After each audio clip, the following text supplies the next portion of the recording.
course. Furthermore, you cannot tell half-truths or exclude information necessary to make the statements accurate. You are required to provide all information that would make your response truthful.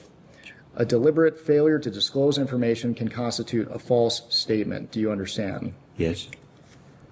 Is there any reason you are unable to provide truthful testimony in today's interview? No.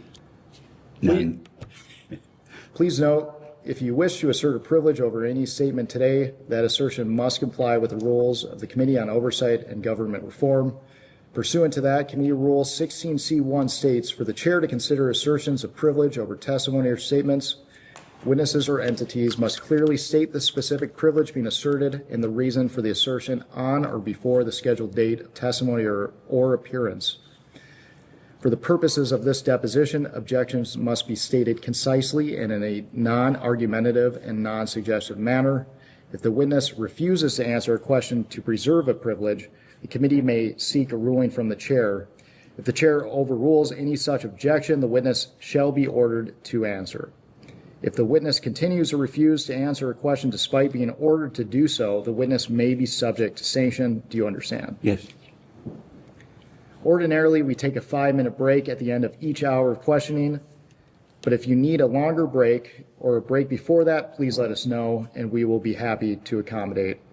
However, to the extent that there is a pending question, we would ask that you finish answering the question before we take a break. Do you understand? Yes. Finally, I will note for everyone here today that the contents of what we discuss in the deposition is confidential under the House Deposition Regulation. Under the rules, the chairman and ranking minority member shall consult before any release of testimony or transcripts, including portions thereof. This means it is a violation of House and committee rules to disclose contents of this deposition prior to its official release. For this reason, the marked exhibits that we will use today will remain with the court reporter so that they can go into the official transcript, and any copies of those exhibits will be kept at the table or returned to us when we wrap up. Can the reporter please swear in the witness? Will you raise your right hand for me, please? Do you solemnly declare and affirm under penalty of perjury that the testimony you're about to give will be the truth, the whole truth, and nothing but the truth? Absolutely. Do you have any questions before we begin? I'd like a cup of hot coffee. Do you mind? No, some could get it, but We can go off the record. Yeah. We will go back on the record. Another member of Congress joined. Can he please identify himself for the record? Dave Mann, California 47. Thank you for being here. Dave Mann out of California 47. Odd? I'm sorry. Dave Mann Oh, out of California 47. yes. Thank you. The time reads 10:17 and the majority's time will begin now. Mr. Wexner, is it true that you submitted a statement to the committee this morning? Yes, I did.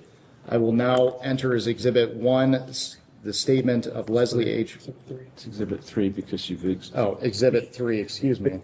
Statement of Leslie H. Wexner submitted to the Committee on Oversight and Government Reform, February 18th, 2026.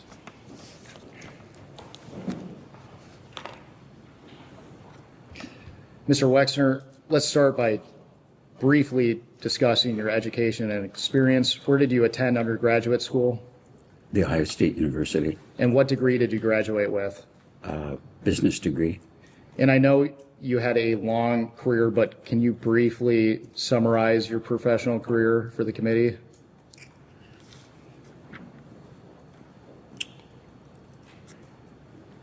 Well, I was raised in a very poor family, and we had no money. And I had an Aunt Ida, and she loaned me her life savings, which was $5,000. And on the understanding I could put it in the bank so it would appear that I'd have money. And I could borrow money from a bank, and I opened a store in 1963. And I opened a store every year for the next 5 or 6 years. And so by 1969, I had 6 stores. I took that company public, not to raise money, because it was remarkably successful. And I wanted the associates of the business to own a piece of the business. So I gave stock to virtually everybody that worked in the stores and the back rooms and cleaning people. I mean, I'm very proud of that. And then opened more stores and figured out at one point that there was a limit to how many limited stores I could open. So I invented a second business called Express and opened up more and more stores. And what the business then turned into was the largest multi-division fashion specialty business in the world. And in hindsight, I kind of invented multi-store national and international store retailing. And just a remarkable, as I look back, I don't know how I did it, but probably in my lifetime I opened 10,000 stores around the world, probably 20 different brands. So that's what I did. And that's what I did in business. I started to tell you what I do personally, but that's another story. Thank you. Let's move on to your relationship with Mr. Epstein. When did you first meet Jeffrey Epstein? Probably 35 years ago, 40 years ago, I don't remember exactly. And met him through friends. Approximately what year would you have met him?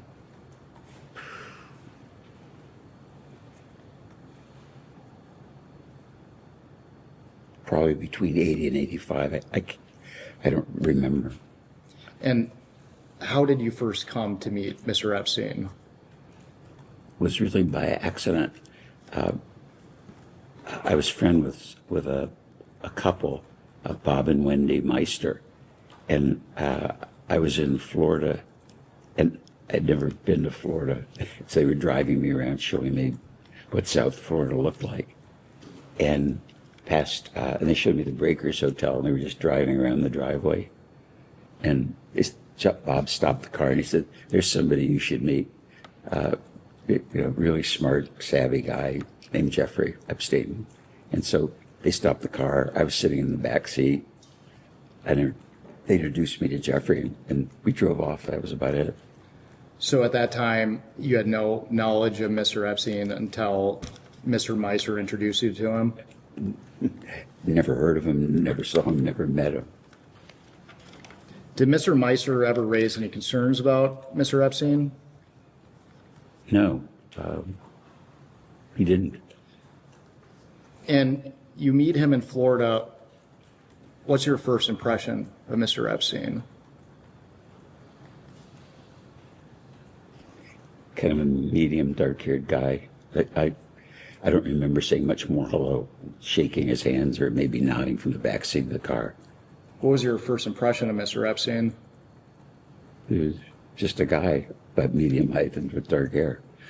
At that time, did you have any understanding of what he did for work? No.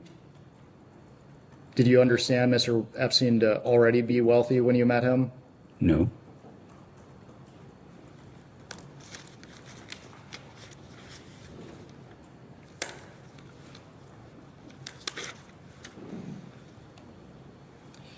At this time, I would like to introduce what will be marked as Majority Exhibit 4. This is a Vanity Fair article entitled "Inside Jeffrey Epstein's Bond with Les Wexner" from 2021. The article reports on the origins of your relationship with Mr. Wexner.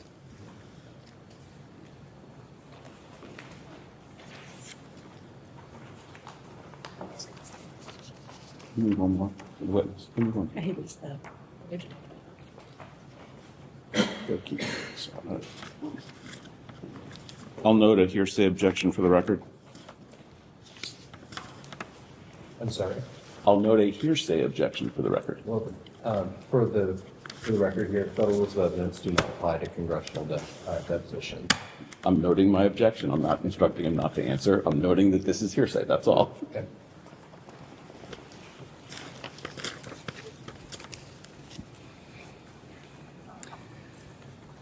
So in the article, it says that you met Epstein sometime around 1986. Consistent with your testimony today, it says that you were introduced by Mr. Meister. Do you agree with the article's characterization?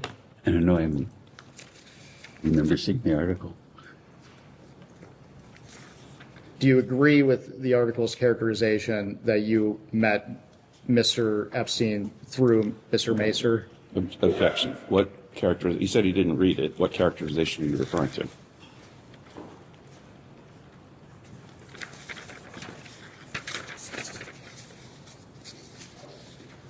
Go off the record. So you previously testified that Mr. Meister introduced you to Epstein, is that right? Meister, Meister. Bob and Wendy introduced me to Jeffrey Epstein. And at that time, what was your relationship with Bob and Wendy Meister? Well, I met Bob because he was a international insurance broker, and they had our insurance business, and Bob wanted me to meet his wife, and Bob and Wendy became friends.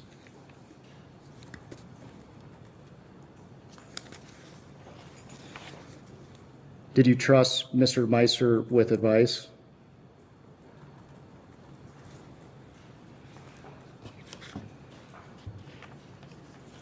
Well, I trusted him with insurance advice because that's what he did.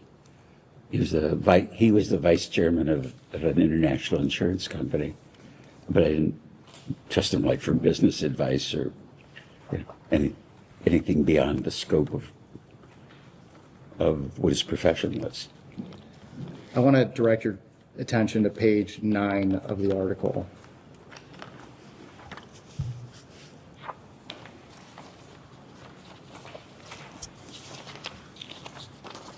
And we're specifically looking at the paragraph, the 6th paragraph from the bottom. It starts in September 1997.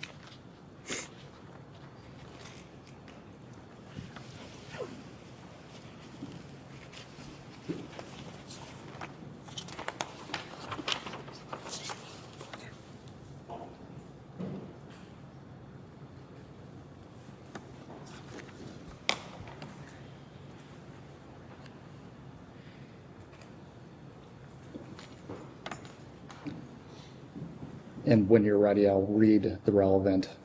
Just let him finish. I just read that paragraph. Okay. It reads, in September 1997, Wexner celebrated his 60th birthday with a dinner at his Ohio estate. Meister says he used the occasion to once again tell Wexner how untrustworthy Epstein was. My wife and I told him and Abigail hundreds of times to stay away from Epstein. Mr. Wexner, do you recall this occurring? Objection. Double hearsay. Are you directing your witness to not the witness to not answer the question? No. I will direct the witness not to answer if that's my intent. I'm just raising an objection for the record. I first need to understand this. I never had a birthday party for myself. In fact, I never had birthday parties. My mom and dad just didn't do that. And Abigail's been great because every milestone birthday has been a surprise party. And I think, I don't remember for sure, but the 60th birthday party, if Senator Lieberman was there and Marshall Rose was there, Shimon Peres was there, John Glenn was there, Max Fisher was there.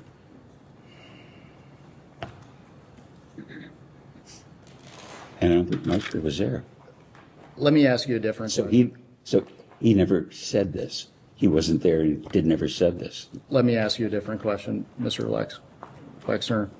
Do you recall Mr. Meister and his wife repeatedly warning you to stay away from Epstein?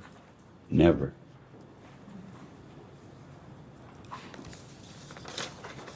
I want to now direct your attention to the 5th page.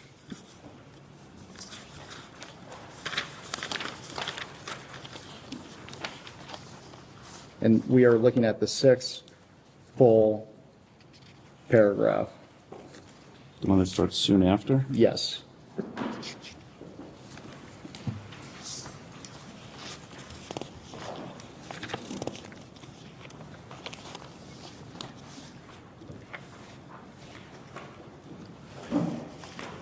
I assume it's okay for me to help him identify the right paragraph. Yes.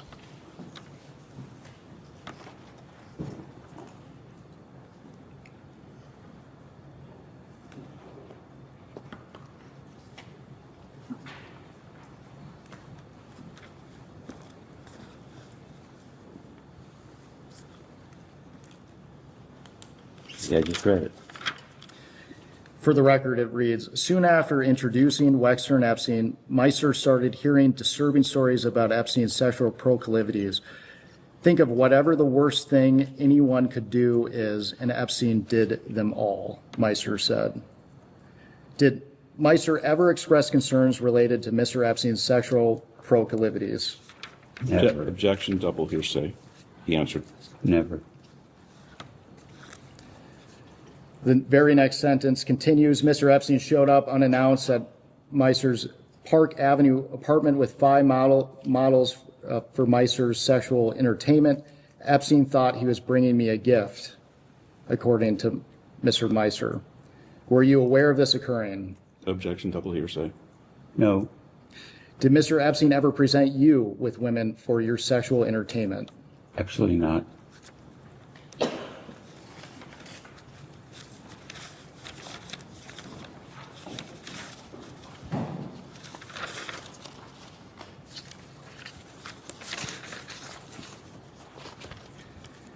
Mr. Wexner, Are we done? Are we done with that exhibit? we are. Mr. Wexner, at any time, did Jeffrey Epstein ever inform or represent to you that he was a part of any intelligence service of any nation, including the United States? Absolutely not. Did you ever learn that he was involved with any intelligence service? Never. Never. Let's move on to talking about Miss Maxwell. When did you first meet Ghislaine Maxwell?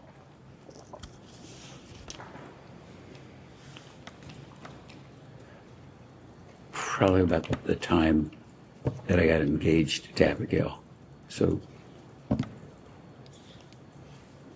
must have been about 1990. And do you recall how you met Miss Maxwell? Well, Jeffrey wanted me to meet the person he was going to marry, and I was engaged to Abigail. And period. Do you have any recollection of where you met Miss Maxwell? No. And based on your testimony, is it fair to say that Mr. Epstein introduced you to Maxwell? Absolutely, yeah, sure. And you mentioned it previously, but what was your understanding of Miss Maxwell's relationship to Mr. Epstein? I don't know. They dated, they were in love, they were going to get married. Were they, would you characterize it as a monogamous relationship? I thought so. So during this period, you had no knowledge of Mr. Epstein ever having any relationship with any man or woman besides Miss Maxwell? No. Didn't. How would you characterize your relationship with Miss Maxwell?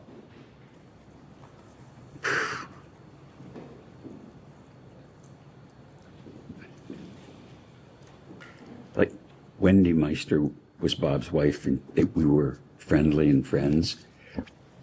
I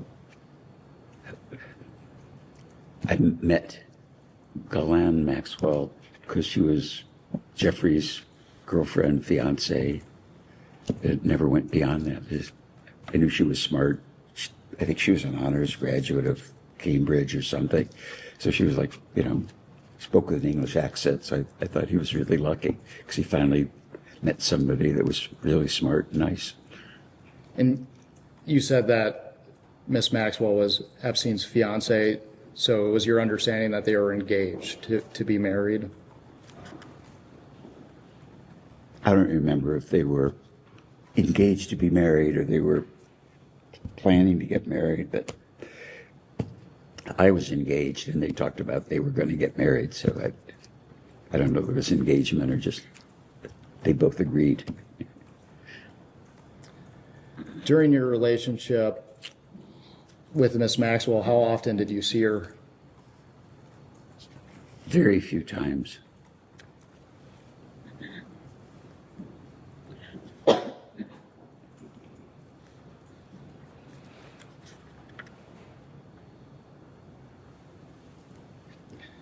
Mr. Wexner, the committee is investigating the circumstances surrounding Mr. Epstein and Miss Maxwell and the trafficking of young women, trafficking and sexual abuse of young women or girls. Did Miss Maxwell ever introduce you to any young woman or girl? No, I don't think she ever introduced me to any female or man. Did Miss Maxwell ever ask you to introduce a young woman or girl to your friends or associates? No. Did you ever introduce any young woman or girl that you met through Miss Maxwell to any of your friends or associates? Objection assumes in fact not in evidence. Your client can still urgent to answer the question. That's fine. Repeat the question. I think the answer is no, but let's. Did you ever introduce any woman or girl that you met through Miss Maxwell to any of your friends or associates? No, never.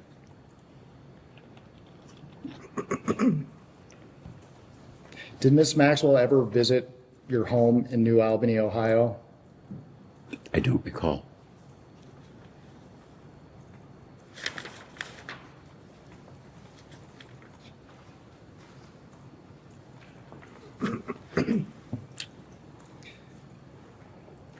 We're going to discuss your business relationship with Mr. Epstein in more detail later, but did Miss Maxwell ever play a role in your business relationship with Epstein?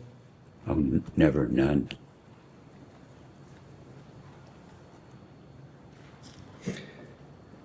During your relationship with Miss Maxwell, did she ever represent or inform you that she was a part of any intelligence service of any nation, including the United States? No. Did you ever meet Ghislaine's father, Robert Maxwell? No.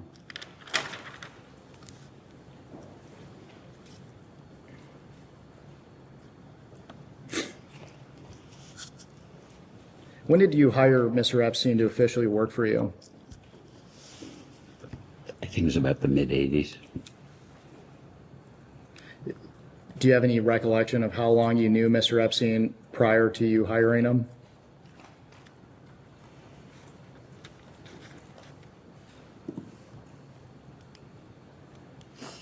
Not specifically. Maybe I met him and that visit in the car, and maybe it was 6 months or a year later that I asked Bob about, I needed somebody to help me. And I think he said, did you talk to Jeffrey Epstein? And I think so. I'm guessing from when I met him first to actually having a conversation, it was probably a year. Just to clarify, that's not actually the time that you hired him, though. That's the time you had the conversation. Yeah, yes, that's, For the record, you don't recall the exact dates that you hired him. no, I don't. Another member of Congress has joined us. Can she please introduce herself for the record? Yeah, Ghislaine, I represent the 12th Congressional District in Michigan. Oh, hi. And Mr. Meister, can you raise your voice just a little bit? He is trying. I keep telling him he's trying. Speak more loudly. Would it help better if I sat more in the middle? I mean, We have the video Okay. set up. okay, I'll try to speak louder. If I'm not speaking, if you wave or something, it'll remind me. Mr. Wexner, would you characterize your relationship with Mr. Epstein, at least initially, to be solely business related? Yes. Did you at any time ever consider him to be a close friend? No.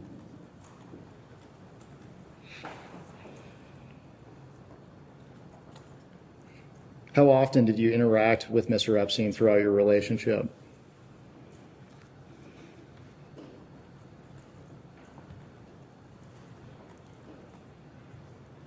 Probably a lot of phone conversations, but meetings,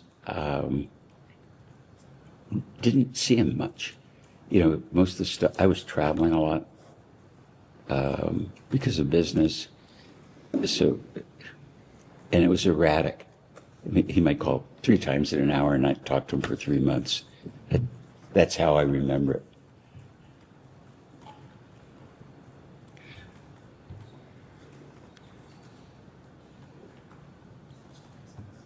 When you were interacting with Mr. Epstein, did you enjoy spending time with him?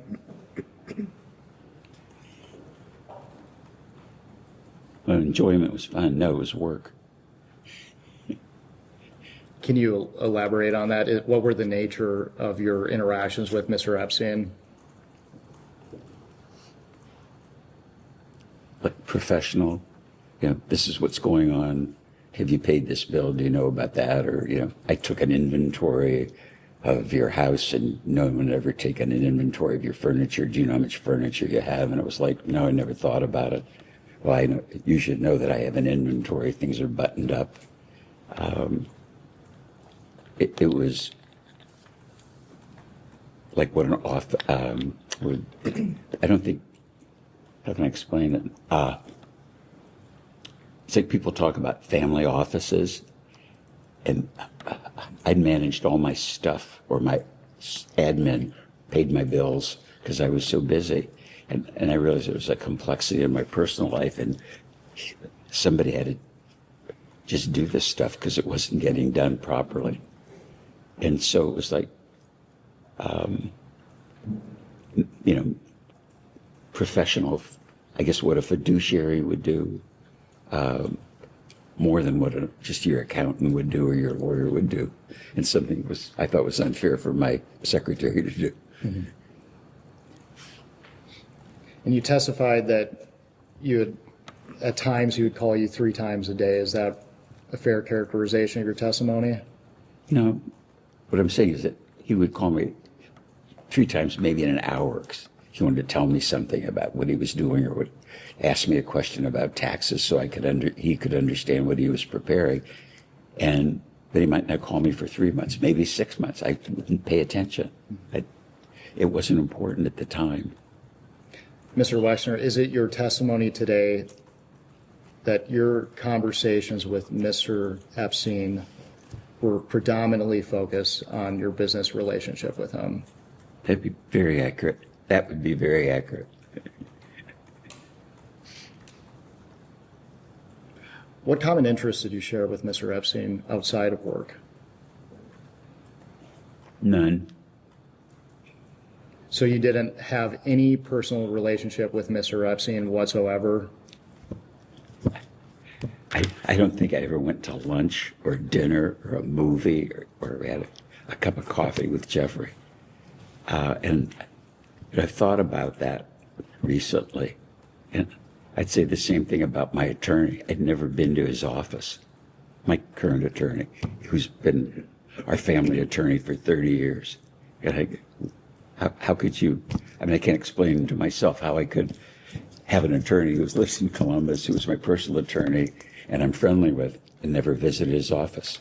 I just, my focus was on my business, and my focus was on community before my family.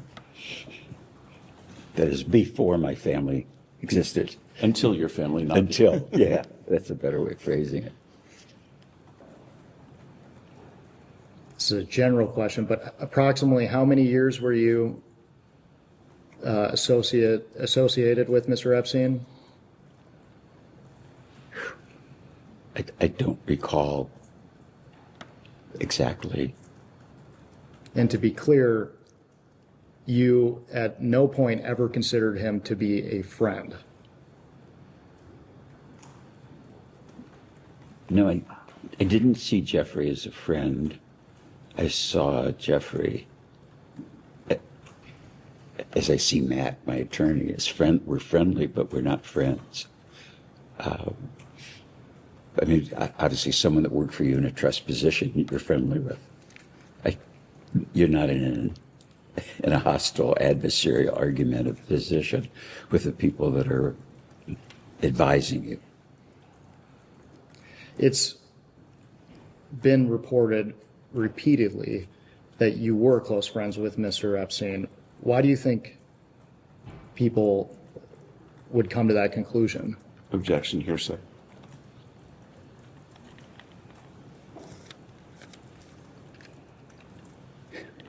Speculation, because he would tell him that. But he told me he was friends. I mean, if you told me that you were friends with Bill Clinton, I would believe it. Or if anybody told me somebody was a friend, I would believe it. I think the perspective that I have now, and I think what's really important for this group to understand, is that as I look back at it, I was conned by the world Olympic all-time con artist. And you look at, I read in the news all the people he knew, royalty, kings, princes, and all that. An incredible con artist. Do you think Mr. Epstein thought you two to be friends? Objection. I don't know what he thought.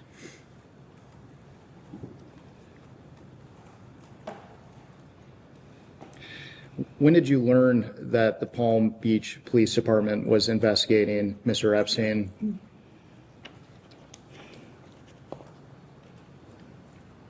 I don't recall. Mr. Epstein was convicted in 2008. Did you maintain any contact with Mr. Epstein after his plea deal?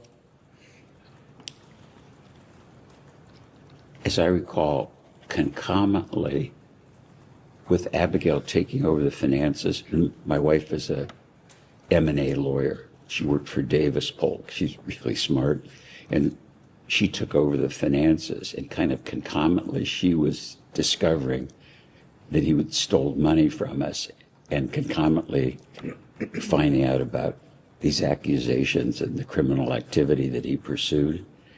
And when we found out about it, we severed relationships with him immediately.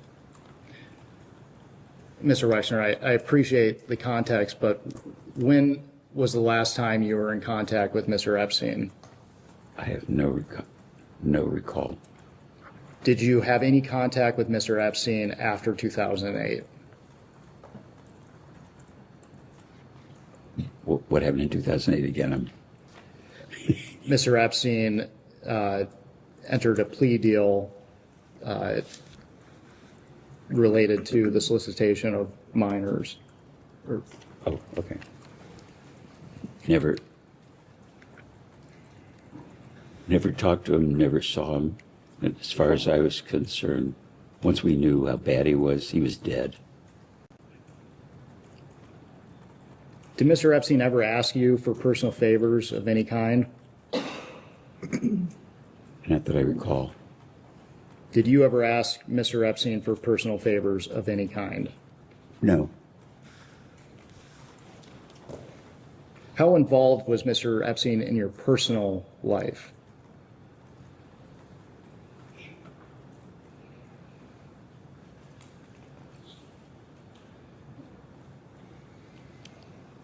I mean, I could think about that.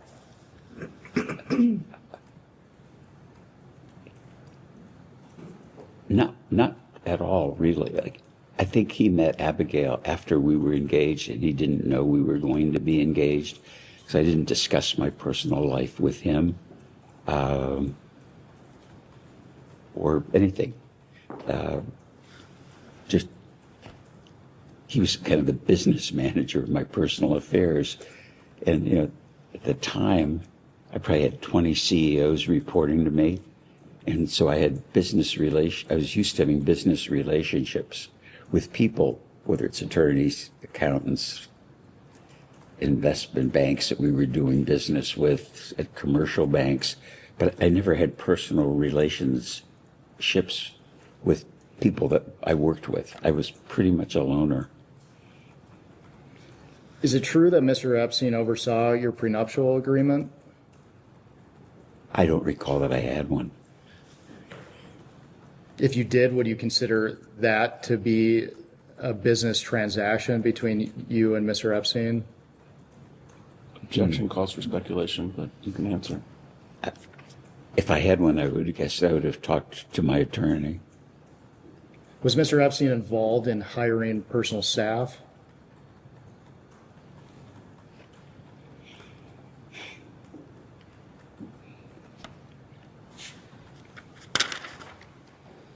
I think the answer is none. I can't remember anybody that he would have met that I hired personally.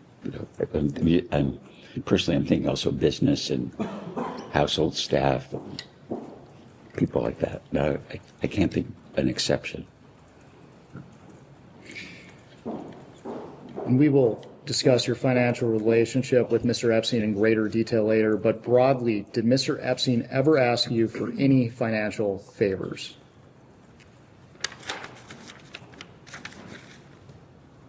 No.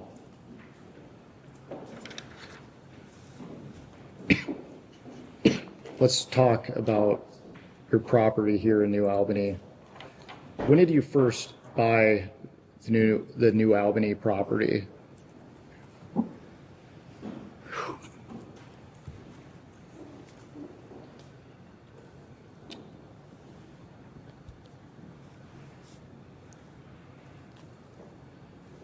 Probably in the early mid 80s, I started buying property as land. This was what you saw today if you drove around New Albany. This was all farmland. Where the house was a sod farm. So it was just in the country. Did Mr. Epstein play any role in the acquisition of the property? No. Did he play any role in the development of New Albany? Oh, no. On your property, would you often conduct business meetings? Would he? Would you? With whom? With anyone he's doing business with? Okay, including L Brands? Yes. Okay. I think the only business meetings we ever had in the house were business meetings in L Brands, community meetings, some university meetings, but no, I don't think we ever had a New Albany meeting. As a business in the house, we'd have it at the New Albany office.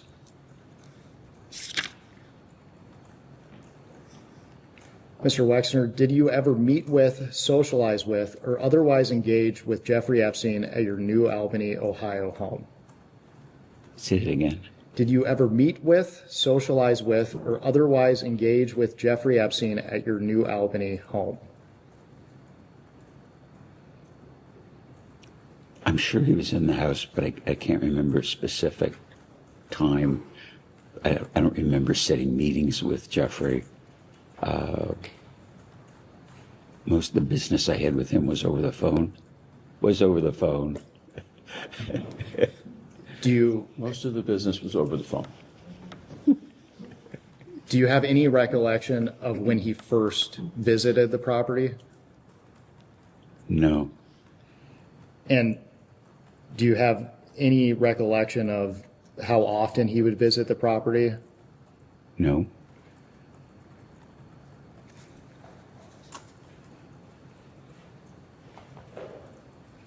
So is it your testimony today that you would not have been aware of every time he visited the property here in New Albany? Without question, I wouldn't have known. When something I would explain to you, it's like that I wonder about now. Like Jeffrey might call the office, and my admin would say, "Mr. Epstein's on the phone. He has to talk to you right away." And I'd pick up the phone and say, "What is it?" And he'd say, "Well, I'm in Switzerland, talking to a Swiss bank about something." And he'd try to explain it to me. He said, "Well, you wouldn't understand the transaction. It's really complex. But and I'm really busy, but I needed to tell you this or know that." And I'd say I'm in the middle of a meeting, and I'd hang up. And then, as I said earlier, 15 minutes later, he might call me back. And I'd look at it now and say, he was probably in bed in New York. I didn't know where the hell he was. Were you aware that Mr. Epstein stayed on your property? I know he bought Jack Kessler's house,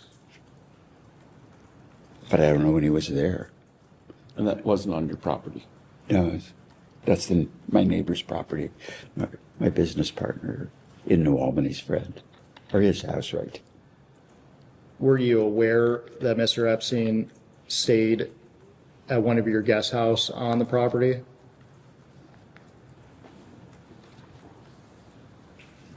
No, the house he stayed at was Jack Kessler's house, which is an adjacent property.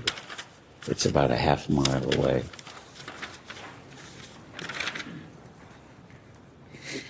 Mr. Wexner, Epstein survivor Maria Farmer was reportedly brought to the guest house located on your property in 1996. Objection, he's already told you it wasn't on his property.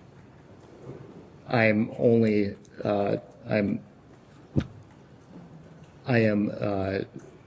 bringing up the recollection of an Epstein survivor for the record. Your client is welcome to provide a statement. So again, Maria Farmer was reportedly brought to the guest house in 1996. She stayed there for a summer and claimed she was assaulted there by Mr. Epstein and Miss Maxwell. Mr. Wexner, do you recall who Maria Farmer is? I know her name from the press. Did you ever meet Maria Farmer? Never.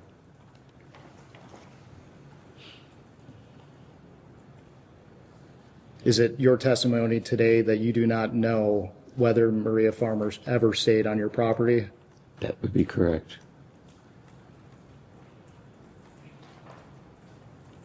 Do you have any reason to not believe Maria Farmer's account of being abused by Jeffrey Epstein on your property? Objection, on his property.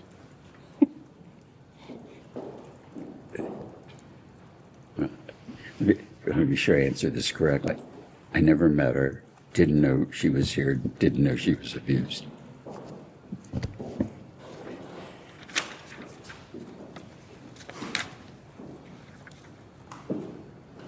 You have a large staff that works on your property in New Albany? The reason I'm laughing, I don't know. There's a lot of people around, but I don't know how many. Can you estimate how many people are working on the property at any given time?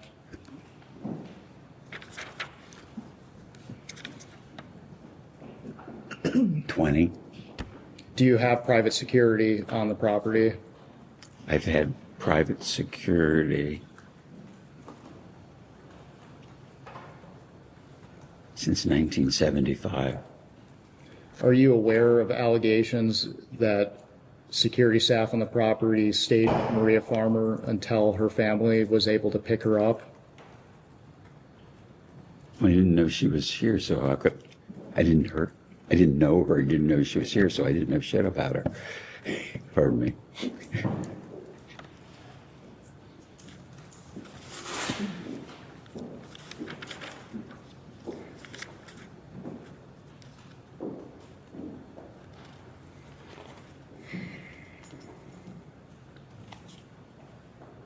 And I believe that you testified to this earlier, but to your recollection, did Mr. Epstein personally own property near your home? He bought the house from Jack, so half a mile away if that's near. Was that the address at the 7500 block of King George Drive? I don't know that address. Are you aware of the entity New Albany Company LLC? I think that's what we call the New Albany Company. Why was this LLC organized? Because it made business sense. What was the LLC used for? I would assume it was for the New Albany project. Was Jeffrey Epstein involved with this entity? Only to the degree as fiduciary financial advisor would be, as Dennis Hirsch was, with a complex project. And, you know, if you would, the family office would look at it. Mm-hmm. To be clear, the LLC was used to develop surrounding properties in New Albany. I don't know that. I would assume that it's in an LLC, or it could be the New Albany Company or Corp or Inc. I don't really know that. How would Jeffrey Epstein travel to New Albany in the beginning of your relationship with him? I would assume he flew, and either that or he took the train or drove. Did he fly on your plane? Very rarely. When he did fly on your plane, did you charge him for using it? I don't think so. Do you have any recollection of when you first would have started providing flights to Mr. Epstein?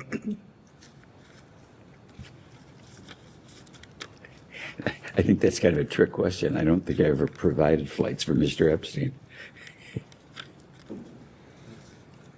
And you testified that he very rarely flew on your airplane. Can you elaborate on that? The only time I really remember that I mentioned earlier, my wife would have surprise parties. And so I'd get on the airplane and there'd be acquaintances, friends, and I was always shocked who was there. Or some people might fly to wherever the party was, which was always a surprise to me. And then some of guests' friends would be at the party when I got there, and that was another surprise. So I don't remember specifics. So Mr. Epstein would have been invited to surprise parties for you? Obviously so, because he was there. You testified earlier that you didn't consider him a friend. Do you invite people you don't consider to be friends to surprise parties? Objection assumes that he invited them. Do you need to answer that again?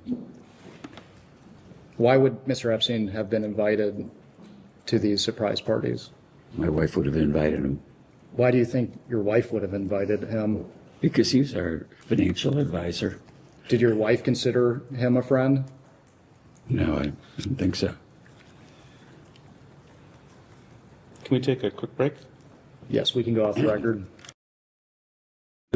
Oh, we need to wait for Oh, my call. sorry, excuse me. Okay. We'll go off the record.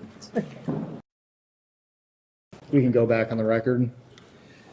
The time is 11:10. We took a short break for the witness to confer with counsel. We have approximately 15 minutes left in the majority's hour. We understand that the witness would like to make a statement of clarification. Yeah, I think I was inaccurate in that I remember Jeffrey being on a plane at a surprise birthday party, but I don't remember him being at the party. So I think you asked the question at the party, and then where did he go? I don't remember him being at the party. I can remember being on the plane. You bring up the surprise party. On the plane, do you recall where the plane was going? This private party wasn't on the plane. Where was this surprise party? There were a bunch of them, and I don't remember specifically which one it was. Were you on every flight with Mr. Epstein when he traveled on your plane? Objection. How's he supposed to know that? If he doesn't, he's welcome to testify that he doesn't know. So, say the question again. Would Mr. Epstein ever use your plane while you were not present? Never. Did Mr. Epstein have to ask you for permission to use his plane or use your plane? He would have, but he never did. In regards to using your plane, would you It wasn't my plane. It was the business's. The business had an aircraft. We didn't own our own airplane till maybe 15 or 20 years ago. And he wasn't on that plane either. Do you recall Miss Maxwell being present when you were traveling on your company's plane? No. Do you recall if Mr. Epstein would bring other guests besides Miss Maxwell while traveling on your company's plane? No.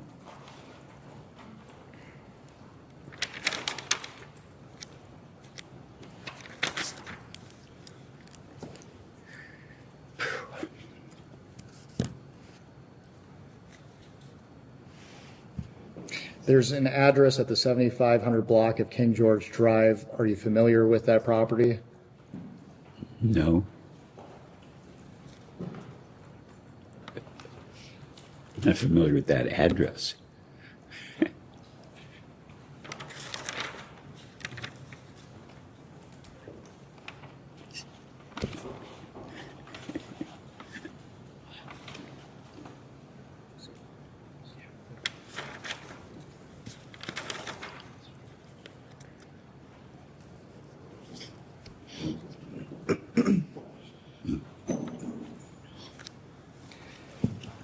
Mr. Wexner, how did Mr. Epstein act towards women or girls around him? In his presence? Or? In your presence, yes.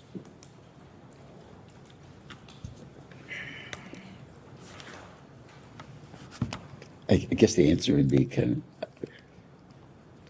of normal and nice.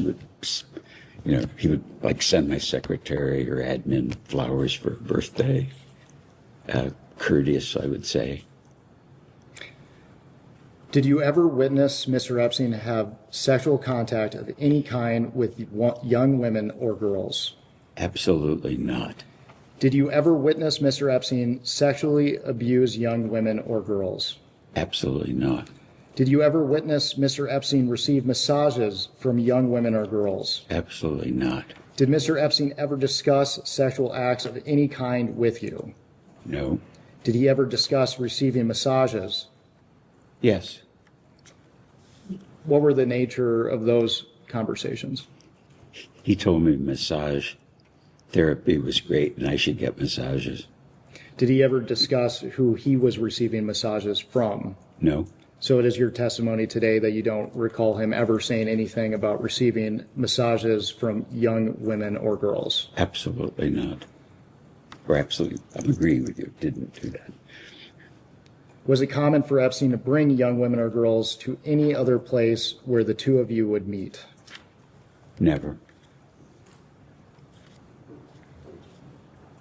Did Mr. Epstein ever request that you bring Victoria's Secret models to events at your home? No, and no Victoria's Secret models ever came to my home, even for business purpose. Did Talk about one exception. Stuff you've seen. Oh yeah, I forgot about that. There's one exception. My wife had for about 20 years, a horse show here for charity.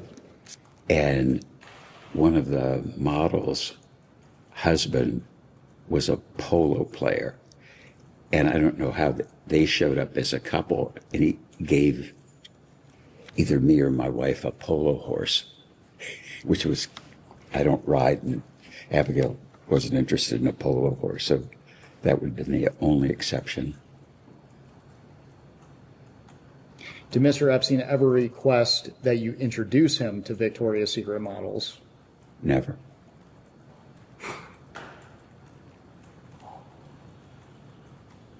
And I just want to clarify your testimony earlier, but did you ever receive any massages from any young woman or girl brought to you or introduced to you by Mr. Epstein? Never.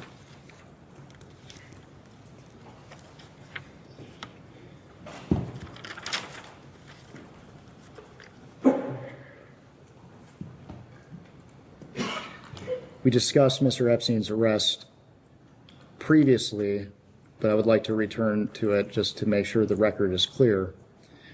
In 2005, police in Palm Beach, Florida began investigating Epstein. In July 2006, Epstein was arrested for the first time for soliciting prostitution from minors. Prior to Mr. Epstein's arrest, were you aware of any investigation into Mr. Epstein? Not that I recall. When did you become aware of an investigation into Mr. Epstein? Probably whenever it was in the press. I don't know when that was. And you mentioned the press. Was there anyone that was a part of your business that may have alerted you to his arrest? Could have been. And for the record, did you have any knowledge of illegal activity by Mr. Epstein prior to his arrest in 2006?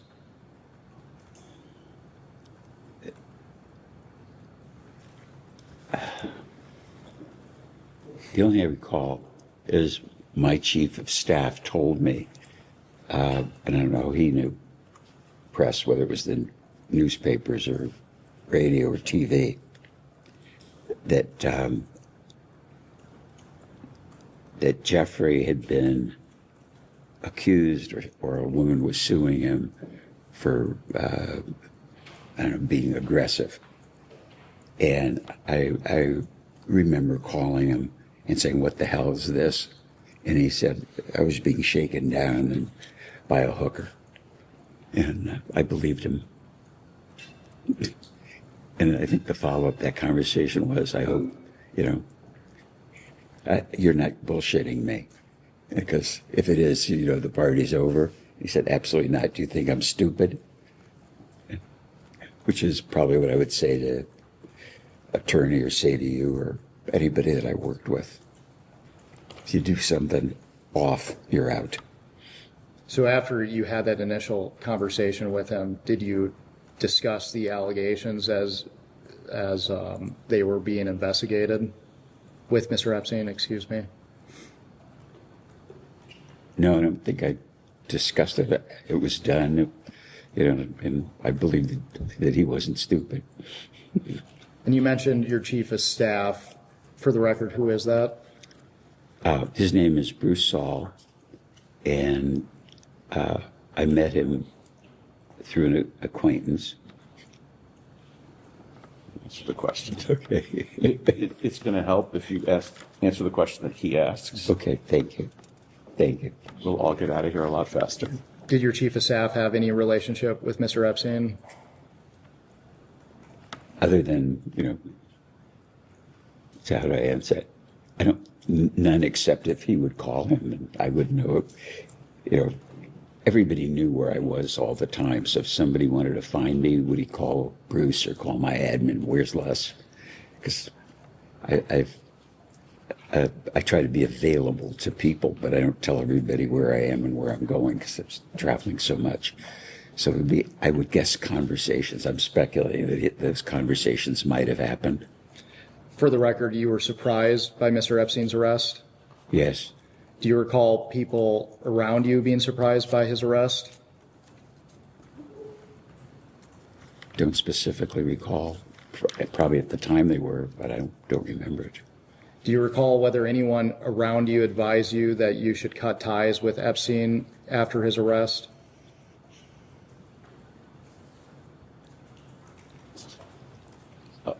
I'm going to instruct you not to disclose any communications you had with your wife or your lawyers in answering that question. So are you asserting, for the record, attorney-client privilege and spousal privilege? Correct. To be clear, the House does not recognize common law privileges. And so if you are asserting that in order for him to not testify to those, in order to preserve that, we may discuss and may take that to the chairman for a ruling. And potentially may direct your client to answer those questions. That's fine. The Supreme Court has also made clear that those privileges do exist in the congressional context, and I doubt very much that whatever his answer would be to this is that important, but I'm directing him to preserve those two privileges, those two well-recognized common law privileges. I forgot the question. Go ahead, Master.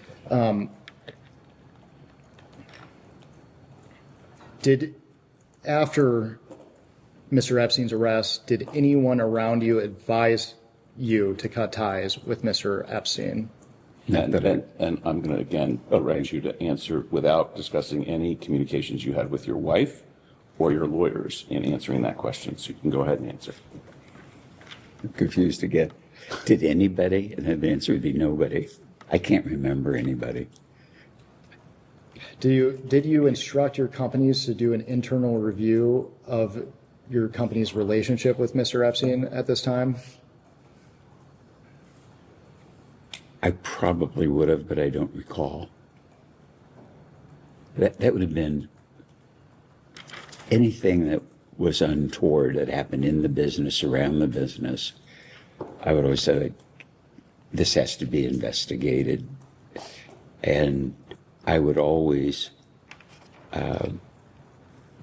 in community and in business, have the same attitude. But I don't specifically remember. Were you suspicious of any others around Mr. Epstein that they may have aided in the solicitation of minors for prostitution when you learned of his arrest? Can you repeat the question? Let me clarify. Mr. Epstein had individuals such as Maxwell, Sarah Kellen, among others who have been identified as potential co-conspirators. Were there any individuals that you understood to be affiliated with Mr. Epstein that you may have suspected to have aided in his crimes? No, because I don't recall any people around him and his business.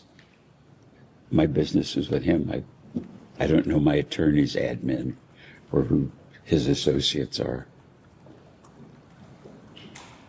Mr. Wexner, we're approaching the end of our hour, so I will just ask you one final question before we take a break. With the benefit of hindsight, were there any things you witnessed or observed about Mr. Epstein that could have suggested he was trafficking and sexually abusing women? Absolutely not.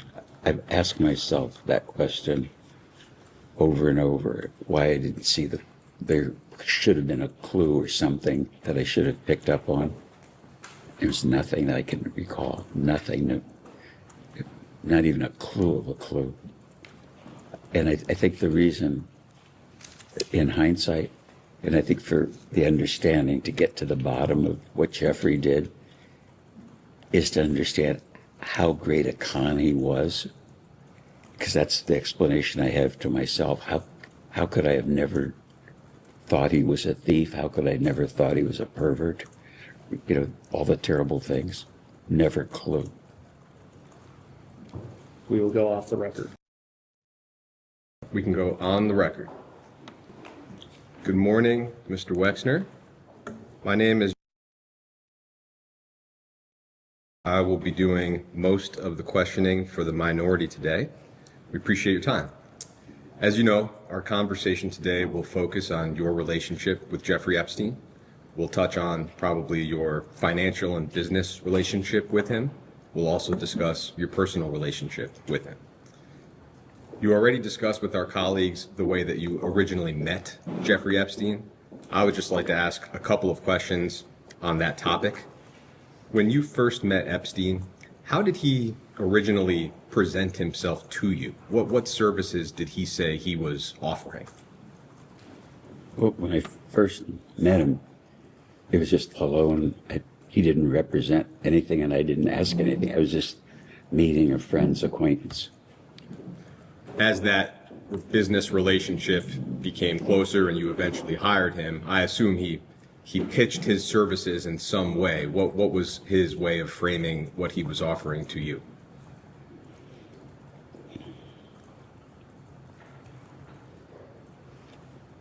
I think it was his experience at an industrial level, like working for a big company like Bear Stearns, and then he had done personal work for the Rothschild family in France. Personal wealth management, essentially? I don't know. Okay. We've seen some reports that he would present himself as a bounty hunter, that he would find people's missing money. Do you recall him saying anything like that? No. One of the articles that my colleagues already introduced, I won't make you look back through it, but it was the Vanity Fair article. I will just read you a paragraph out loud. It's the only paragraph I have a question about. But that article reported that during a conversation, Jeffrey Epstein asked Mr. Meister to introduce Epstein to you, Mr. Wexner, and Epstein told Meister that Epstein had learned that Wexner's current money manager was stealing from him. And the article identifies Harold Levin, I think, as your previous financial advisor. Do you have any recollection of whether Mr. Epstein ever claimed that Mr. Levin was stealing from you? Objection to the article on hearsay grounds. You can answer.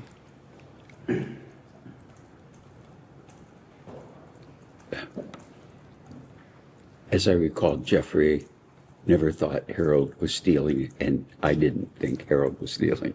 Okay. Did anybody ever say that Harold was stealing? No, Okay. No recollection of that. no recollection of that. That article also describes a story where you sent Mr. Levin to meet with Mr. Epstein and just discuss an investment opportunity, but Mr. Levin came back to you and told you to stay away from Mr. Epstein. Do you have any recollection of that type of a warning from Mr. Levin? No, Same objection. no. Okay. When you initially hired Mr. Epstein, do you recall, and some of this may be repetitive, so you have my apologies, do you recall what year you initially hired Mr. Epstein? No. Would it be right to say that it may have been either 1989 or 1990? Yeah, about then. Okay.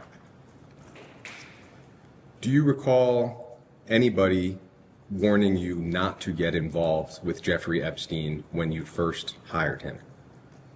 No. I'd like to talk about Epstein's roles and responsibilities while he worked for you. You touched on this in the last hour. The total amount of time that he worked for you, how long was that approximately? It started maybe in 1989 or 1990, and I think you testified it ended in 2000 and, what year did you say? They didn't. Okay, well, what year do you recall the relationship ending? Could your statement help refresh your recollection? Whether, yeah, whatever I said in the statement would be the correct date. And so whatever period that 89 or 90 would have been about then, and it ended when it ended. Was that upon his final plea in 2008? Whatever I said in the statement is accurate. I remember it as being concomitant with finding out he was stealing from us.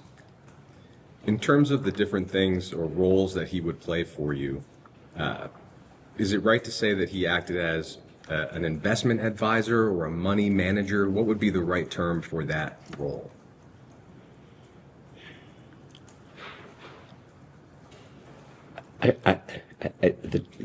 The term wasn't part of my vocabulary, but he was kind of like the family office manager. And so where they oversaw investment, oversaw people getting paid, made sure taxes were done, and talked to accountants. I had, in hindsight, because I had done so well, and I was dating Abigail, and we were engaged, and I was married and running 20 businesses. I was very busy, and it's all that just stuff that was in my personal life was either wasn't managed by me. It was like my admin was like which sounds kind of crazy, was the closest thing I had to any kind of supervision. Would he be making investments on your behalf the way a traditional investment advisor would? I must have known at the time. I don't recall specifically asking him about investment. I would like to introduce Minority Exhibit A.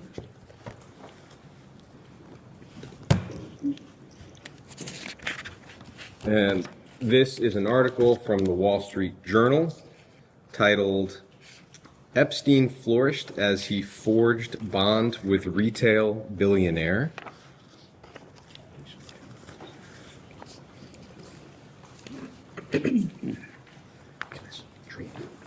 Okay. Extra one. And you don't have to read through this whole article, it's just helpful to have it in front of us. But on the bottom of page 3, I will read just a single sentence to you. And identify where sure, it is. it starts with the word soon. It's the very last sentence on the bottom of page 3.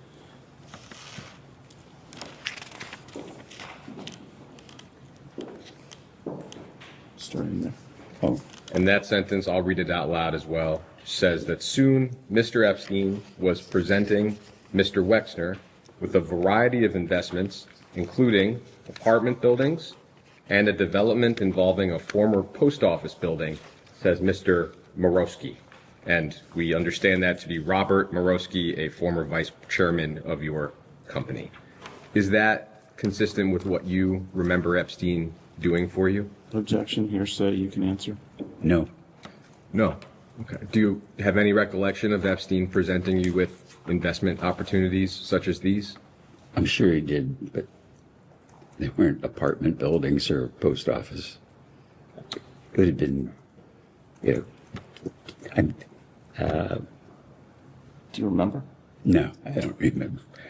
Is it that you don't recall at all, or that, as far as you recall, that statement is just not accurate? Well, there's two parts of it. In reading this one, not accurate, and I fired Bob Morosky for bad behavior. But as to the substantive part, is it that you don't recall whether or not Epstein would present you with these types of investments? I do not recall. Okay. And the quote is from somebody that I fired. Okay. In addition to the, I guess, family office role that you described, I'd like to ask about whether Epstein provided other services to you. We know that he provided some later clients with tax planning services. Did he ever do anything like that for you? Must have, but I have no specific recollection. I mean, somebody, my attorney, tax attorneys, I'm kind of a muddle about who did what. And so is it fair to say again that you just don't recall either way? Yeah, I don't recall at all. Okay. Separately from that, Mr. Epstein was a trustee for various trusts and charities of yours. I'd like to touch on both of those roles, starting with trusts. And so I will introduce Minority Exhibit B.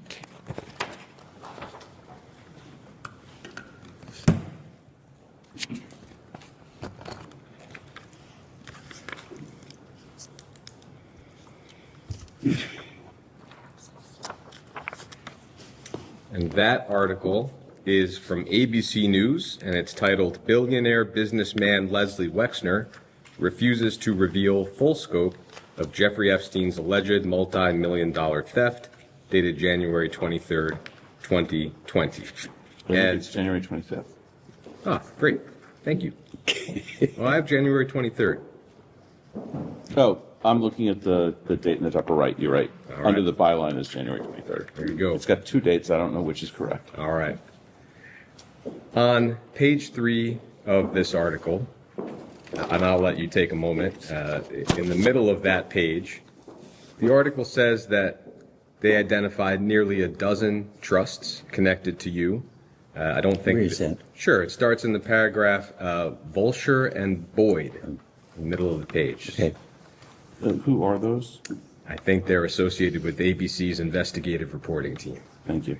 And it tells us that they found nearly a dozen trusts with names like health and science interests, arts interests, and community interests connected to Wexner that listed Epstein as trustee and received large gifts of stock in Wexner's company. So I'll stop there. Do you have a recollection of the trusts that are described here? None. None. And so do you have any recollection of Mr. Epstein's role with those trusts? None. Okay. We will come back to that, but I'd like to touch for a moment on Epstein's role with the Wexner Foundation. And I, for that, will introduce Minority Exhibit C.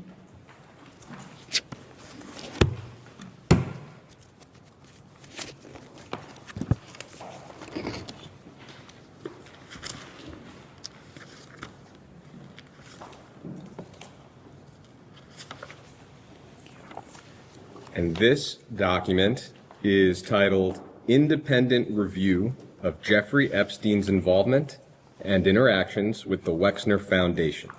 And the document is dated February 24th, 2020.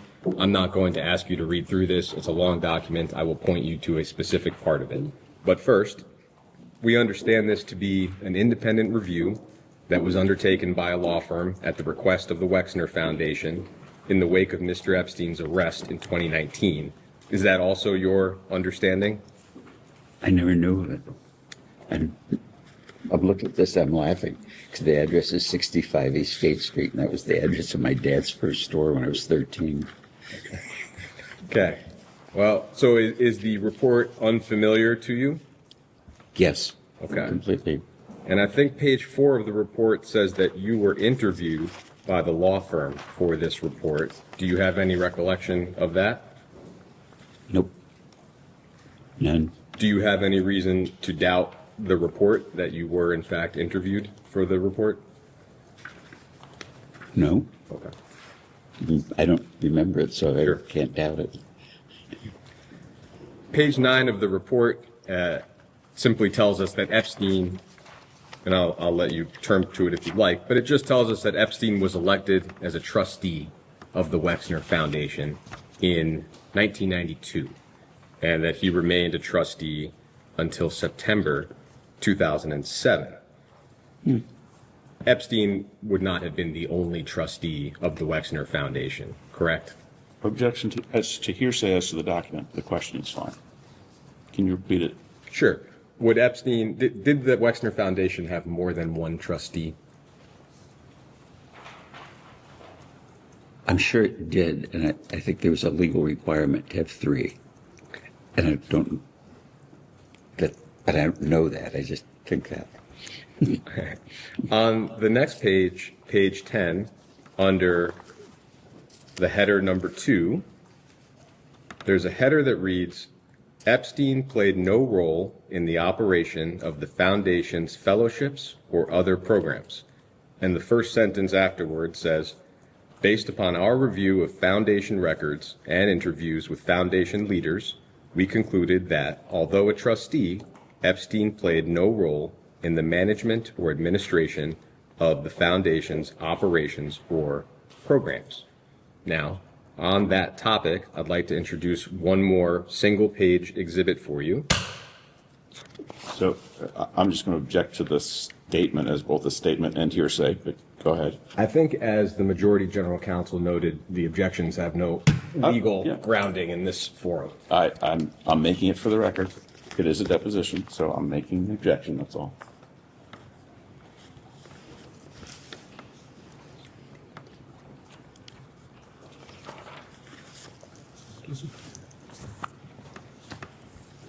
So, Is this a single page? single page, and I'll give you a moment to look it over. This is D? That's D.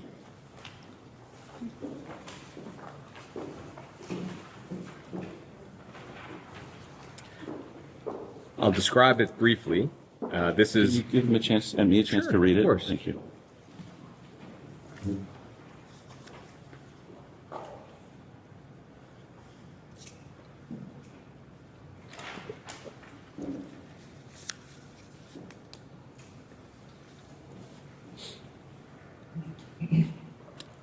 I think I just read it.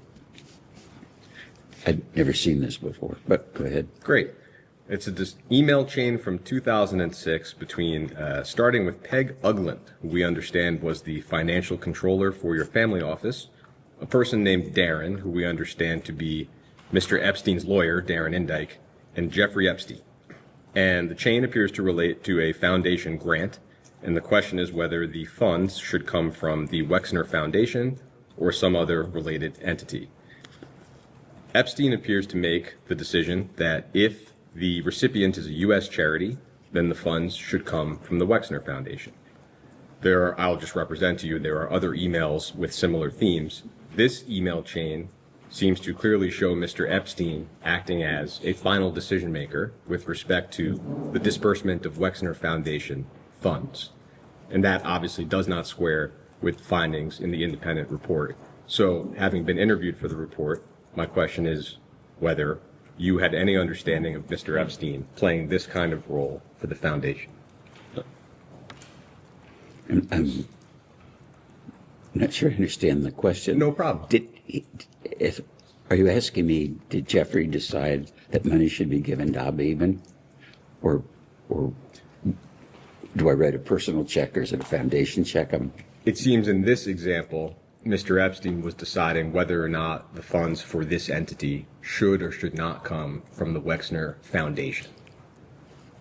Or from someplace else, not whether the donation should be made itself. Yeah. I think that's the distinction he's trying to draw. I had no recollection of where it came from.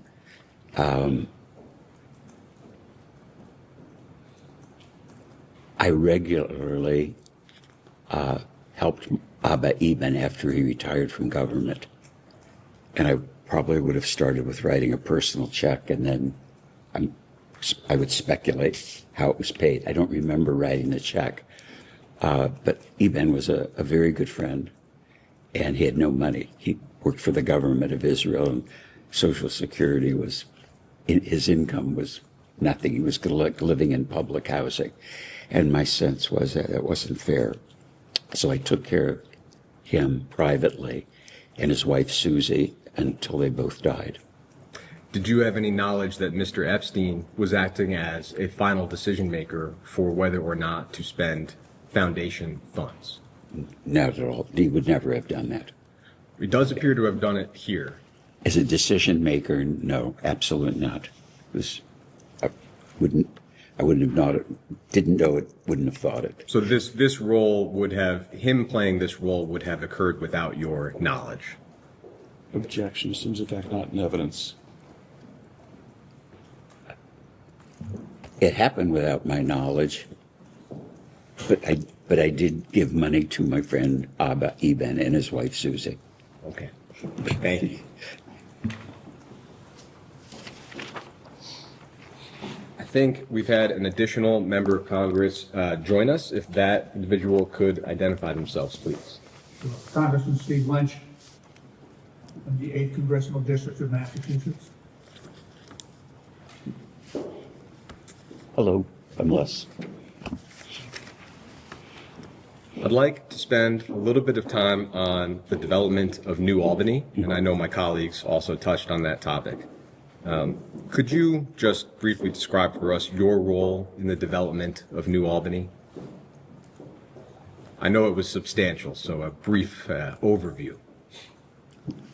Yeah, it started out with me thinking I wanted to have a house in the country, and it began with thinking I would buy an old barn and restore it, and that'd be kind of a cool thing. And as I worked through the project, my personal project, I asked my friend Jack Kessler, who was a professional in the real estate business and a developer, what land cost and what he thought of the idea, and then I got to thinking, do I really want to build a barn? And then I thought I want to build a house. And I kept telling Jack about what I was thinking I was going to do, having not done anything. And it started out pretty modestly. I think I bought like a 30-acre farm, which is about a mile from here. And then, which I thought was a good location. And over time, I kept thinking about it, decided that wasn't a good location. This was a good location. And in the conversations with Jack, he kept saying that these are good ideas. You're not overpaying for land, because it was something entirely new to me. And one day I said, Jack, if it's such a good idea, why don't you live here? And he said, I would, but my wife wouldn't move. And then one day he called up. He said, she thinks it's a good idea, and we're going to sell our house, and we'll build one near yours, which is the house that's half a mile away. And I said, if we're going to live here, do you think any of our friends would want to live out near us or acquaintances of his?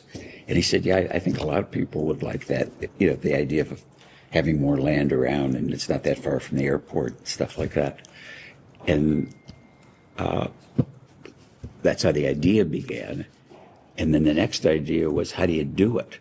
And Jack is a professional, the only professional I know in the real estate business other than shopping center developers, relied on his judgment about prices we were paying and acquisitions, because I had a full-time job and I didn't know anything about this. And then I got to thinking one day, how do you do it? I mean, not acquire the land, how do you plan it? And I thought there's a lot of smart people at Harvard.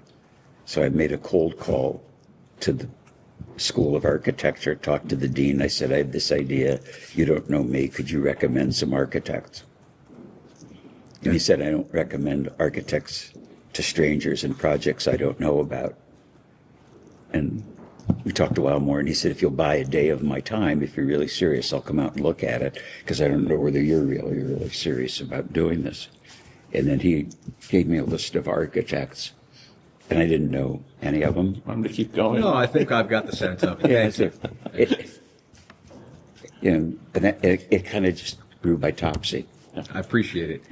You also touched on this earlier, but what was the role of the New Albany Company in the development of the town of New Albany?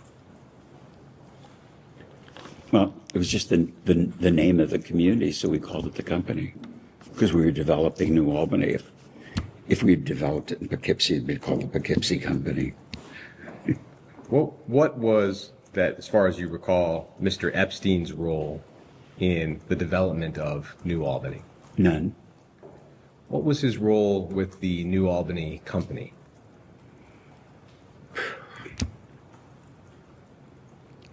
As a fiduciary, being my financial advisor to understand what was going on financially. You know, I thought I knew what was going on in our businesses, but we always had a CFO. So I'd rely on the CFO to do what the CFO did, because I did the marketing and the planning. But every business had a CFO, every business had an overview. And I had a lot of complexity that I didn't realize at the time in my life. So it was either, somebody had to do this. And there's paper. I don't want to throw paper at you if I don't have to, but I'll represent to you that yourself and Mr. Epstein were, at least at one point, co-presidents of the New Albany Company. I'm happy to show that if that would be helpful. But I guess my question would be, what would his role have been as co-president of the New Albany Company? I think, I don't remember it, but if he did it, it was just, I don't know. That I was the president, chairman of the board, and then the CEO of a company, but I really just thought my job was to be the president, so that the titles wouldn't have meant anything to me. It is right, I think, but you tell me that the purpose of the New Albany Company was to assist in the development of New Albany. Is that right? It was more than that. New Albany was just a farm village, and I bought land here and developed it. Built the schools, built the fire station, built the police station, did all the community public facilities, platted streets. I can remember, did all the drawings. So I was the master developer of New Albany as a community. Did the New Albany Company have any purpose other than to assist in the development of New Albany? No. Okay. Mr. Epstein was at one point president of the New Albany Company. Objection. I think you said he was co-president. That's correct, co-president. But just so I understand it, your testimony is that Mr. Epstein played no role in the development of New Albany. Absolutely no role. Okay.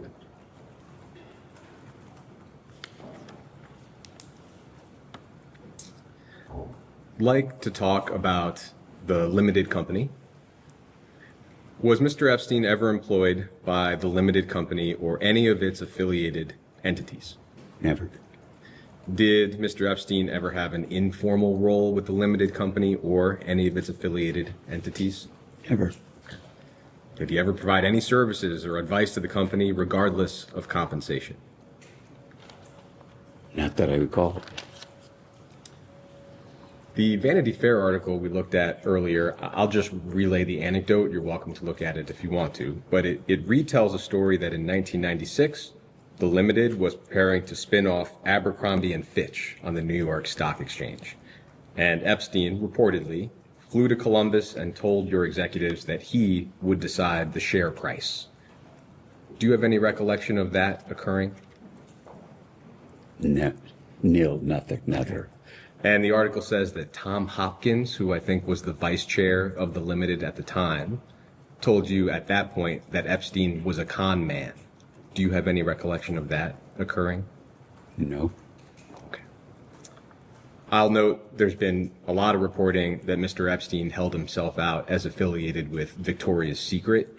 We will come back to that topic a little bit later. Were there any instances at all that you can recall in which Epstein got involved in the Limited's business affairs? No. In terms of Mr. Epstein's compensation, how was he compensated for his work for you? I don't specifically recall, but I would guess fairly. I should be more clear. Was he compensated with salary, or would it have been investment-based or securities or fee-based? Do you recall? What was the way in which you would compensate him? I don't recall.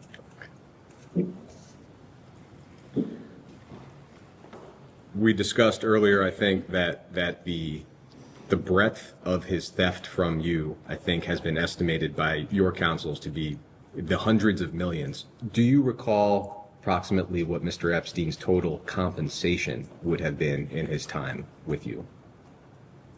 I'm sure I would have known them, but I don't recall.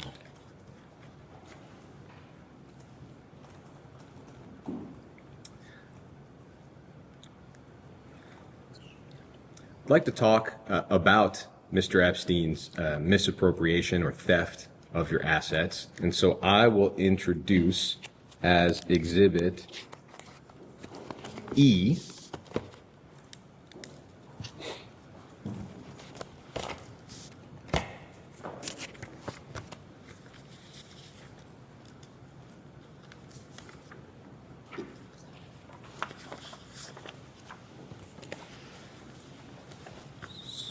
So this is an excerpt from a memo that the Department of Justice wrote in December of 2019. And DOJ was assessing the extent to which people around Epstein might have been liable for their conduct.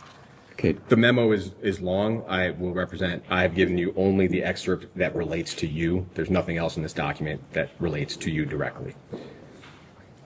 The section that I've given you on the second and third pages of the document, that's 65 and 66 at the bottom.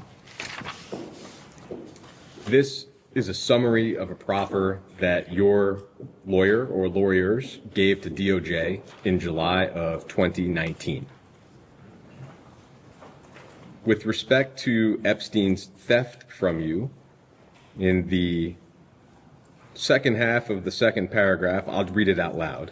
Your attorneys, quote, explained that over his years handling Wexner's finances, Epstein stole or otherwise misappropriated several $100 million from Wexner. That misconduct, together with the fees that Epstein paid himself for his services to Wexner, appears to account for virtually all of Epstein's wealth. So several $100 million is a large but not precise figure. To the best of your knowledge, how much exactly did Epstein steal? I don't know. I don't think I'll ever know. I'd like to try to understand a little bit better how Epstein was able to steal or misappropriate that many funds. One way, reportedly, is that the trusts that we described earlier, which I know you said you have no recollection of, I just want to be thorough. The trusts that he was trustee of would receive gifts of limited stock, and he would then sell that stock on the New York Stock Exchange, and then use a portion of those proceeds for his own personal purposes. Do you have any knowledge or recollection of what I just described? I'm effing surprised. I shocked. I didn't know this. Is it that you have not previously heard what I just described? I never heard of it, never saw this document. And it was publicly reported, I think, by ABC several years ago, but not ever on your radar. Never. The report indicates that it was more than or around $1.3 billion of stock that Epstein moved around that way. Not that he kept all of that money for himself, but the total amount of stock sales was over $1 billion. You have no knowledge or awareness of that. I don't know the amounts. The only trust that I'm aware of is my wife set up trusts for our kids, you know. So however she set them up in the amounts, I have no idea what's in them then or now. And then separately, it's been reported that around $20 million of stock and cash were contributed by two of your charitable foundations to one of Epstein's charities. Do you have any knowledge or awareness of that? Effing shocked. I'm appalled. I never heard that. Did you know that? No. Except so. Thank you, Mr. Rector. We have some additional questions, and we have some questions from some of the members here. I'll start. I want to just go back to something. Now, earlier in the deposition, Mr. Rector, you said that you were never aware of Jeffrey Epstein or Ghislaine Maxwell sexually abusing minors or adult women. Is that correct? I know Jeffrey was accused by an adult woman of abusing her, and that's the only thing that I knew until the shit hit the fan. So prior to it becoming public knowledge, you were never aware No. of Jeffrey Epstein? Absolutely not. Were you ever You have to aware? wait till he finishes asking the question. Sorry. The court reporters will get mad at you if you don't. Okay, so I think you said that, you said that you were not. Were you ever aware of Jeffrey Epstein or Ghislaine Maxwell sexually abusing men or boys? No. Okay. How about trafficking men or boys? No. Prior to it becoming public knowledge, were you ever aware of Jeffrey Epstein or Ghislaine Maxwell arranging for a prominent person to have sex with another person? Never. Okay. Can I ask you, Mr. Wexner, were you ever with Jeffrey Epstein in the presence of women or men in bathing suits or underwear? No. Never in the presence of women or men in bathing suits or underwear with Mr. Epstein? No. I mean, if he was at the fashion show, he'd have seen women in underwear, but, you know, 500 people. So you're saying that if he was at a fashion show with you through the fashion business, Yeah. it may have been the case, but could it have been the case that you were with Mr. Epstein maybe prior to the fashion show or in another space? No, absolutely not. So did any women or men ever model clothes for you in the presence of Mr. Epstein? No. So not at a fashion show and not in a private home or residence? Being in the audience at the fashion show would have been the only possible time. Are you aware of any individual that has given either a public statement or any information of anyone that has actually said that they believe you were with Mr. Epstein in the presence of women or men modeling clothes or underwear?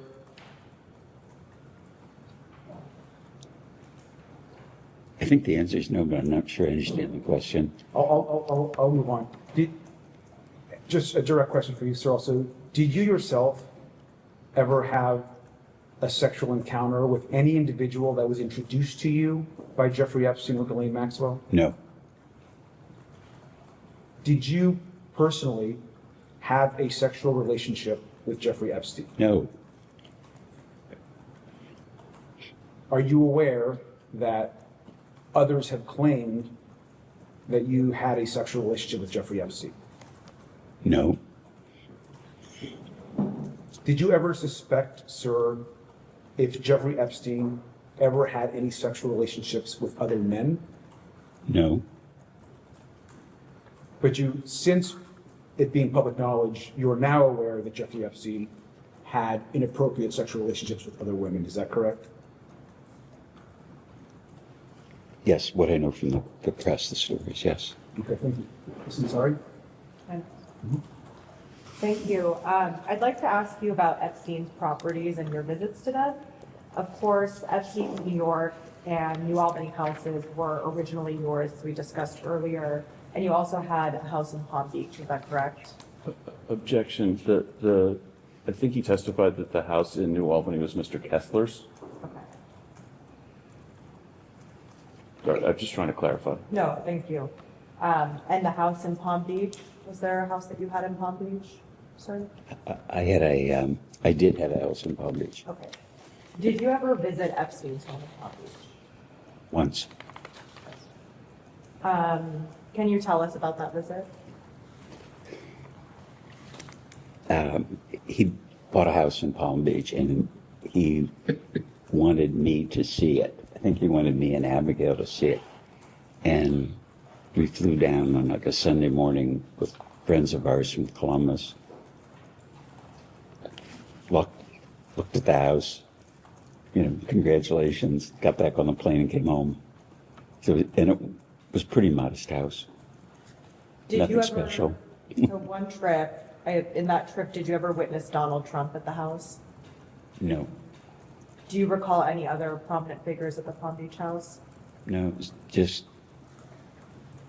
Jeffrey and my friends, Who were the other friends? Judy and Steve Tuckerman, Dr. Stephen Tuckerman and his wife Judith. I'm sure they'll be delighted about that. No, they won't be. They're Did in you, heaven. did you ever visit his island in the U.S. Virgin Islands? Yes, Can you tell us about those visits? yes. Jeffrey invited us to see it, and we were on a boat, and we went to the island with our kids. So Abigail, myself, and I can't remember how many kids we had, 2, 3, or 4, but at least 2, walked around for a while and left. Probably an hour visit. Okay, an hour. So on that trip, do you recall seeing any prominent figures on the island? No, and it was a pretty crummy island. Okay. Did you ever visit his ranch in New Mexico or his house in Paris? Do you want to break those up for clarity? Did you ever visit his ranch in New Mexico? It was the same kind of thing. He wanted Abigail and I to see his ranch. We flew down there and drove around for an hour or two, got back on the plane and came home. And I don't think he had a house. So you would fly just to go visit for 1 hour? Yeah, I would fly to Europe for 1 hour on business trips. As crazy it is, getting on the plane and going places for me was like going to the mailbox. And he didn't have a house on the ranch, and I never knew he had a house in Paris. And in the ranch in New Mexico that you spent an hour at, were there any prominent figures or anyone that you recall else being there? No, as I recall, it was just Abigail, myself, and I think he'd rented a trailer, so it wasn't a house. And that's all I know. Okay. And so to clarify, you didn't know he had a house in Paris, so you did not ever go to the house in Paris? I didn't know he had a house in Paris, and therefore he didn't go to the house in Paris. Okay. Didn't. During any of your visits to any of these properties, did you ever see any girls or women that looked unusually young? No, Did you ever hear rumors of any girls or women who looked unusually young visiting Epstein's properties or island? no, never did. During any visits Perfect. to Epstein's property, did you ever see photographs or other images of women or minors? Not that I recall. Did you ever become aware of Epstein transporting women or minors using assets that you owned, whether that's a plane that you owned or a yacht that you owned? Absolutely not, no. And did you ever hear of any rumors related to Epstein's personal life or his sexual activities? No. Rumors that you may have heard in the grapevine.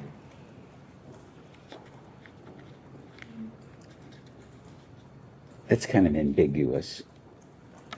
I mean, like, I'll answer you in this. I think you're asking an ambiguous question. I would go to visit David Gergen at Harvard because I was very interested in the Center of Public Leadership.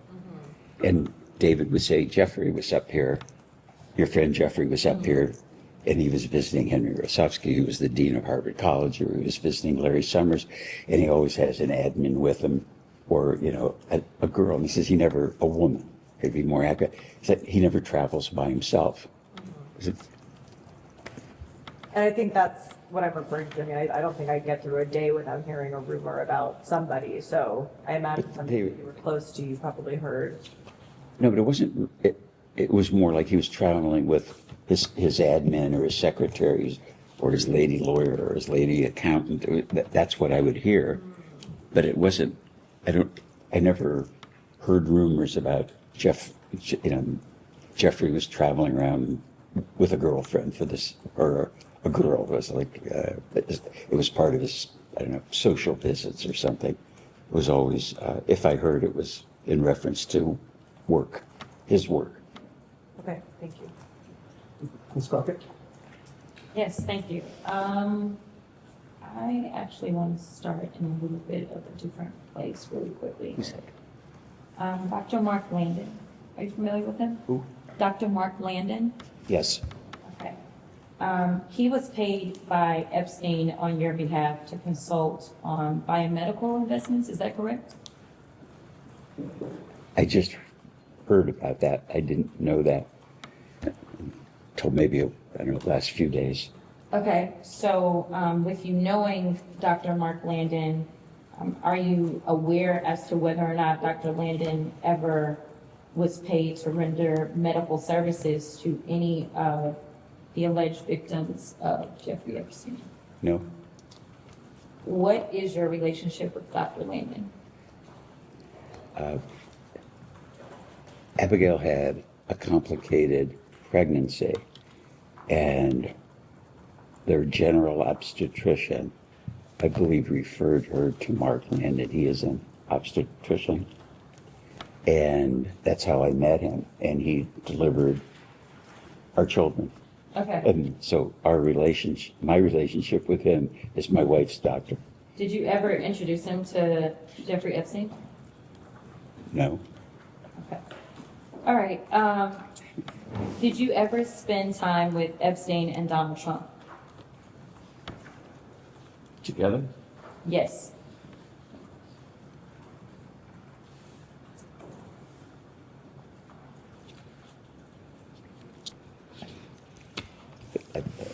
I want to answer this question accurately. I would go to some of the Victoria's Secret fashion shows because it's very important to the brand. At some of the fashion shows, Jeffrey was there and some Trump was there. And I remember because Trump would always introduce himself to me. And I always thought it was kind of odd that he was at the fashion show because he had nothing to do with fashion. So the coincidence of them being together at an event, it could have been that, but I have no specific recollection. They never had a social or like a drink or a cup of coffee, something, that would put them together. Okay, so just to clarify, because I want to make sure we're clear on the record, you're saying that you can recall instances potentially where Epstein and Trump were together and you were in their presence, or just a random scenario where Epstein may be there, Trump may be there separately, and then you would be there? It would be at random. That would be accurate.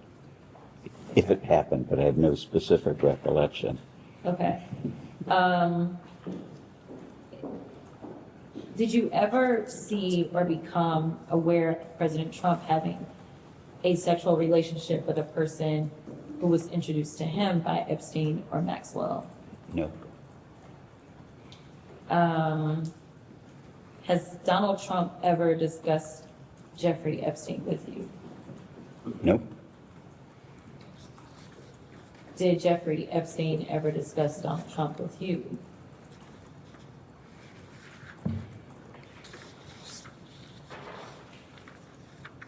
I would describe it, he would name drop it. So he would say things like, I know President Clinton, or I know the Pope, or I know God, or, or I know you. It was that kind of name dropping, but never, I can't remember a specific place, but Jeffrey dropped a lot of names. Okay. So to clarify, you believe he's specifically dropped Donald Trump's name?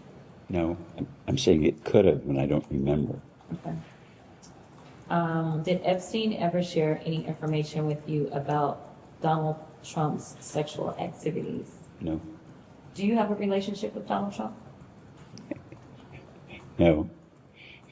But you've met him before. He introduced himself to me at the fashion show a couple of times, but I wouldn't say, hello, how are you? Like you say, met, like we knew each other. We don't know each other. He wouldn't. I'd be shocked if he remembered me. Okay. And I know that you specifically mentioned the island, that you have been to Jeffrey's Island. Do you recall seeing any of those persons that Jeffrey Epstein would name drop while you were on his island? No, nobody was there but Abigail, myself, Jeffrey, maybe somebody cutting grass or something. There was a maintenance person, I think, but I don't specifically recall. I know for sure I was there, Abigail was there, Jeffrey was there. And there wasn't anything abnormal about the appearance of the home on the island, and the reason that I asked, just to give you clarification on what I mean by abnormal, we've heard reports of people being thrown off when they walked into his home in New York because there was a massage table that was just sitting randomly in the middle of a room. Did you see anything like that when you visited any property that belonged to Jeffrey Epstein? Well, first to clarify, when we visited the island, there was like a Pueblo building, like maybe a one room and a bathroom or something. It was pretty crummy. And the island was crummy. There were no trees, there was no sand, there was no beach. It's a kind of a peculiar thing. It was an island, but it was like a pile of rocks. It was just, I was kind of shocked that that anybody would buy it for any purpose. As far as seeing things, I never was in the house. I never at his house in New York. The house in Florida, we were there after he bought it because I mentioned with the couple, so I never saw a massage table or anything. Well, Thank you so much, Mr. Chairman. Thank you, Mr. Wexner, for your ability to answer a lot of questions. I think when you meet the survivors, it becomes incredibly personal, especially for women on this committee, so I appreciate it. But I'd like to introduce exhibit, I believe it's F.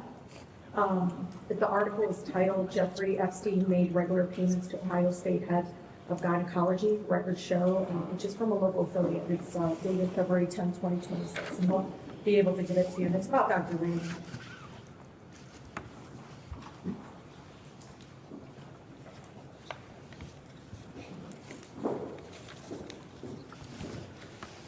I know they're passing it out, but Mr. Wexner, in the article, explains that recent Department of Justice files indicate that in early 2000, Epstein was making quarterly payments to Dr. Michael Landon, who is the OBGYN and the chair of the OBGYN department at Ohio State University.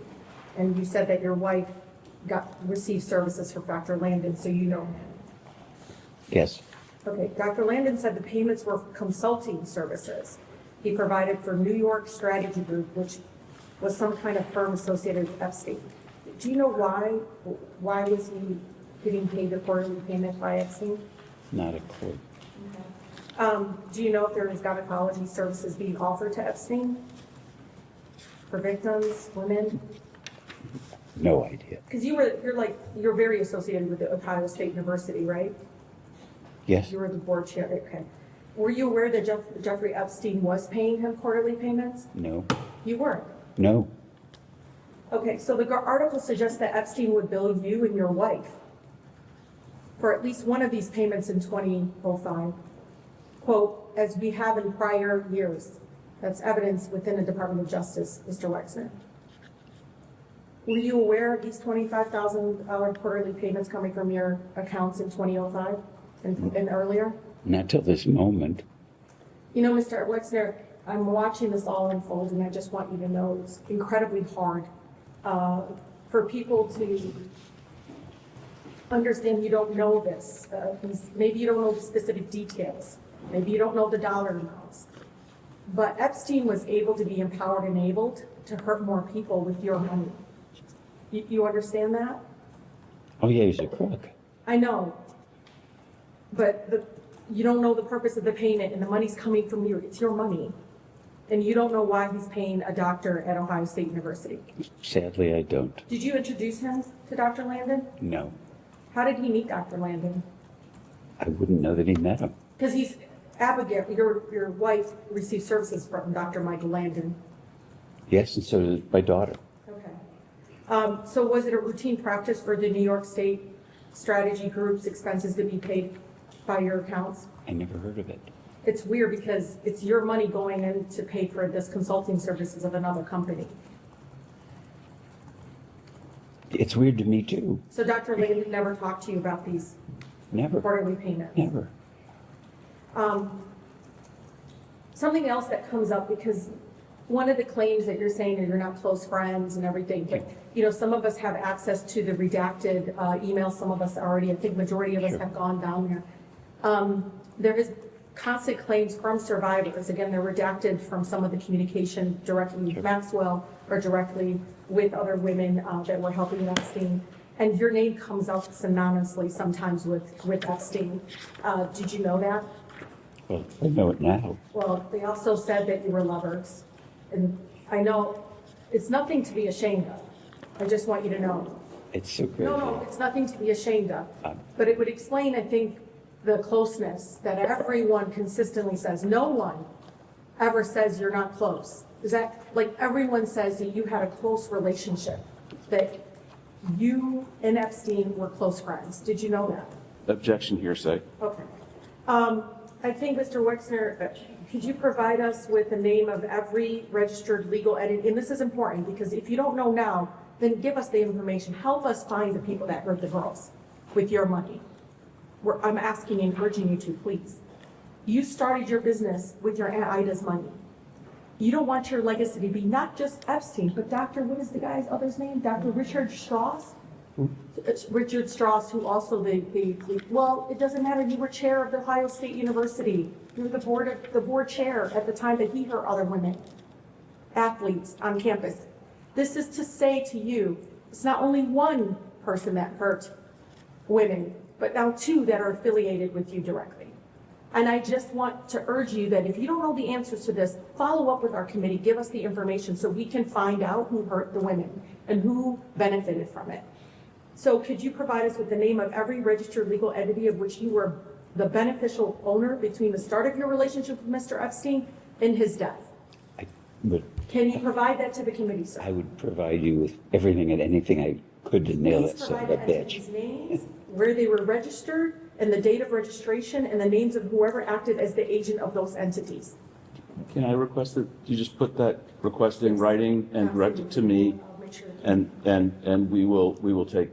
we'll take it And- and And respond it's to it. important because, Mr. Wexner, so you know, the women, the survivors told us to follow the money consistently. The other question, and this will be my last. You claim that you have been a victim and defrauded by Epstein, correct? Correct. Then why didn't you file charges, go after him? He used money to hurt girls and probably young men. Why didn't you do anything to recoup your name, which has been synonymous with Epstein? Do you know your name comes up in the emails among victims who never met you, but your name was used consistently. I'm not sure I understand what the question to The him is. question is, why didn't you file any charges against Epstein if you conned you of $200 million that we know of? Why didn't you go after him? Well, at the time, I didn't know. But when you And found out, why didn't you go after him? Is it because he was a good friend? no, You had my feelings for him. dad is probably laughing. You know, No, one of the I thing, know. one of the no, no, one of the things my dad told me that you don't get a pissing contest with an elephant. And running a public company for a long time, I'm not good at public relations or financial public relations. And so I would answer questions to analysts, I'd call people up and I'd tell them the truth. And what I learned in the course of my business career is whether it was my chief of staff, the company lawyer, personal lawyers, what should I do? And the advice is, let us handle it. You don't want to get ahead of this. So I'm happy that today is happening Good. because I want to help and I would do everything I can to nail that son of a bitch. And Because they might be hurting Please let more. him, please let him finish. And I can't tell you how much I value my own ethics, my own moral compass, that it has a true north. And what I think happened, now knowing about all the cons, is that Jeffrey would tell somebody that they were me or this was somebody else. Like, you and I've never met, right? I don't recognize you, but you're a congresswoman. I think, because Yeah, I never met you, but you're all over the emails. yeah, but so I presume you're a congresswoman, and I presume you're not a man in women's clothing. But I don't know what I didn't know, and I understand. this is You know now, we can do something about it. oh yeah, So Wexner claims, you claim that you cut ties with Epstein in 07, right? Okay. But you emailed Epstein, quote, Abigail told me the response, all I can say is I feel sorry. You violated your own #1 rule. Always be careful, end quote. That was an email in 2008, Mr. Wexner.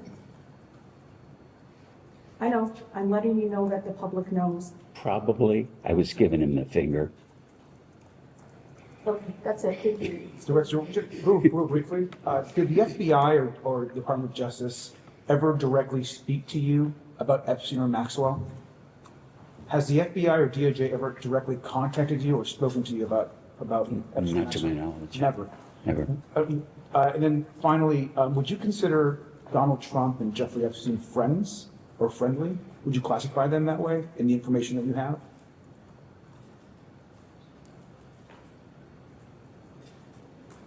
I think it's really two questions. Would I think they were friends? No. Jeffrey Epstein held him out as a friend. Great, thank you. We can go off the record.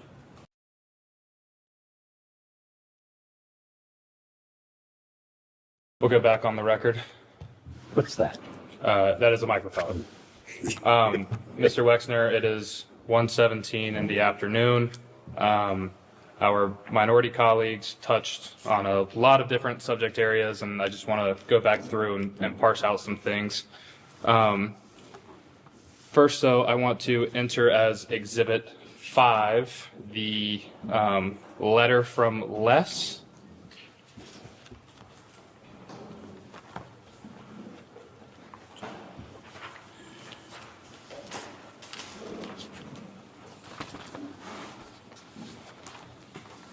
Do you have one more? I'll get it back to the rest of it.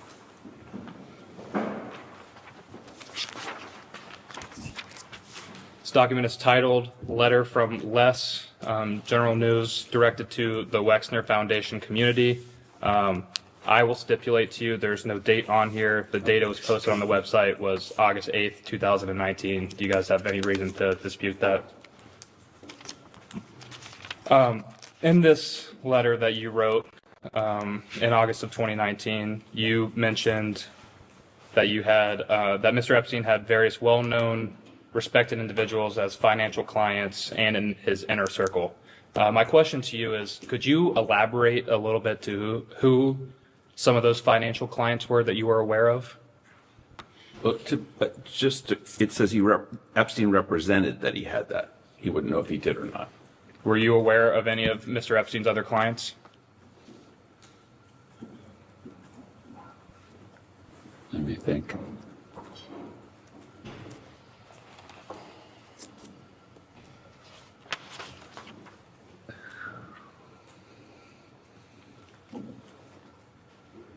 Well, specifically, I talked to Ellie de Rothschild, and so I mentioned that earlier. So he represented their whole families. There had been a whole bunch of people. I mean, most of them I never would have met, but I knew Ellie. I never met people, but there were people that called me that either insinuated or said they knew Jeffrey through a financial relationship. And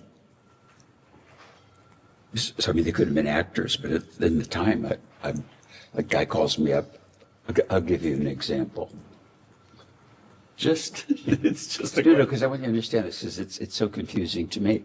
He would say, like, I'm providing financial advice to the founders of Google. I'm providing financial advice to Jeff Bezos. I'm providing financial advice for the chief technologist at Google. And I thought, wow, I'm in good company, because these are really smart guys with a lot of money. And you have to put yourself in the mindset of if my attorney said, he was qualified to argue in front of the Supreme Court, I'd believe him. I didn't say to call the Supreme Court and say, tell me, is he really an attorney or did he do this? And I'd get a phone call from someone like a guy named Meyerwald. Who said he was the chief technology of Google. Jeffrey has been helping me. He's financial advisor. I told Jeffrey I was building a boat. He told me to call you. I had never built a boat, but because I hadn't. But if I wanted to build a boat, I would go to FedShip because reputationally they're the best boat builders. Then, it was, and that's the part that is so embarrassing, is what a commie was. And I don't know, you believe your priest or your minister, your rabbi is what they are, you believe them. And it was mostly phone calls of people would say, or if you'd bump into somebody, Jeffrey's my advisor, or Jeffrey's talked to me about stuff, or Jeffrey's helped me with financial things. I can't remember specifically, but as I look back at it, it was part of the con. So I never met Meyerwald. Can I have 1 second? Because I think it will move this thing along a little faster. Telling stories, okay? Just answer the question. Mr. Wexner, you mentioned some of these phone calls from other individuals, boasting about their ties with Mr. Epstein. Do you have a recollection of when most of these would have occurred, these phone calls? Pretty regularly, but I can't remember any of them. Understood. In Majority Exhibit 3, your statement from this morning, your written statement from this morning, you mentioned on the second page, I believe it is, second paragraph, approximately middle of the paragraph, that you consulted Ace Greenberg and Jimmy Kane of Bear Stearns, Epstein's former employer. Did I read that correctly? Correct. What did you reach out to Mr. Greenberg and Mr. Kane about at Bear Stearns with regard to Mr. Epstein? Checking references. And as far as checking those references, did anything come up surprising to you about Mr. Epstein's background? All positive. And you also mentioned, well, let me take a step back. Bear Stearns has mentioned and previously reported that Mr. Epstein didn't have a degree or some of the proper qualifications for his job there. Did you have any reason to doubt the qualifications of Mr. Epstein when it related to being your financial advisor? I don't recall that I ever questioned that. That is, he had a degree. Don't remember asking the question. And so going off of that, other than making some phone calls to some individuals, did you ever formally check into Mr. Epstein's past?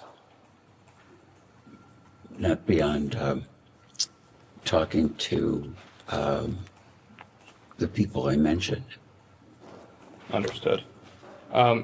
You also state, sorry to jump back and forth, the letter from Les Exhibit 5. That same paragraph, the third one in the middle there, the last sentence after the comma says, "I believed I could trust him." What about him, meaning Mr. Epstein, did he do that you thought you could trust him?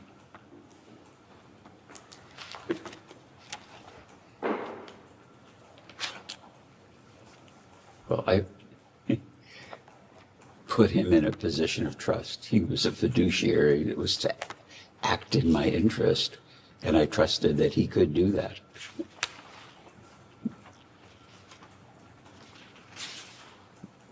And your trust in him came before he actually handled any of your finances. Is that correct? Correct. 'Cause initially, he was like a friend of a friend who I perceived of as being skilled to review Harold's work. Understood.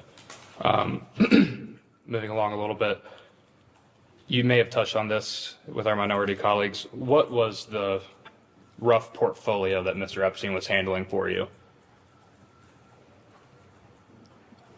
Probably all my personal finance, houses, equipment, cars, just inventorying of stuff. The stuff, I don't know, all the financial things that someone would handle outside of their business. I had to have someone do because it was so much stuff. And the financial advisor previous to Mr. Epstein, did that individual have power of attorney? I don't specifically remember it, but I think he did. And Mr. Epstein did have power of attorney over your financial matters? Yeah, as did Dennis. And why did this become your practice to give them power of attorney?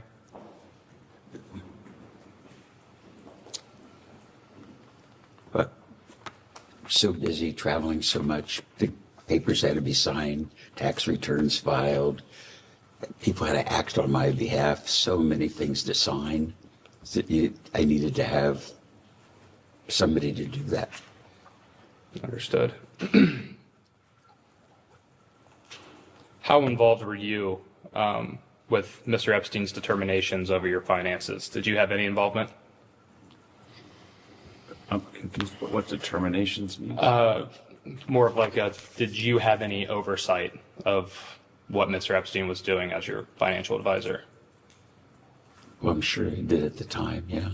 And did he bring every decision to you, some decisions to you? What did that look like? I don't know. I was running a 20-division business, had community responsibility. So if you ask me what the president of the university brought to me or what the head of the foundation, I can't remember, but I was involved in everything except just a lot of stuff. So is it a fair characterization of your testimony that Mr. Epstein had pretty wide latitude over your financial affairs? Yes, that's fair, pretty wide. And Mr. Epstein had access to your personal bank accounts, is that correct? I don't recall. Do you recall if he had access to any of your business bank accounts? I'm sure he wouldn't. Did Mr. Epstein ever ask you to lend him money for any reason? No. Did Mr. Epstein ever make any attempt to blackmail you for any reason? No.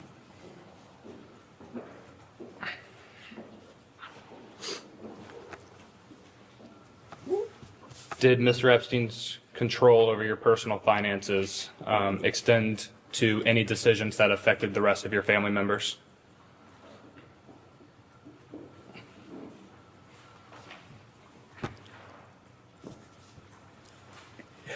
It's just like, I want to say no, but I know that he was involved with the Children's Trust because I learned that today. Or what he did that I didn't know that would have been personal. I don't know what I don't know. But to my knowledge, he wouldn't have, in a civilian way, been involved. And just to clarify to your testimony earlier about setting up trusts for your children, it was Mr. Epstein who helped set up the trust for your children? I don't recall. Did Mr. Epstein handle any other financial decisions in regard to your children? Not that I'm aware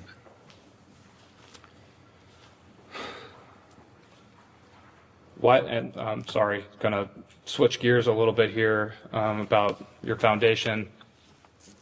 Why ultimately did Mr. Epstein become a trustee of your foundation?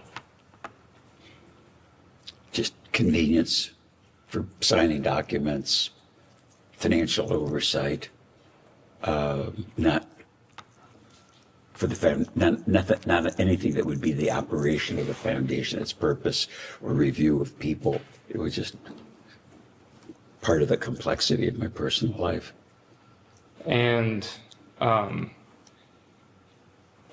forgive my ignorance, you have usually board members of foundations and separately trustee members. Is that an accurate statement?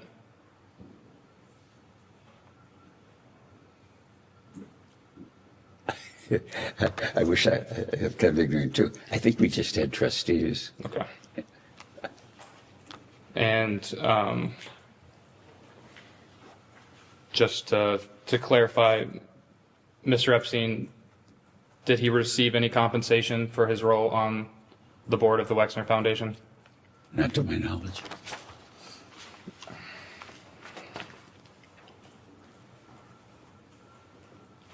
Do you recall who Mr. Epstein replaced on the board, or how that board seat became available to him? No.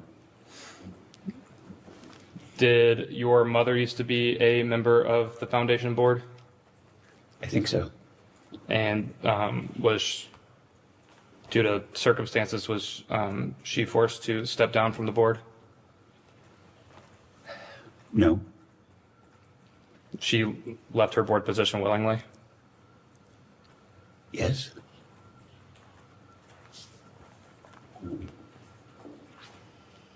Was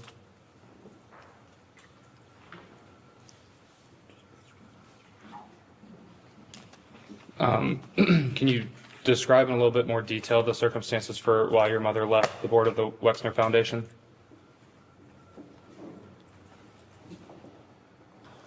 I don't recall. Probably age.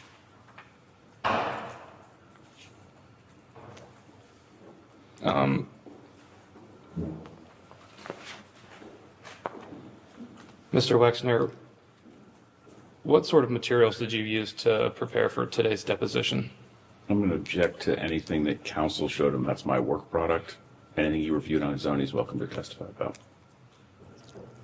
A few documents and smart advice, like just answer questions. Yes or no. Don't discuss what your client, what your attorney told you. Yeah, I mean, nothing. The question was, Okay. Well, say it again. I want to be honest. Excuse me. What documents or other materials did you use in preparation for today's deposition? other than anything that your lawyer showed you, Oh, nothing. Are you aware of any litigation from your mother and the Wexner Foundation about her stepping down from the board? No. Was there any was there ever any pressure from Mr. Epstein to keep his position on the foundation's board? No.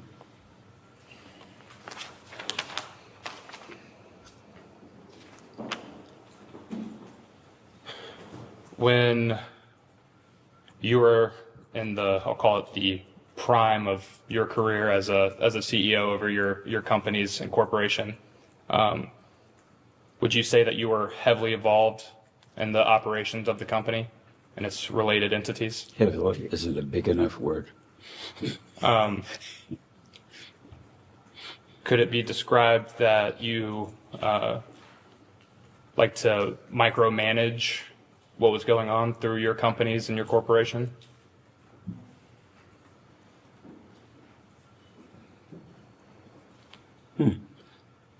No. That was no, I would describe my involvement, and I don't think people that I worked with ever described me as a micromanager.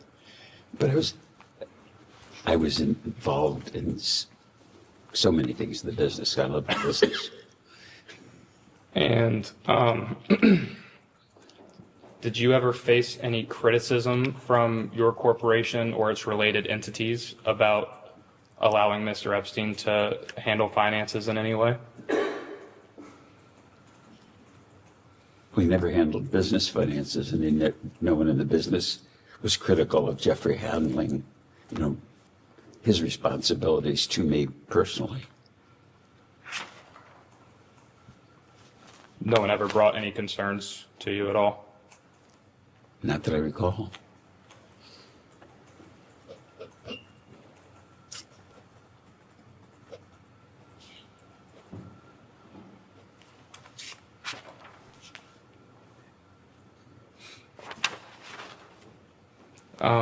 I want to circle back again to some testimony you provided earlier.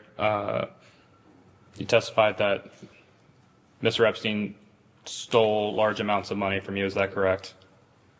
Yes, I did. That's a statement. And I can't recall, did you know some partial amount of how much he stole?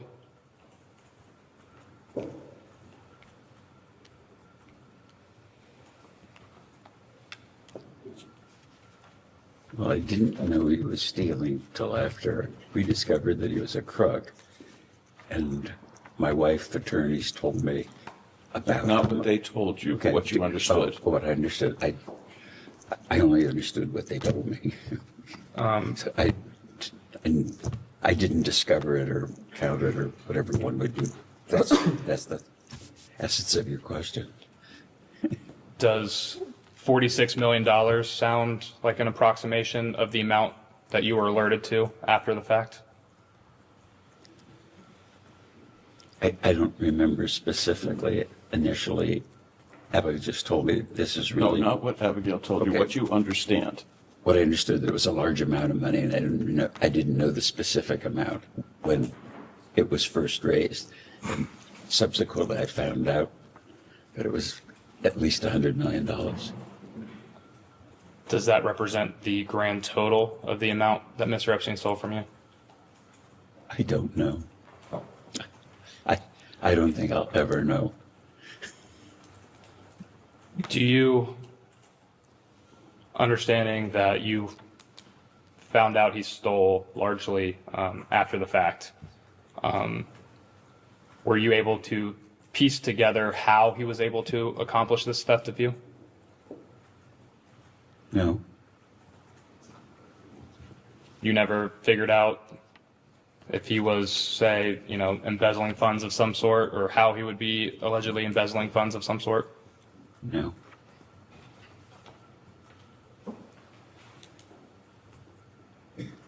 And you testified earlier that you did not end up pressing any charges against Mr. Epstein for the theft of your funds. Could you briefly explain to me why, again, you decided not to? Advice of advisors.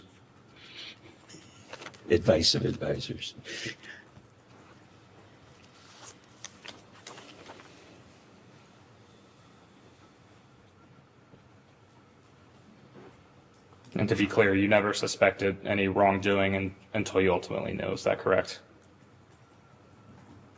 Correct. Did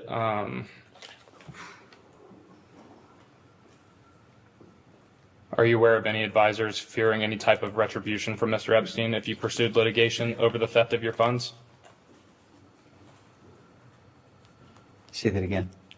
Did your advisors have come to you with any fear of retribution from Mr. Epstein if you threatened litigation over the theft of your funds? No. No, no, I don't remember that at all. Are you aware of Ghislaine Maxwell having any role in the theft of your funds? No. I want to move now to the New York City townhome, 9 East 71st Street. I believe you first purchased that home before Mr. Epstein lived in it. Is that correct? Correct. Do you remember the time period in which you would have bought it? Best guess?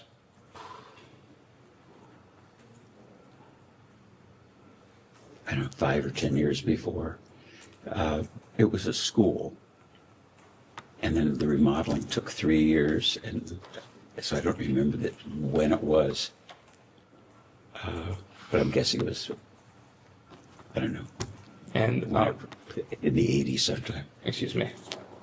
And you said 5 to 10 years before. 5 to 10 years before what exactly?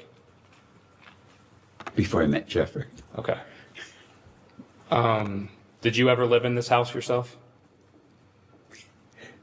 I visited it, but I never lived in New York, really. I hate New York.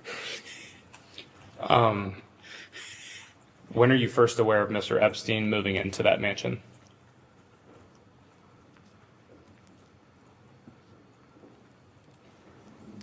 Well, he moved in sometime after I sold it to him, but I don't know when that was. Would you be able to best guess when you sold the house to Mr. Epstein?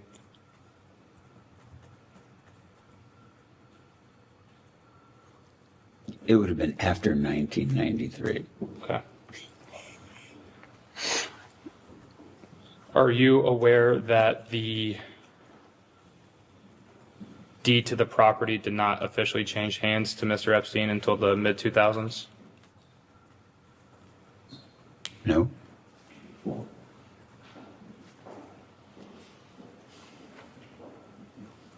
Do you recall how Mr. Epstein purchased this house from you?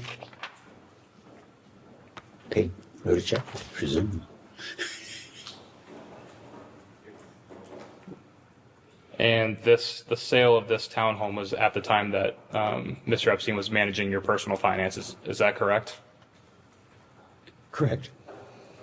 Is it possible that Mr. Epstein sold the house to himself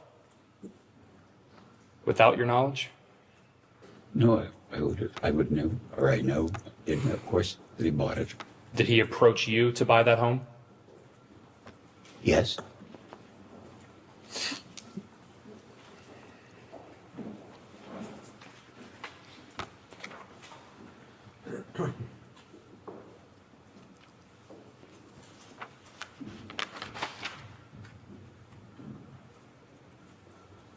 Do you recall approximately how much money you sold that townhome to Mr. Epstein for? I think about $20 million. Do you recall what the market value on that home was at the time? I believe it was $20 million. So you believe you got a fair deal for selling that home? I believe so, yes. It's been recently reported that your company, or I guess technically one of your subsidiaries, the 2 Inc., was transferred to Jeffrey Epstein's financial trust company in or around 2001. Do you have any knowledge of that happening? I don't know what 2 Inc. is, and I have no knowledge what it did. 2 Inc. wasn't one of your clothing brand subsidiaries? It was called Limited 2. That was a business that was part of the company. That's the only thing it means to me. Did you have any of your subsidiaries of your company transferred to Mr. Epstein's personal business side control? I don't think so.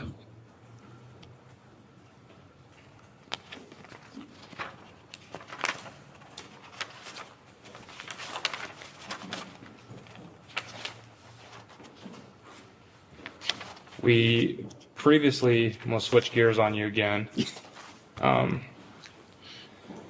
We previously mentioned accusations from Maria Farmer, and there were a subsequent set of allegations from another individual. Are you aware of who Virginia Giuffre is? No. Familiar name, but I've heard it, but don't connect it to anything. Did you ever have any sexual contact of any kind with Miss Giuffre? No. How could I have contact with somebody I don't even know? Miss Giuffre has accused you of performing sexual acts with her multiple times. You dispute these allegations? She must be confused. No, it never happened.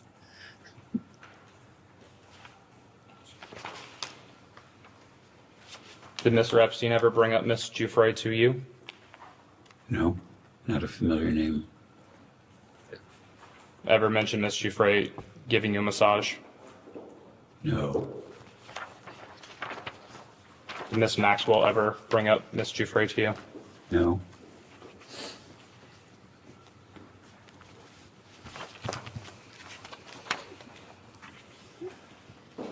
What about her former maiden name, Virginia Roberts?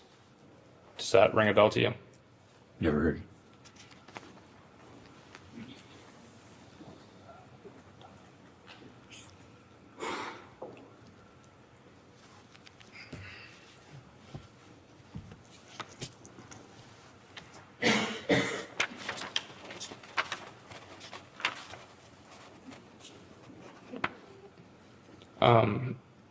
I want to return to some things we discussed earlier in the day about travels with Mr. Epstein. I believe it was your testimony that Mr. Epstein was only on your corporate jet when you were present. Is that accurate? Yes, to my knowledge. And to your knowledge, I believe it was your testimony earlier that there would be surprise parties in which the jet was traveling to a location for one of those parties, but you could not recall Mr. Epstein being at the party. Is that correct? Correct.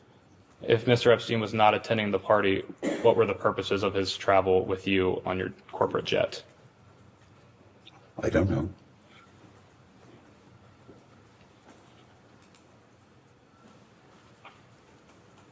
Do you have a rough estimation of how many times you would have traveled with Mr. Epstein on your corporate jet?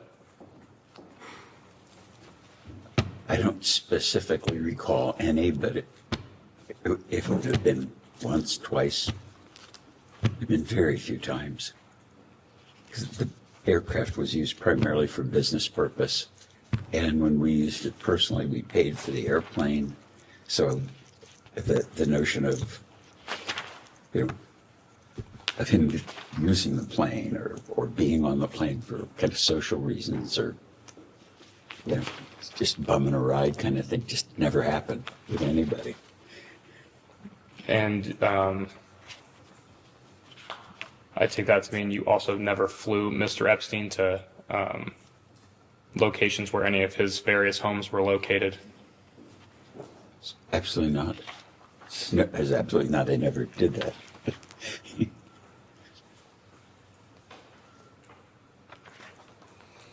And just to clarify, I believe this might have been asked earlier. Did Mr. Epstein ever bring guests on these flights? Not that I recall. Your corporate plane at that time was a Boeing 727. Is that accurate? We had two aircraft, 727, and we replaced it with a 737. And I don't remember they looked alike except for their motors, so I can't remember. I know which came first and which came second, but I can't tell you in time.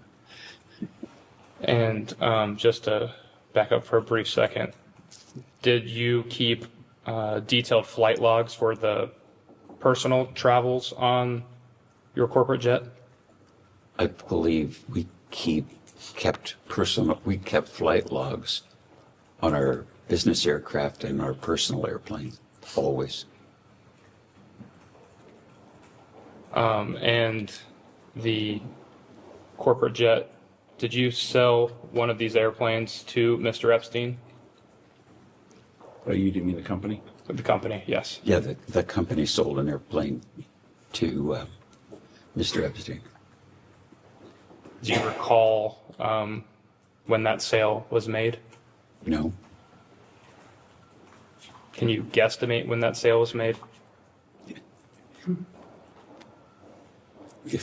when they delivered the 737, I don't know when it was.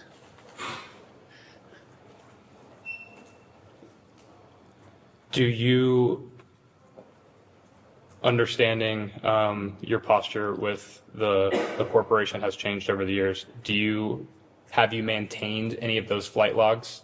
Do you have them still as records today? Never had them and don't have them.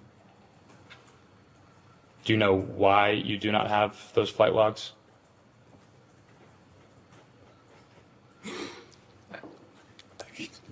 I would assume CEOs don't keep flight logs of their company airplanes. It's a kind of shocking question. You wouldn't have the corresponding flight logs of when you personally used the jet on your own your personal finances? I think there are probably two reasons that I know we kept flight logs. And I think it's a government requirement that you have to have flight logs on an airplane. But two, so many people in the business, different CEOs would be using the planes, and every plane request would come to me because I wanted them to travel, and I wanted to make sure that they were then traveling with the people that they were traveling with. So I know I approved, or my admin approved on my behalf when I wasn't around, who was on the airplanes and the trip. Because, like, funnily, a CEO would request a trip, say they were going to go to Denver to visit stores, and there were 8 people that were going on the store visit. Then I'd approve it because that would be a good use.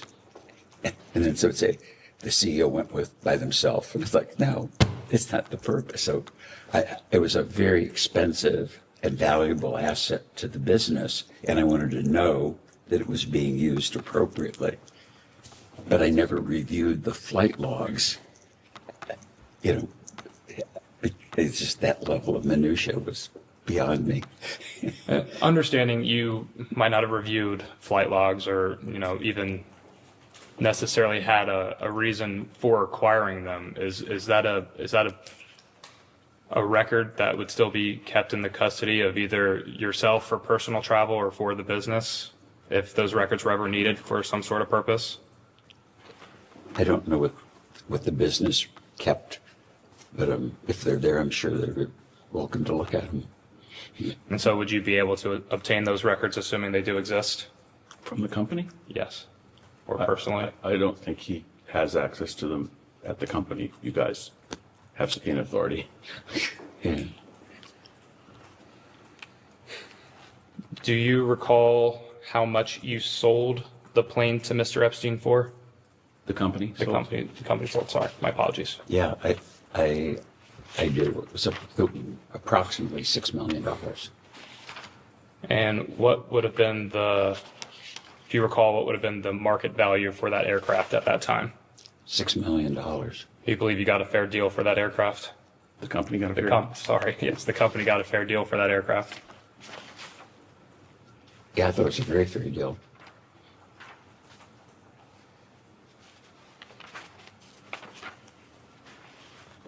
Similar question to Mr. Epstein's acquisition of the New York townhome. How did Mr. Epstein purchase this plane? from you? From the company. Okay, I'll get there, I promise. Okay. I presume we wrote a check. And you weren't privy to the any of the fine details of that deal, so as far as which entity Mr. Epstein would have used to buy that plane from the company?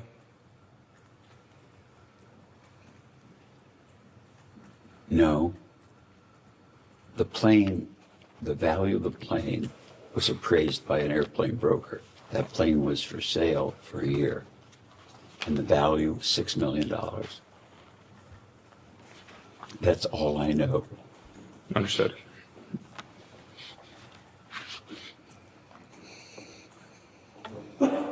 And excuse me if this is repetition, but did Miss Maxwell ever travel with you on the plane? Not that On the I company's recall. plane? Not that I recall. Did you ever fly on an aircraft owned or operated by Jeffrey Epstein? Absolutely not.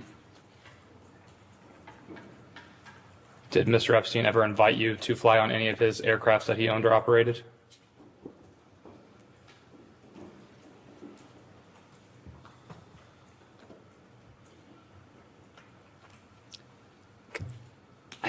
I think he might have, but I can't specifically remember the circumstance.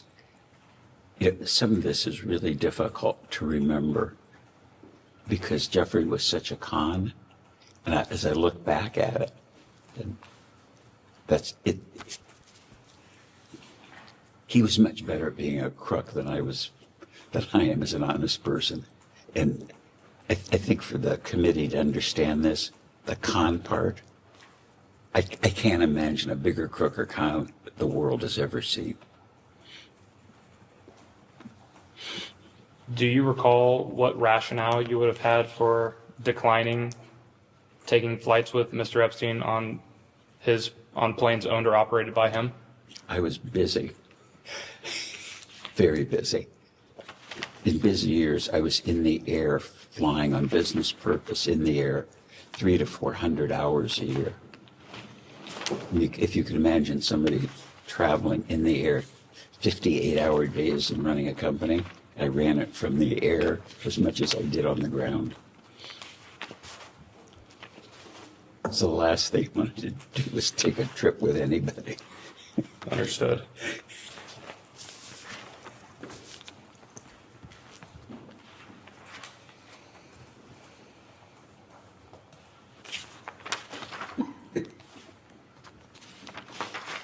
Are these all the same people? I don't recognize all of them. Oh, okay. Just focus on them. Okay. One of the subsidiaries of your corporation was Victoria's Secret, is that correct? Correct. And what is Victoria's Secret known for primarily? I said the biggest, best lingerie brand in the world. And Kind of like Nike is to running shoes. understood. And what type of events would occur to market or advertise that company while you were in control of it? It was print advertising, it was TV ads. A lot of the marketing was point of purchase, the design of the stores, and of course the fashion show was kind of a magical thing for the brand. And I believe you touched on this a bit earlier.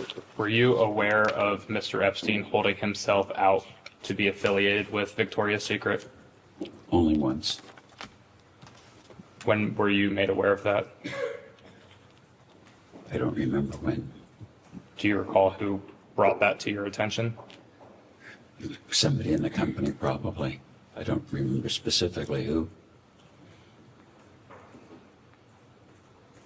Do you recall how he was holding himself out to be part of Victoria's Secret? He was a talent scout looking for models. Did you ever have the sense that Mr. Epstein had a certain odd interest in Victoria's Secret? No. Would he discuss the models at Victoria's Secret with you? No. Would he ask you to attend Victoria's Secret fashion shows? Would he ask me? Correct. No. Did you ever personally invite him to any Victoria's Secret fashion shows? No. I never invited him to any business event, let alone the fashion show.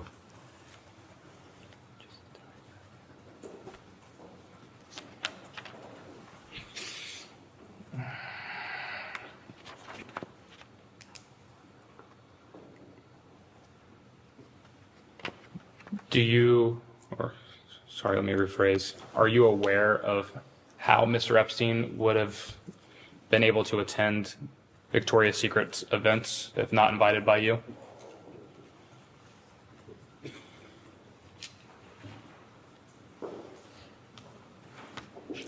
I would presumably have called somebody in the business and said, could I come? Could I get a ticket?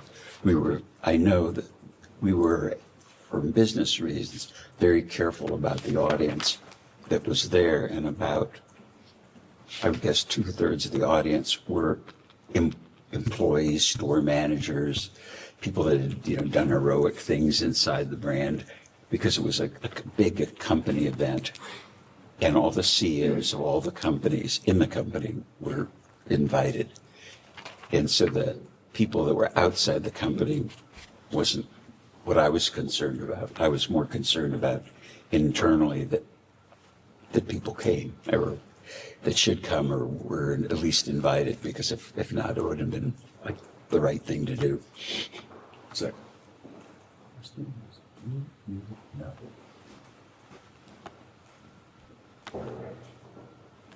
My answer is, I really don't know.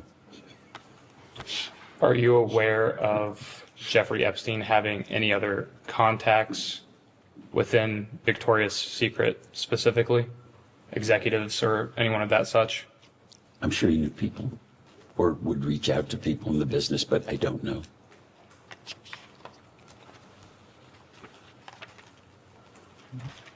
Did you ever make executives at Victoria's Secret aware that you would prevent Mr. Epstein from coming to any fashion shows or around any models?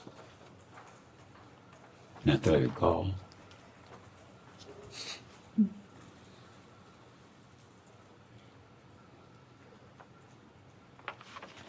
Are you aware of Mr. Epstein bringing any women to Victoria's Secret to potentially model for Victoria's Secret? No.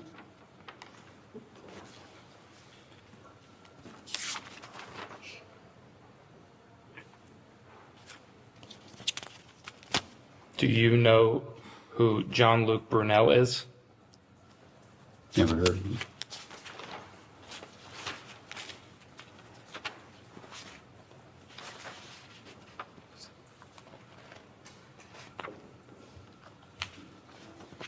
Did you ever take a recommendation from Mr. Epstein or Miss Maxwell about hiring young women or girls for any of your companies or subsidiaries thereof? No. Did Mr. Epstein ever suggest to you that he could find models on your behalf for Victoria's Secret? No.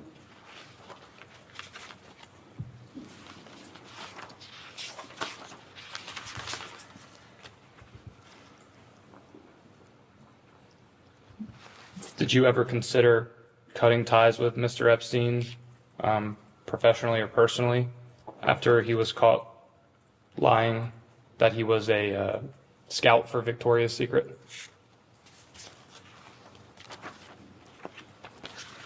I guess the answer would be, if I thought he was, I would have fired him.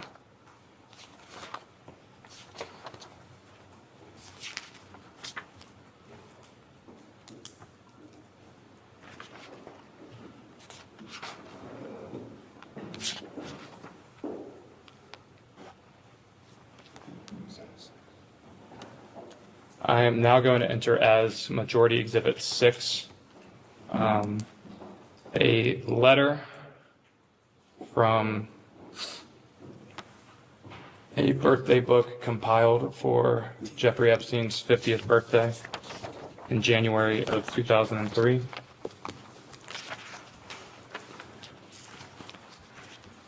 I will give you a second to familiarize yourself with the letter. What's exhibit number? 6.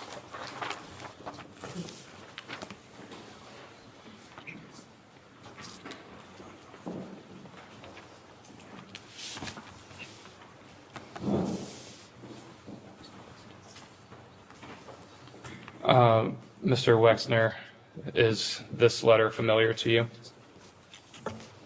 I have seen it before, yes. Where have you seen it before? In part of I think the documents preparation for today's meeting. Did you yourself write this letter to Mr. Epstein? Sadly, I did. Did Ms. Maxwell approach you to write this letter for Mr. Epstein's birthday? I think the request was to write a card or a note or something for a birthday book. And did that come from Ms. Maxwell? I don't remember. Mr. Wexner, would you please read the main body of the birthday note for the record, please? I wanted to get you what you want. So here it is. Happy birthday, your friend Leslie. And what was your understanding of what Mr. Epstein would want? He was a bachelor, so I drew a pair of boobs. As a kind of a joke and offhandedly, I'd say. Understand. I hope you do. You've said a few times throughout this deposition today that you did not consider Mr. Epstein a friend of yours. However, you signed this letter, and I quote, "your friend Leslie." Why would you sign "your friend Leslie" to someone you did not consider to be a friend of yours? I don't know. I normally say Les, not Leslie, either when I write notes, and, I guess I could. I can't explain why I would say your friend, because we weren't friends. Did you ever speak to Ms. Maxwell directly about this particular letter? No. Did you ever speak to Mr. Epstein directly about this particular letter? No. Was this letter something that you would commonly send, for lack of a better term, business associates? No, of course not.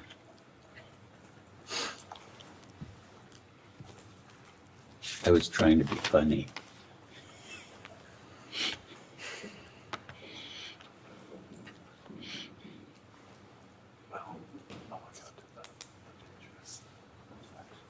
I'm going to mark as Majority Exhibit 7, a photo.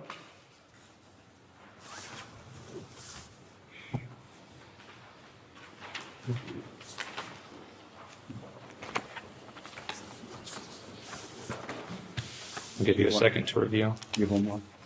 One more.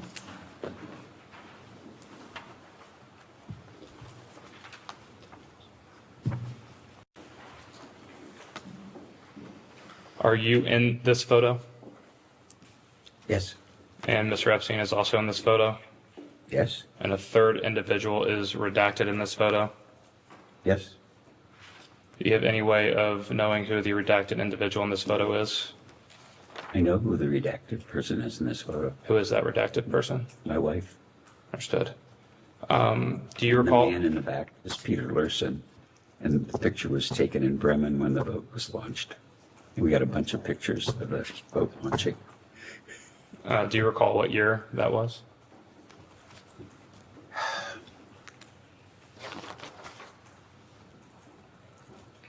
We had 2 children,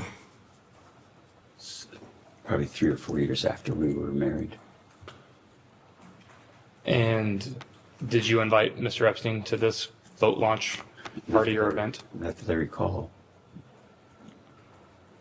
Can you recall who would have invited Mr. Epstein to this event? No.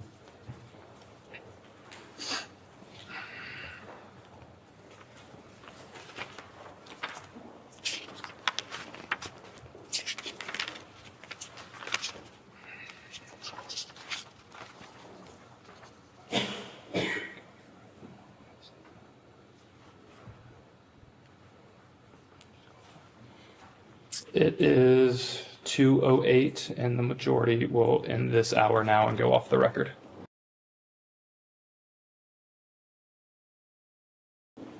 We can go back on the record. Welcome back. Got just a couple of follow-ups about some things you've already touched on. The New York City house. Do you remember when Epstein first had some kind of ownership interest in the home? I think you may have said after 1993.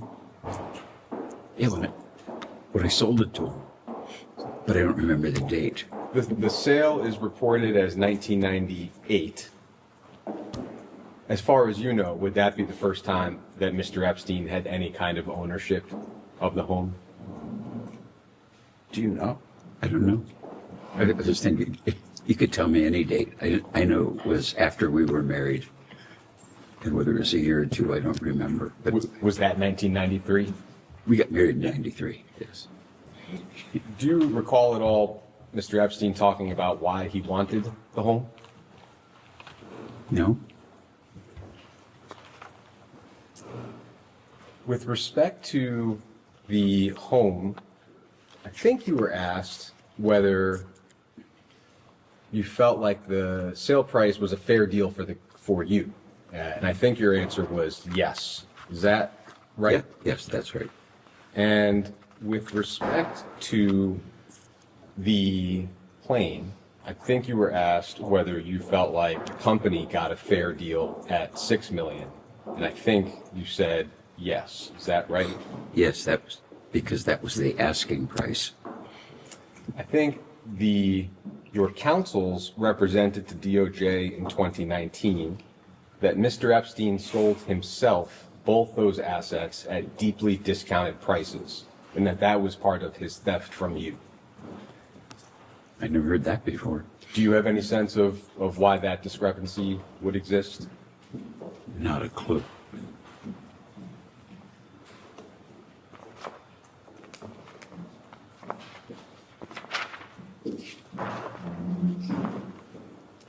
In terms of Mr. Epstein's repayment to you, I think your counsels also represented that he repaid you about $100 million in 2008. Would you have any knowledge of exactly how much he repaid you or how? No.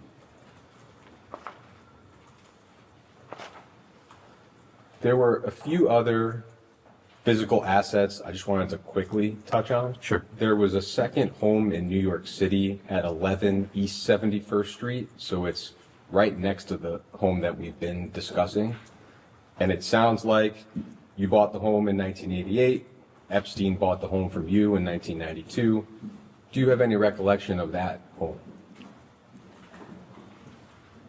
Take your time. Are you saying two homes in New York that were next to each other? Yeah, right next to it. The address for this one would have been 11 East 71st Street.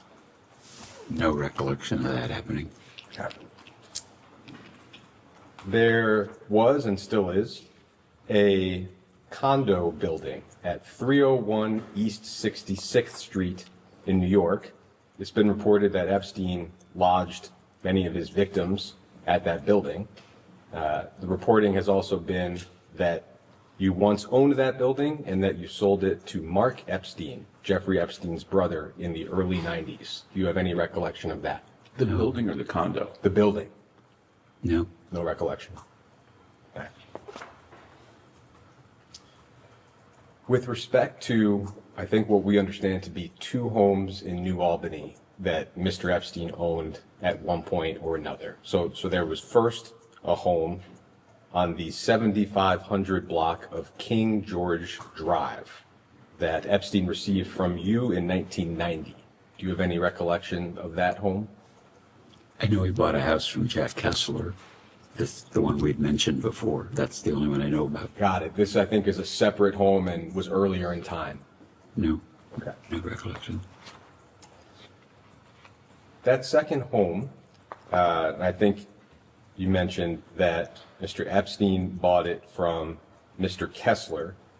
I think the documents show that it was a company that Epstein bought the home from, and I'll represent to you that it was you who signed the deed to Epstein.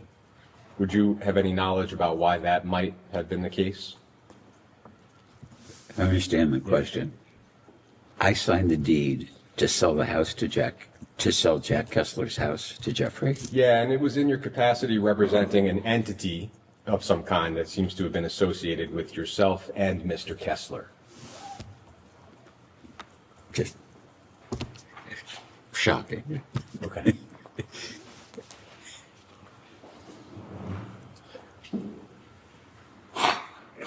Does it ever occur to you that stuff like that could be just forgeries? I think in this case, He asked the not question. likely. No, I mean, it's like, It's okay. me signing a deed to somebody else's house is just. It's okay. Okay, I'm sorry.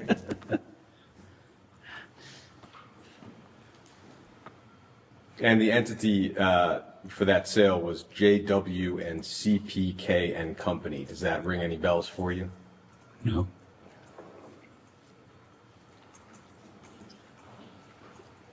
What is the history of that home, if you recall? In other words, was it originally built for Mr. Kessler to live in? Was it his primary residence? Yeah. And what do you recall as the purpose of the sale to Mr. Epstein? Why would Jeffrey Epstein, why did he buy that home, if you recall?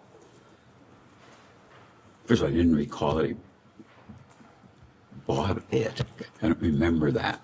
I know Jack had financial problems, and he came to me and said, I've got problems, I got to sell my house. That's all I recall about it. I don't think I was ever in the house. Do you recall Epstein purchasing it at the time? Were you aware of that? No, I wasn't.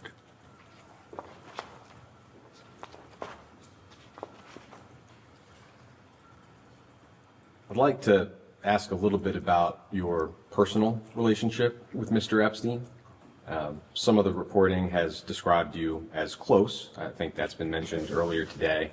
I would just like to ask about a few examples that have been reported and just understand your knowledge of that. Sure. The New York Times, for example, has reported that sometime in the late 80s, Mr. Epstein managed the design and construction of your yacht, the Limitless.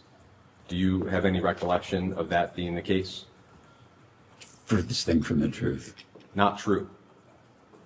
I worked on the design for 10 years, me. And it took 3 years to build the yacht. And the only person that was there beside me watching the construction was Abigail. Period. And a gentleman who represented himself to the New York Times as your former captain, Craig Tafoya, Yep. seemed to be of the understanding that Mr. Epstein had a role in designing the yacht. Mr. Tafoya, from your point of view, Mr. Tafoya is simply mistaken. Absolutely mistaken. If you wanted to, I can draw it in detail for you right now. The Wall Street Journal has reported that Mr. Epstein would sometimes do personal tasks for you, such as helping your wife Abigail find a nanny or showing up at a restaurant with a gift for a mutual friend. Do you have any knowledge or recollection of those types of activities? Never happened. No recollection, or you believe that those things did not happen? I have no recollection and believe they never happened. Vanity Fair has reported that Mr. Epstein once broke up with a woman for you here in Columbus by going to her house. This, of course, was before you met your wife. Do you have any knowledge or recollection of that? Well, that Did I break up with a woman? Yes. Did Mr. Epstein perform the act directly or indirectly? No.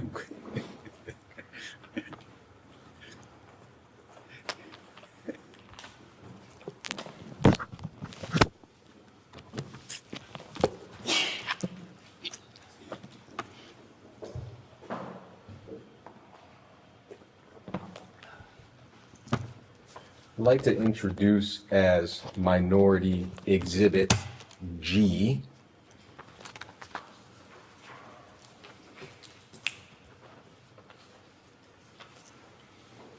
an email from 2006. I'll give you a moment to look at it.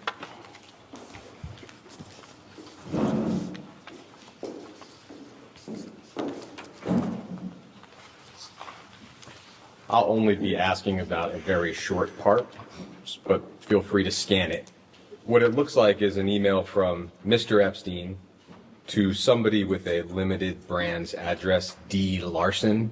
I don't know if you would have an idea of who that probably is.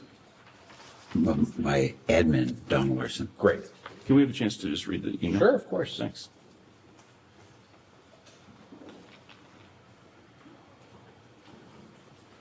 Excuse me.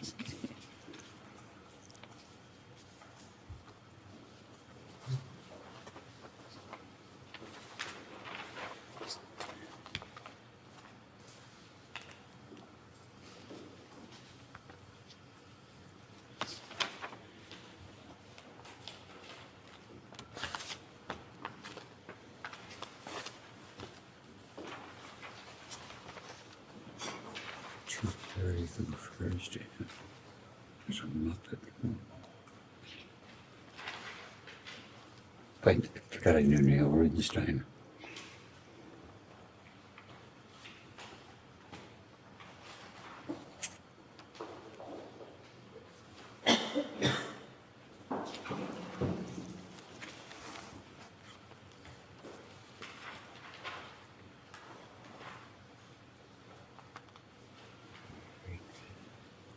And at a certain point, I'll just direct your attention to a sentence. Yeah.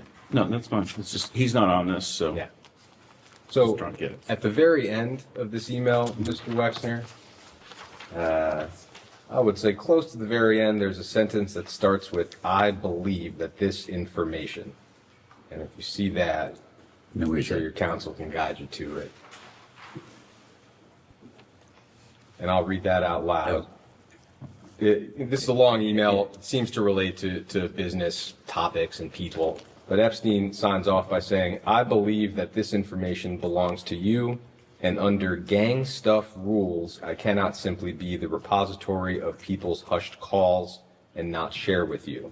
And the subject of the email is, for Les's eyes only, please do not circulate. So the phrase gang stuff rules, is that a familiar phrase to you in this context?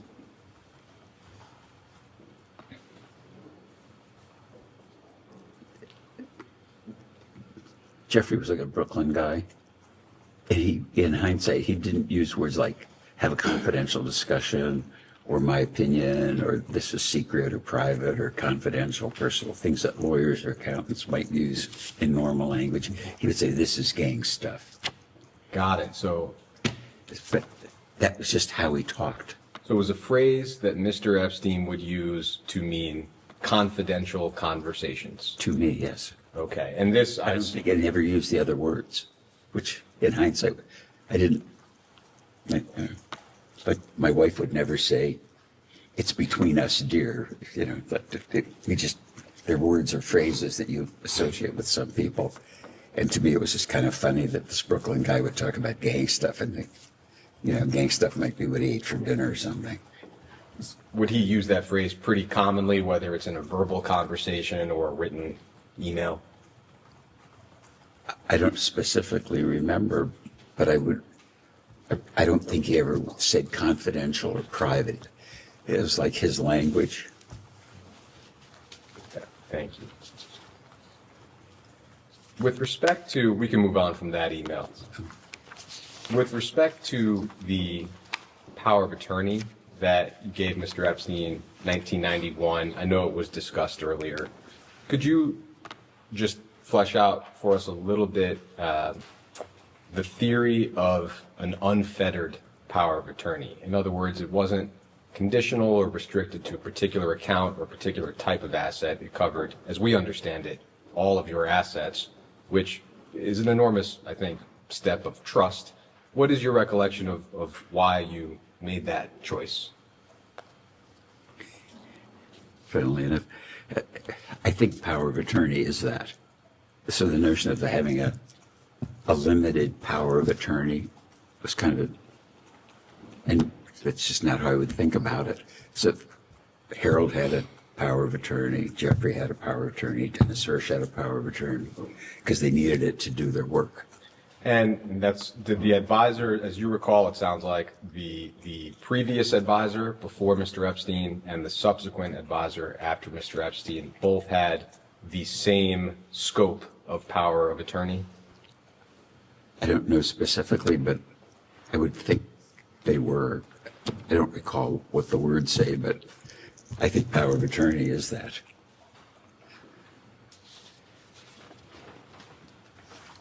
We've seen reporting, I think in the New York Times, that you accompanied Mr. Epstein to visit the White House in 1993, a few months after President Clinton took office. Do you have any recollection of that? Absolutely didn't happen. Didn't happen. Well, I'd been at the White House, but the only time I was at the White House when Clinton was president, he invited a group of like 20 CEOs from around the country to get feedback on the economy. And that was said. And I was there like the president of one of the lumber companies, the chairman of JP Morgan, Sears, companies like that. I was kind of the smallest fish in that bowl. But it was that purpose. And Mr. Epstein was not present. Of course not. So, as far as you know, you did not visit the White House under any administration with Mr. Epstein. I never visited the White House under any administration, under any circumstance with Mr. Epstein. Okay. That I'm positive of. The New York Times has also reported that at your 59th birthday party, Mr. Epstein acted as sort of a master of ceremonies. He would give toasts and introduce guests and arrange for some people such as Alan Dershowitz and Shimon Peres to attend. Do you recall the party that I'm describing? Well, Shimon was at a couple of birthday parties. I don't remember Jeffrey being there. If the party was in Columbus, I probably could remember 4 or 5 of the people that were there, and it was a surprise too. Do you recall, I suppose at any birthday party, but that one in particular, Mr. Epstein playing that sort of a role as a master of ceremonies of sorts? No. I'm thinking, even at the party that I was thinking about, the Shimon Peres, if you ask me who was there, he wouldn't have been on the list. That's not who I remember. It was a different kind of group of friends that Abigail picked to come to the party. But to the original question, do you recall Mr. Epstein ever acting as a master of ceremonies at a birthday party for you? No, absolutely not. Never.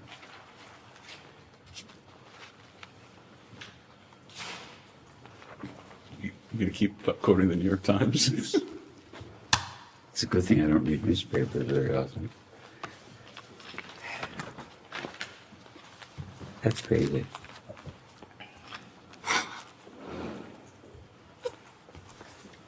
I'd like to introduce as Minority Exhibit H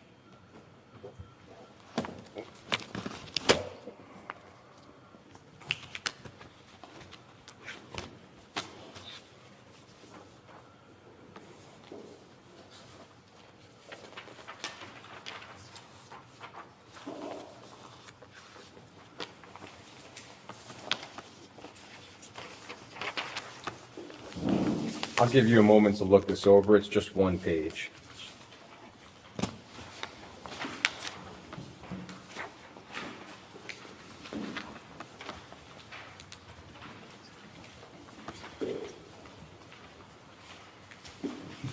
I have 3 copies.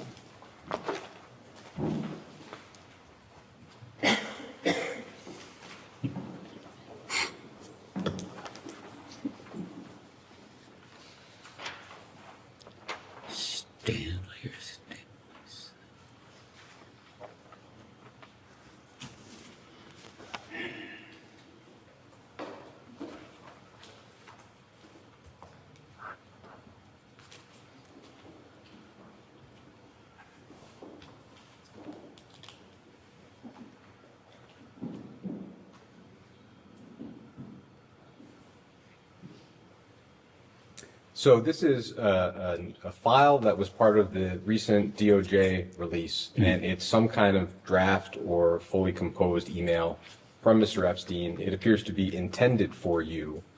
We do not have knowledge of whether you ever received it. Did you ever receive this No. email? Sorry, just for the record. Did you ever receive this email? I never received this email. Under- Letter or whatever it was. Understanding that you have not received it and therefore have not previously seen it, is that correct? Other than anything that council may have shown him. I would like to touch on a few discrete parts of it.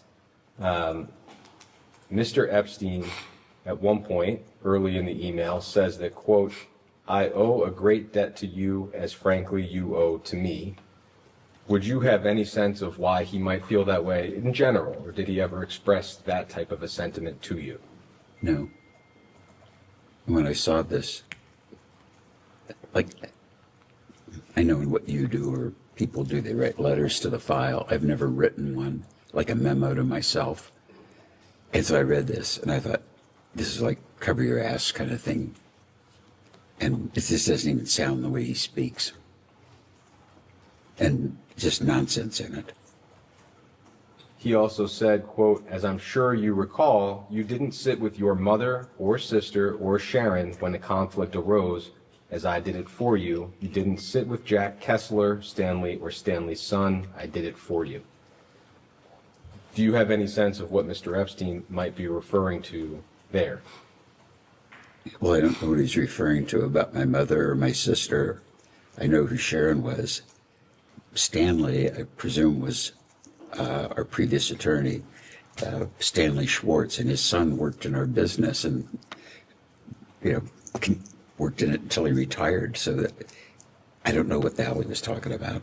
Did you ever ask Mr. Epstein to mediate a dispute or otherwise insert himself into a dispute with the individuals he mentioned here, your mother or sister or Sharon, for example? No.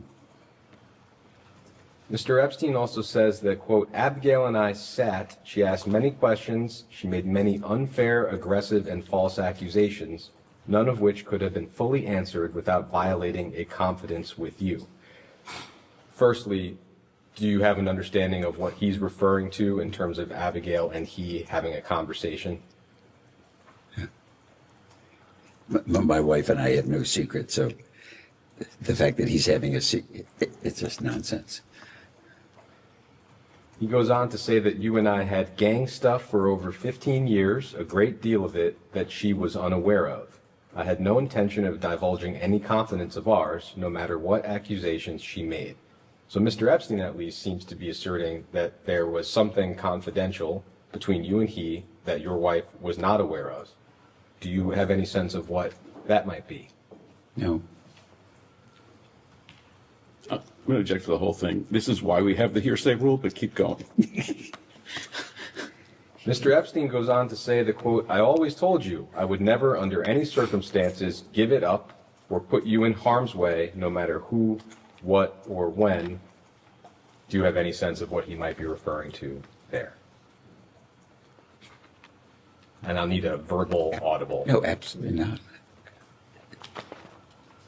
I mean, this is cover your ass psychobabble as far as I'm concerned.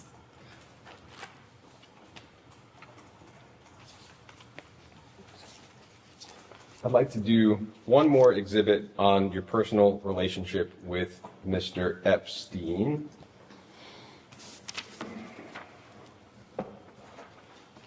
So this will be Minority Exhibit I.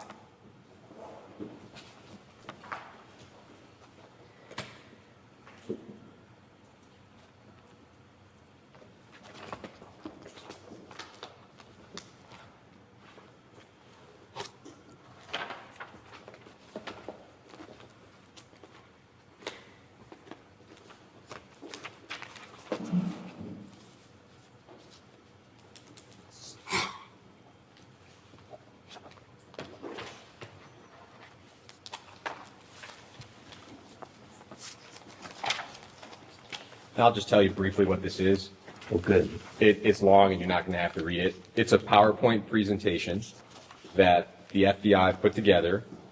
It looks like within the last year, summarizing their investigations into Jeffrey Epstein and Ghislaine Maxwell. It's just their summary of the steps they took during their investigation and who was charged with what. That's what the document is. There is one page of the document that mentions you, and I'll direct you to that. It is all the way toward the back. So I've never seen an FBI document. I'm thinking, should they be giving this shit to me? So there's one page towards the back that ends in 956. I think it's the third from the last page of the presentation. There's an earlier reference on 949. Oh, right, confirming the proper. Apologies, there is. Agreed. Which page do you want me to look at? Ending in 956, the only substantive mention of you. Yes. You can see this is a slide that's titled Prominent Names, and it's naming some prominent individuals who have some connection or link to Mr. Epstein. Your name appears in the middle column, all the way down at the bottom. And under Les Wexner, it just has one entry. There's a name that's redacted, and its redacted name stated, Epstein earned his money from having homosexual sex with Wexner. I know you were asked this question earlier, but in the context of this FBI report, is it correct that you did not have any sexual or romantic relationship with Mr. Epstein? Absolutely not, or any man ever. I'm very straight, super straight. Thank you. That's wacky.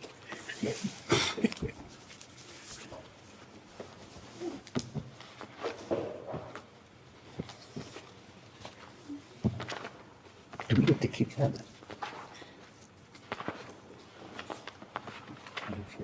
No. I just never read an FBI report.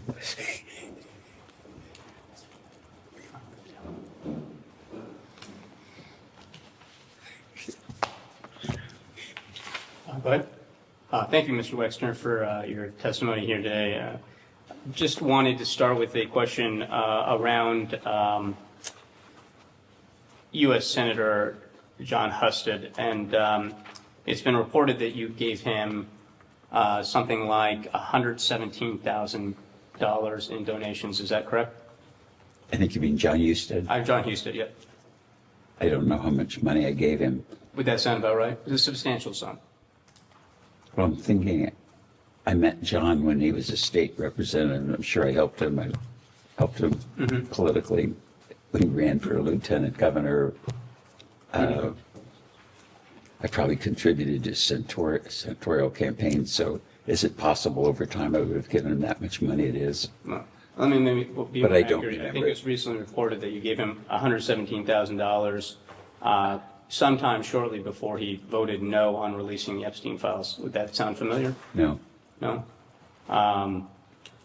Did you or any of your representatives ever lobby Senator Husted or anybody else in the federal government to prevent the release of materials related to Jeffrey Epstein files? Absolutely not. Did you or your representatives ever request that the Department of Justice redact your name in any files? No. Absolutely not. Wanted to move on. Now, I remember the document we referenced a little earlier mentioning former Prime Minister Ahood Barack. Did you ever have a relationship with the former Prime Minister? Can you define relationship? Sure.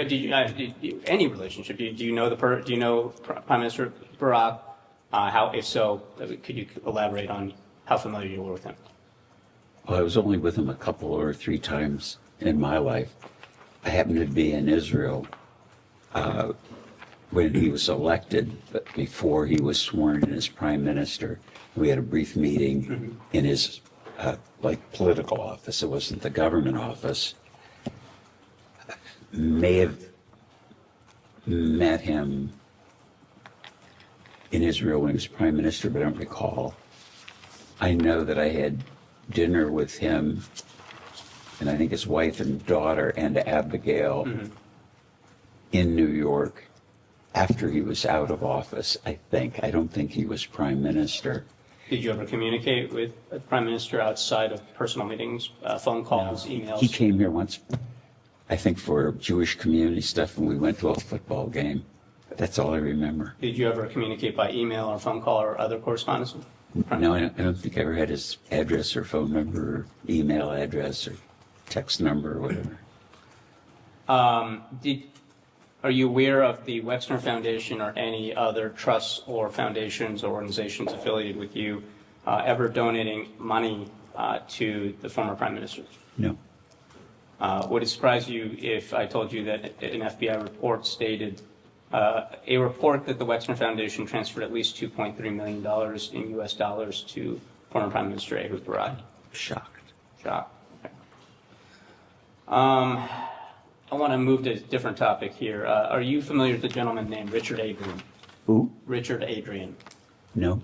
Do you remember anybody being a bodyguard from you by that name? No. No? 1991 to 1992? No. How many bodyguards have you had over the course of your career? I don't. Hundreds? Dozens? No, not hundreds, but I don't know. Dozens. Okay, now Mr. 50 or Adrian 60. Reported that he had accompanied you between 1991 and 1992 when he was your bodyguard to Epstein's Palm Beach home. Does that sound familiar at all? Objection, that's not what it says. That he accompanied Mr. Epstein, Mr. Wexner to Epstein's property. No, it doesn't say that. Are you looking at the... EFTA 1249191? Yeah, it should. I don't have it in front of me, but No, it says that he did accompany him, and then it says the bodyguard was at the Epstein residence. It doesn't say the bodyguard was at the Epstein residence with Mr. Wexner. I'm sorry. Did you ever accompany the bodyguard to Epstein's Palm Beach home? Everywhere I went, I had So, security. yeah. And so would it surprise you then, I believe that this is correct, that the bodyguard said that he noticed a number of young girls there, noticeably young. You've never seen young girls at the Epstein property? I was only there once for an hour, and I was there with my wife and another couple. Okay. I have one last question, and then I'll kick it back. You mentioned a couple of times that you received $20 million for the mansion on 71st Street in Manhattan. How was that money transferred to you? I don't know. You don't know. Like, nobody, how do you know it was ever paid to you?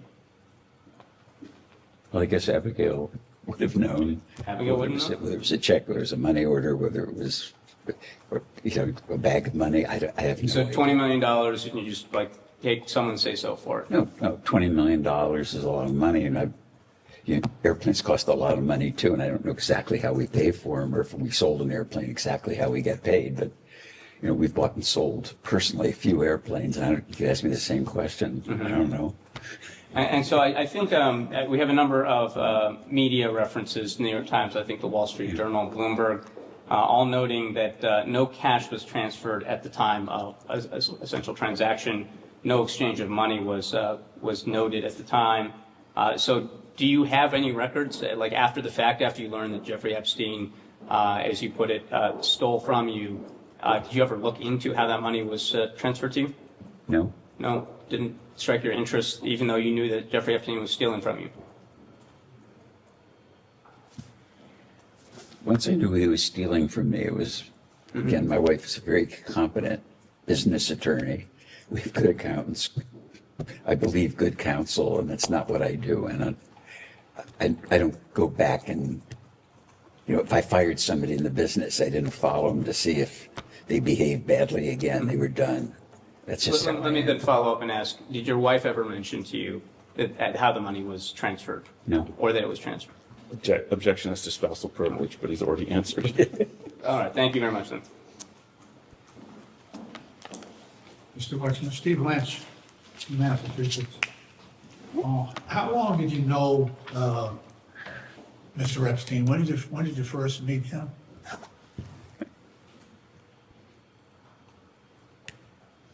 I think they asked me that question earlier before you joined this group. I think it was like 5 years before I got married, about early 80s, I would guess. Early 80s? I think so. I don't remember precisely. And in all the time that you knew him, and he worked for you, he was your power of attorney, handled a lot of really important things in your life. Did you ever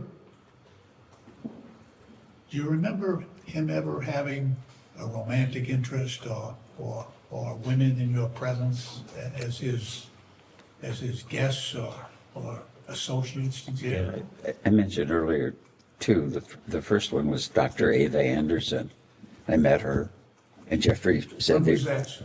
I'm sorry. when I first met her, whenever that was, So 80s? early or 80s. 90s? Yeah. And my understanding, because meeting her, is that Ava was a very attractive woman. I think she was in med school, so yeah, and so she was a serious person, and Yeah. she is a serious person. She's an oncologist. She's married. She has children. I get you. And then I don't know how many years later he broke up with Ava, and Ghislaine came into his life probably about the time I got engaged, and When was that, sir? I got engaged I got engaged on September 8th, 1992, because Okay. I got engaged on my birthday. And so at that point, Mr. Epstein's relationship with Ghislaine Maxwell was romantic at the time. It was about then that I met her, and they said they were going to get married. And it was, I was getting married, Jeffrey was getting married, so it seemed like, everybody was going to be in Happy Valley in terms of their life. And both women, they were grown-up women. Ghislaine is exactly the same age as Abigail, and very smart. She said she was like an honors graduate of Cambridge or Oxford, and quite charming, and English accent, and an attractive woman. So I was very happy for them. Do you ever remember spending time with Epstein, any of his other romantic interests or girlfriends, especially younger women, in your presence? No, there were no others that I was present or mentioned. Ever in his presence with women who may have been of teenage or minors? I thought about that. What did I miss about this guy? And I don't think I was ever with him, or he was ever with anyone. It's vague in my memory that I would say was under the age of 28, 30. I mean, he was with adult women, What about? or women that they looked adult. They What said about they were a Virginia lawyer and Dufresne? accountant or something. I know this name has come up earlier in the deposition, Virginia Dufresne. Dufresne, I'm sorry.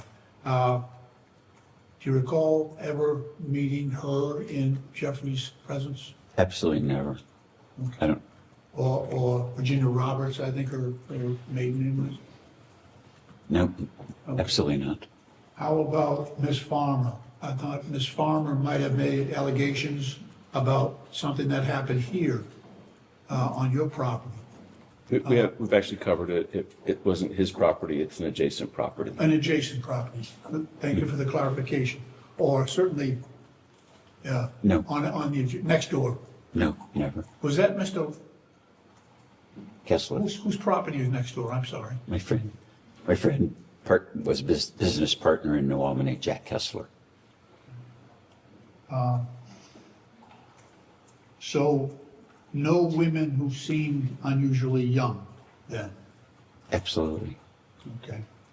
We also understand from your counsel's proffer that you interacted with a number of other prominent people who knew and had dealings with Epstein, including Prince Andrew, various professors at Harvard, perhaps a sultan of some sort in Dubai, perhaps Howard Lutnick. With respect to Prince Andrew, who has also been accused of sexual misconduct in connection with at least one woman trafficked by Mr. Epstein, did you ever see or become aware of this interaction between Prince Andrew and one of these young women? I never met Prince Andrew. So I wasn't aware of anything other than, No chatter about that in terms of, you're dealing with either introduced by Mr. Epstein or by Ghislaine Maxwell. That whole interaction between those two and Prince Andrew. You have any knowledge of that?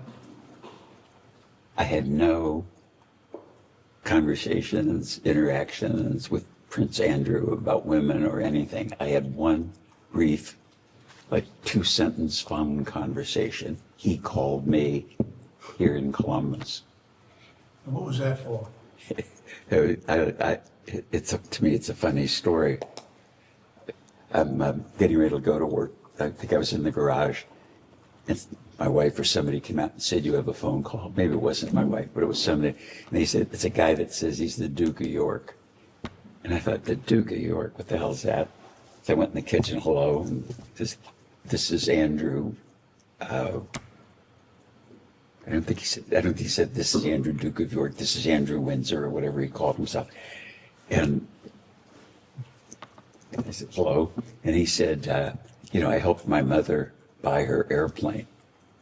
And I know that you buy and sell airplanes, so if I could be of service with you in airplane transactions, I could help. And I said, no, thank you, we're covered, and have a nice day, and hung up and just kind of laughed my ass off that the Duke of York called me about. So he cold called you to sell you an airplane or to help you buy an airplane? It was airplane advice, because he'd helped his Plane mother. that you eventually sold to Mr. Epstein? Oh, no. It was just, had nothing to do with anything that was going on. It was like, I know that you buy and sell airplanes in your business. I know you have buy an airplane personally, and I know you buy and sell airplanes. And when you do, if you need an advisor, I'm available. And it's like, no, thank you, I'm covered.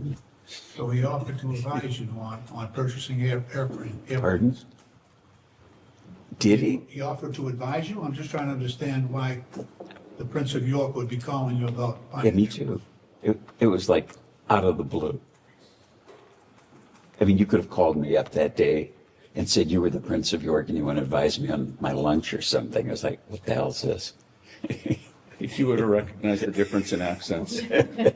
Yeah, maybe. And with respect to those other figures who I mentioned, did you ever see or become aware of any prominent academic figures or this so-called Sultan of Dubai or Howard Lutnick or any other notable person being introduced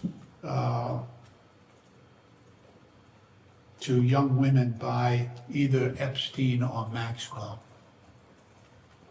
Well, I've never met Howard Lutnick. I just didn't know his name until he became popular or, in the news. Yeah, his name's extensively in the Yeah, files, so- like your own. But anyway, I just never heard his name, didn't know him.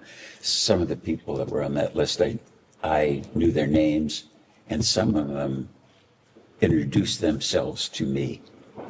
But that wasn't his I question. understand.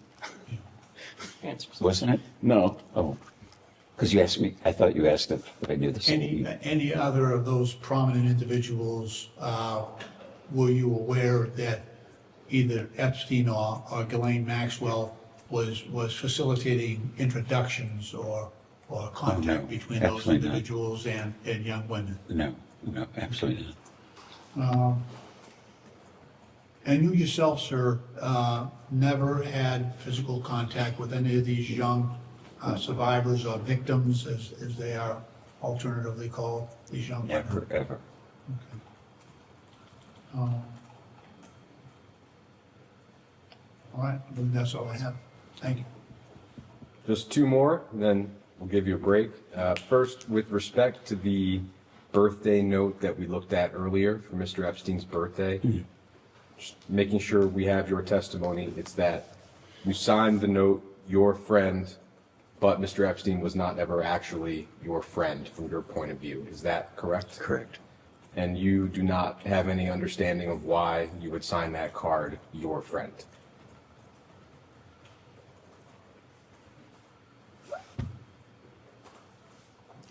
I think I was sending a birthday note to somebody, I'd say your friend or something. I wouldn't just sign my name. It would be like I don't know. But it's not a salutation, is it? It's the end of a letter or something. Yours truly, best, something like that.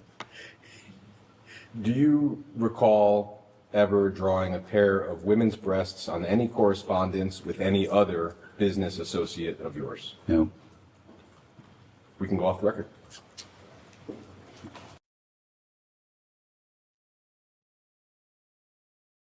We will go on the record. It's 3:12 p.m. Mr. Wexner, I am going to ask you to bear with me for a second. I have a list of names. I will ask you one question that applies to the entirety of the list, and you will just answer yes or no. And if you answer yes to one of the names, we will come back to further explore that name. Does that make sense? I think so. Let's try it, see how it works. So the question is, have you ever had a conversation with any of the following people about Jeffrey Epstein, his crimes, his criminal investigations, or in regard to sexual activity of any kind? Okay, so not have you ever had a conversation with them, but have you had a conversation with them about those topics? Do you want to repeat it so that we are solid here? Sure. Have you ever had a conversation with any of the following people about Jeffrey Epstein, his crimes, his criminal investigations, or in regard to sexual activity of any kind? The first name is Ghislaine Maxwell. No. Richard Kahn. No. Darren Endyke. No. Sarah Kellen. No. Leslie Groff. No. Nadia Marcinkova. No. Kathy Rumler. No. Andrew Mountbatten Windsor, formerly Prince Andrew. No. Peter Mandelson, former UK ambassador to the United States. No. Stephen Hoffenberg. No. John-Luc Brunel. No. Jess Staley. No. Paul Morris. No. Stephen Cutler. No. Mary Casey. No. Justin Nelson. No. Leon Black. No. Glenn Dubin. No. Eva Anderson Dubin. Kind of put those as question marks because I think I'll tell you the answer later because I want to be completely, Understood. Bill Gates. No. Any person elected or appointed to any federal office. No. Any foreign government officials. No. So you said you wanted to clarify on Glenn Dubin and Eva Anderson Dubin. Mm-hmm. Do you have clarification on that? Yeah. I know both of them. I met Ava when I thought she and Jeffrey were engaged and going to get married. And I met Glenn at Harvard, I don't know, 10 or maybe 20 years ago. Because he was acquainted with someone there. And I was at David, it might have been David Gergen's funeral, something like that. And I saw them and I hadn't seen them in, I don't know, 10 or 15 years. And they said hello and said something, isn't this a shame? What happened to Jeffrey? And I said, yeah, it's a shame, something like that. It was that vague. But most of the names that you mentioned, I've never heard before. I don't know those people. With Glenn Dubin, you said it was 10 to 20 years ago at Harvard. When you mentioned Eva Anderson Dubin, you said you thought she was engaged to Jeffrey Epstein. Do you know approximately when that was? about the time I got engaged to Abigail, so in about 92. Okay. But I haven't seen either of them until David Gergen's funeral for maybe a decade. I hadn't talked to them, never socialized with them. Can we just clarify something? Because I think you previously testified that when you met Miss Maxwell, it was around the time of your engagement to Abigail. Right. Didn't I just say that? No, you were talking about Ava Anderson. Oh, I'm sorry. Okay, then I met Ava about the time I got. No, how could that be? I must have met Ava when I met Jeffrey, and then met Glenn when I got engaged. That's So Ava would have been 10 years before. early or 5 years. to mid 80s. Yeah, whatever it was. And I think I was only with her once. With them once.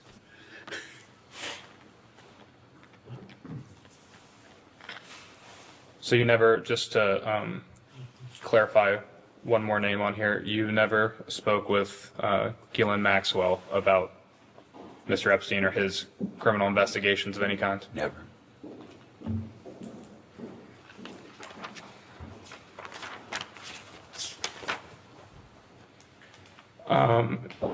It had come out a few years ago now that Ohio State University did a review of their donations, and they identified a little over $300,000 in donations directly from Mr. Epstein and one of his foundations. Ohio State also reported a gift of approximately $2.5 million from the COUQ Foundation, which is another entity of Mr. Epstein's. Did you help facilitate any donations from Jeffrey Epstein to Ohio State University? Never.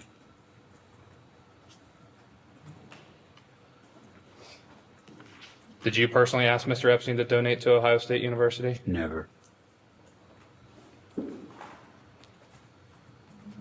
you ever speak to any Ohio State University Board of Trustees members regarding Mr. Epstein or his donations to the university? Never.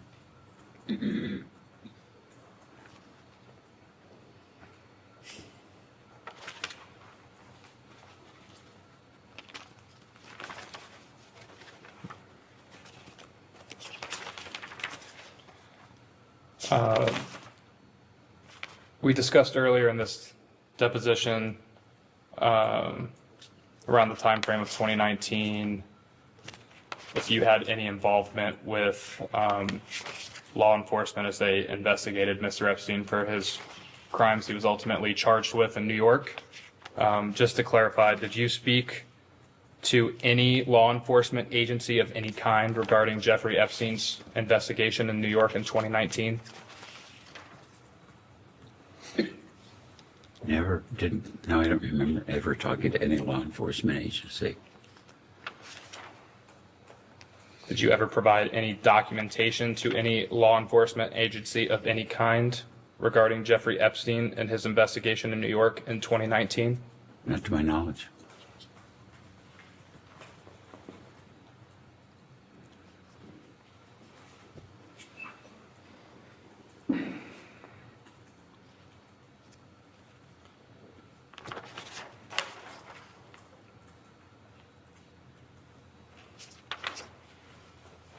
And just to be clear, you never formally interviewed with anyone from the FBI or Department of Justice about Jeffrey Epstein or his criminal investigation in 2019? Never.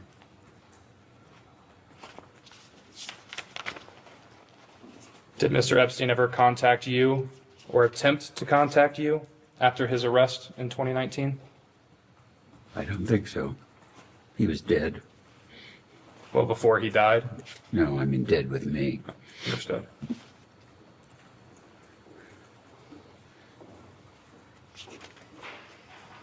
Did anyone affiliated with Mr. Epstein ever reach out to you in 2019 regarding his investigation in New York?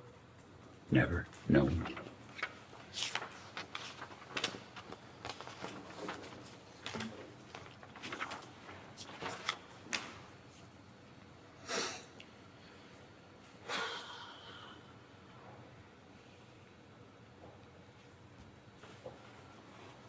How did you first learn of Jeffrey Epstein's death in the MCC in New York City?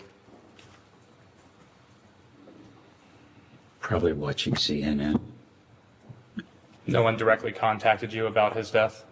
No one ever contacted me about Jeffrey's death. Did you ever have any reason to believe that Mr. Epstein's life was in any sort of danger? No. You mentioned in what is Majority Exhibit 3, your statement from this morning. On page 3, in the second to last paragraph, last sentence, while others visited Epstein in jail and associated with him after his release, I did not. Are you aware of who did, in fact, visit Mr. Epstein in jail during that time?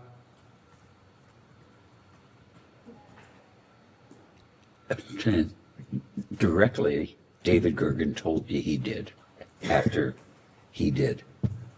And can you remind us who David Gergen is? David Gergen was professor of practice at the Kennedy School. He was advisor to 4 presidents of the United States, TV personality.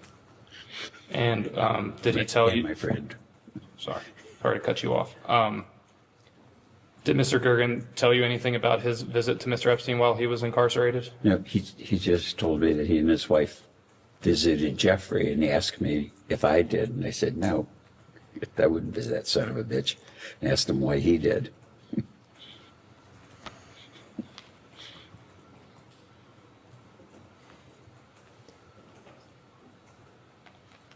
Did Mr. Gergen inform you as to why he went to visit Mr. Epstein while he was incarcerated? Yeah, surprisingly, he said, like, sometimes people that you're acquainted with get into trouble, and you should be kind or nice to them. Something that vague, which seemed completely out of character for Gergen. Did you, what was your response to Mr. Gergen when he posed that to you? I think I said, I'm surprised at you, David. I'm going to switch gears a little bit here.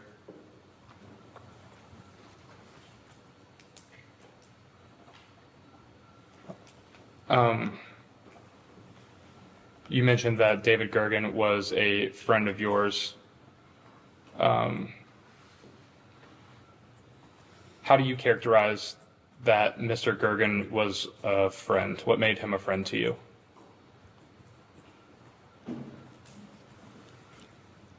We probably met when he went to the Kennedy School from his job at the White House. And so he was like a professor of practice in the Center of Public Leadership.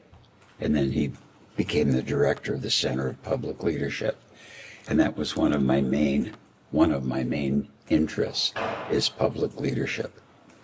And we became friends, and from very different backgrounds. I didn't have much of an education, Yale, Harvard, working in the White House.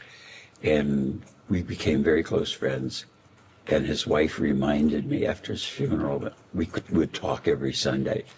And it's like, I know you might have friends or acquaintances you talk to regularly. I didn't even realize that we did that. We'd share books, talk about what was going on in the world.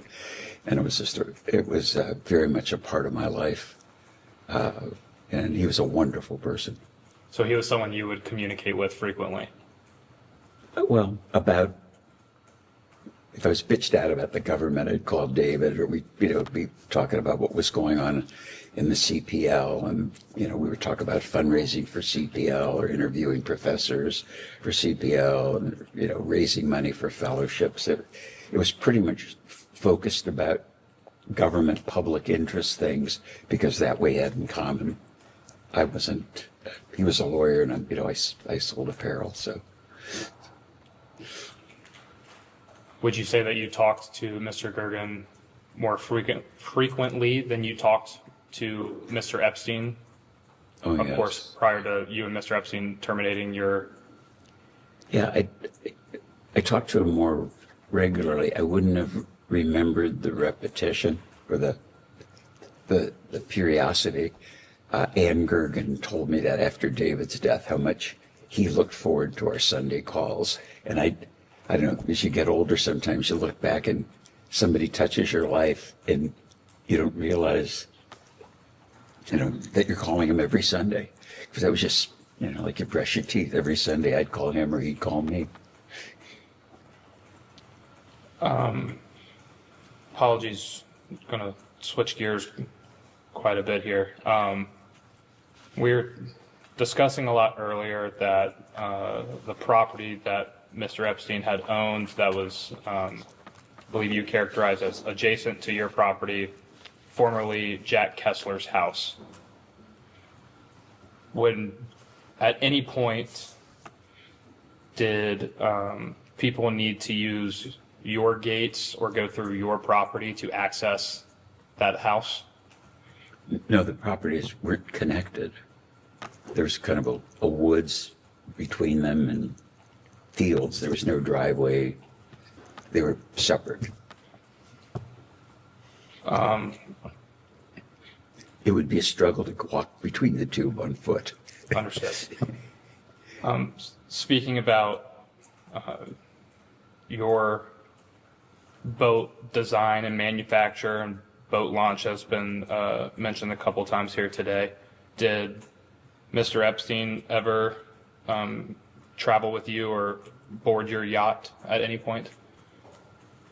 Not that I recall.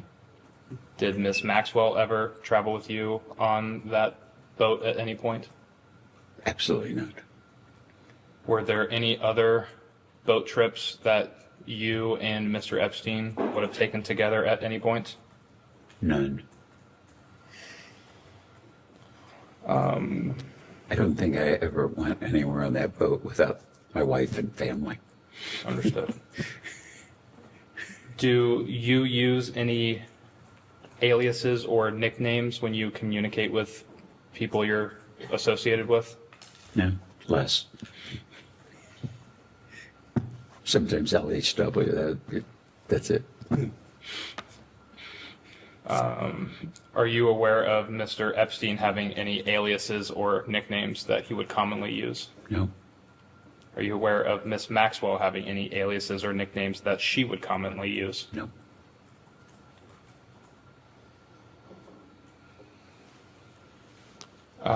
When speaking about your boat, you seemed to be very certain that Miss Maxwell had never taken any type of boat trip with you.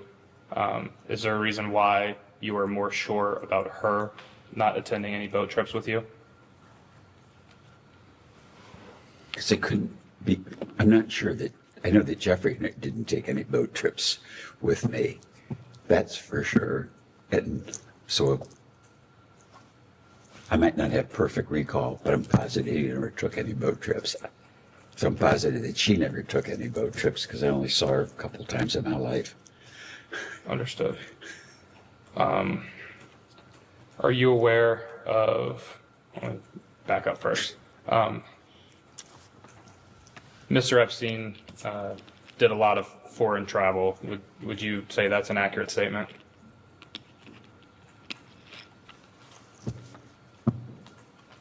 That's kind of I want to answer because I don't want you to be tricking me. I thought he traveled a lot. When I thought he traveled a lot, once I knew he was a fraud, I don't believe he traveled at all. I mean, he'd tell me he was in Switzerland, he'd tell me he was anywhere in the world, and I believed him. That son of a bitch could have been in bed. I didn't know where he was calling from. To the best of your knowledge, he would inform you that he was traveling all over the world. Oh, yeah, I'm in Saudi Arabia working for the king. I'm in Switzerland talking to banks, and I'm really busy and I'm tired, and he'd hang up.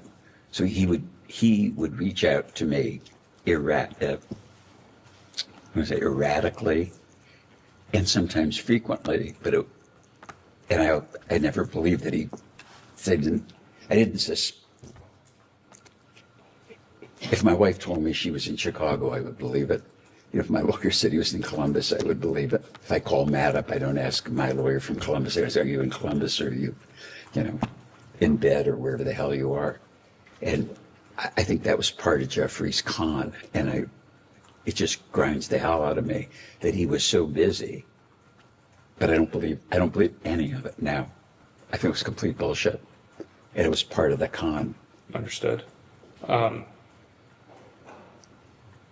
Is it fair to say that Mr. Epstein would flout that he had foreign contacts, whether it be foreign dignitaries or, contacts in foreign governments, something to that effect? Do you mean flaunt? Flaunt, yes, sorry. Long day. It's been a long day. Yes. Do you have any knowledge of Mr. Epstein holding citizenships in any other countries other than the United States of America? No. Have you ever seen Mr. Epstein possess any other foreign country's passport? No. Or any passport, including an American one. If Mr. Epstein was talking about connections he had with foreign nations or entities, is there anyone he would most commonly refer to when speaking to you?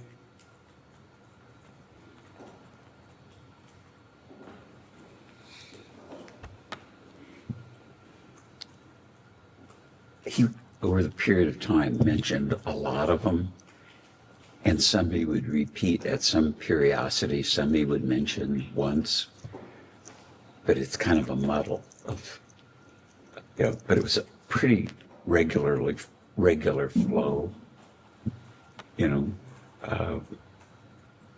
Was there anyone he mentioned more often than others? more often.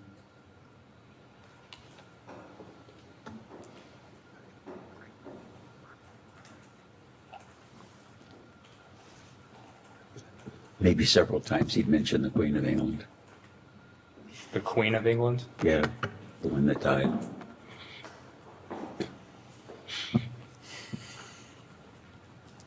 Did you ever get the impression that Mr. Epstein was trying to get close with people of power, influence, wealth to better shield himself from any type of scrutiny?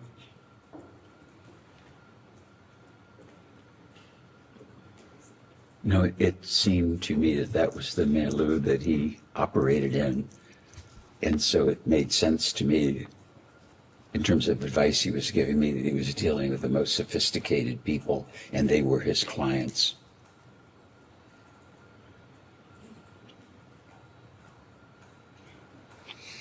And so, based off that response, would it be fair to say that you would believe that could be part of his con, was touting all of these connections he had all around the world? As I look back at it today, I'm positive it was his con. I mean, as positive as I could know. I mean, the founders of Google, the President of the United States, the King of Saudi Arabia, go on and on. It was almost, every month I'm off to do this with that, or I'm going here and there. And he was in a trust position, and foolishly, I never questioned. He was just, that it wasn't just, they was bullshitting me, or these weren't really his clients. And is it your testimony today that if Jeffrey Epstein was enriched by his connection to you, that all of that enrichment was gained through theft, deceit, and or without your knowledge? I'm not sure I understand the question. Do I know where Jeffrey got his money? I know he stole money from us. I believed he had substantial income from these make-believe clients, that afforded him the lifestyle that he had. That made sense to me. And you got engaged in 1992. Do I have that correct? September 8th, 1992. And you were married then in the following year, 1993? 1, 2, 3. That's how I remember that one. And at any point after your engagement and your ultimate marriage, did you ever engage in any extramarital affair or sexual contact with anyone other than your wife? No one. Boy, I'm really happy you asked that question.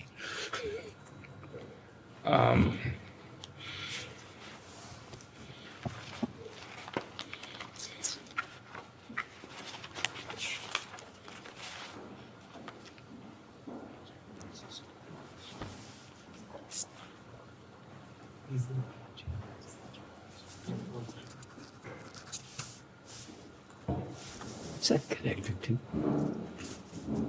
Oh.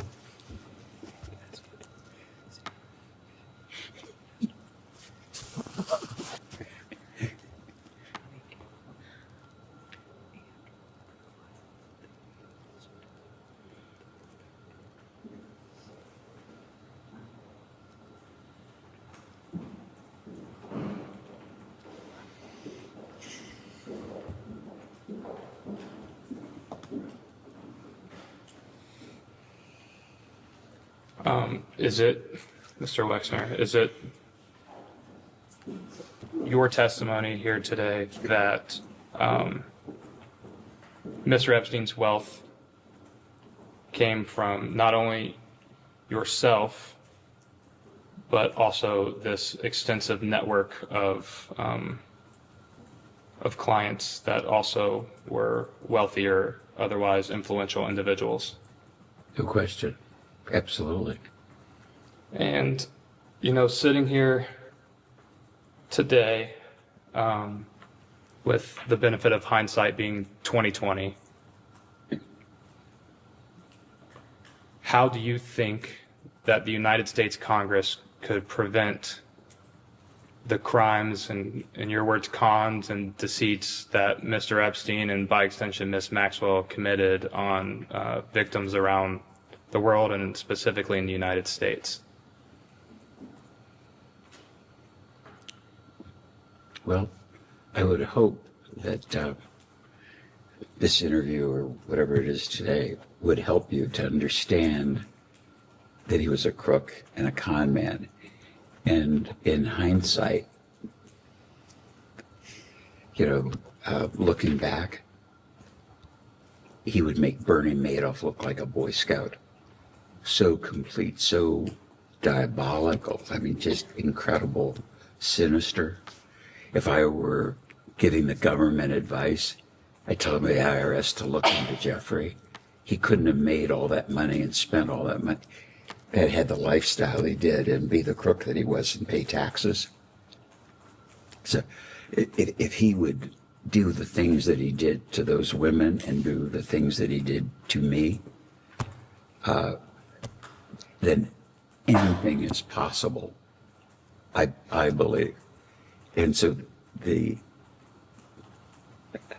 Al Capone went to jail for being a crook and tax evasion, it would be so obvious to me today that now that I know Jeffrey's a crook and the things he did and the people he was associated with, there was a lot of money and he got it from a lot of people.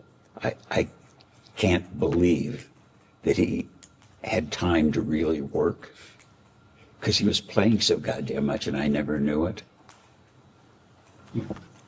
If my attorney or your attorney, I don't even know if I would assume you're an attorney, but if you had one, and every time you talked to him and he said, I'm in the office working on your stuff, I don't think you'd run over there to see whether he was working on your stuff or believe that he wasn't in the office. But the con was so just crazy. I mean, I've searched my memory and say, why didn't I pick up clues? And I think he could trick me all over again if I was, if I was in that position of trust with someone like that. Really bad I think, unbelievable stuff to me now that I look back. People that he said he knew, I don't believe he knew them. People that he said he worked for or where he went, but you don't do what he did and just rob one bank. You know, I think bank robbers rob a lot of banks. That's how I look at him. Are you aware, did any other individual come to you at any point and make clear to you that they felt they had been defrauded or otherwise wronged by Mr. Epstein in any way? No, and crazily enough, no one ever called for a reference. No one ever called you for a reference? For a reference. No one. People would call that he said, like the chief technologist of Google. And then a guy would call up and say he was the chief technologist of Google and I want to build a boat. So somebody says that they know the chief technologist. A guy calls you up and says, hello, I'm the chief technologist. I could have been talking to an actor in hindsight. It's just, I don't think I've ever been conned before. I've seen movies about it. It's like, I think if the government really understands that, then a lot of things you'd be able to dig into that, aren't he should be exposed.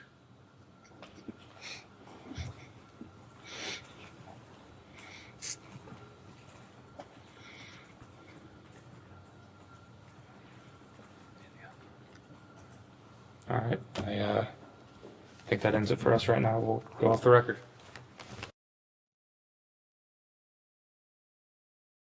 We can go back on the record. I've got just a few sort of individual cleanup questions about things we've talked about earlier. I'll just move through them chronologically, going all the way back to when you first hired Mr. Epstein.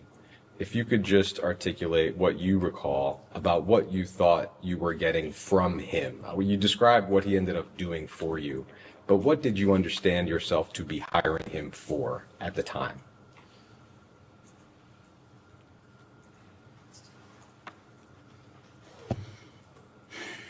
You're going to figure out.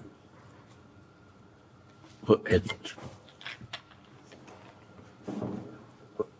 when I met Jeffrey, I had somebody managing my personal stuff because there's just a lot of stuff suddenly, complexity in my personal life. And I didn't realize that I had so much complexity until one day it's there. So to me, it was my personal side of stuff was like one day it's cold and the next day it's a blizzard. And I realized I got houses and stuff that should be inventoried and, buying a car, selling a car, but just a lot of stuff. And hired Harold, and just to make sure that I wanted somebody who had accounting, not financial sense, because I wasn't looking to make more money, just someone to kind of manage things. And so today, I guess you'd call it a family office person, because I wasn't looking for accounting and I wasn't looking for investment. I was just looking for someone to just make sure that everything was in order and nothing crazy was happening. And I had sensed that Jeffrey, or that Harold wasn't doing a good enough job, just didn't have the bandwidth for the complexity. And mentioned to Bob and Wendy that things were a mess, or I was worried they were a mess. And then coincidentally, drove down the street, as I mentioned, met him, and I asked him, I don't know if it was 6 months later or a year later, something, talking to Bob and Wendy, they said, we should call him. So I called him and said, you remember when we met? I said, I've got a guy running my stuff, personal stuff, because I wanted to keep business away from personal. And could you take a look at it? You're smart, you're financially oriented. And he said, it's not what I do, but you're Wendy's friend, you're Bob's friend. I'll come and take a look. So he started doing that and said, Herald isn't very competent. There's nothing's amiss. Just it's not tidied up the way you think you should. Way I think a professional would think things should be tidied in your financial personal life. And I said, well, but you've been, you looked at this. What do I owe you? And again, part of the con was I don't want to be paid. And so after 2 years of him sorting it out, cleaning it out, I thought,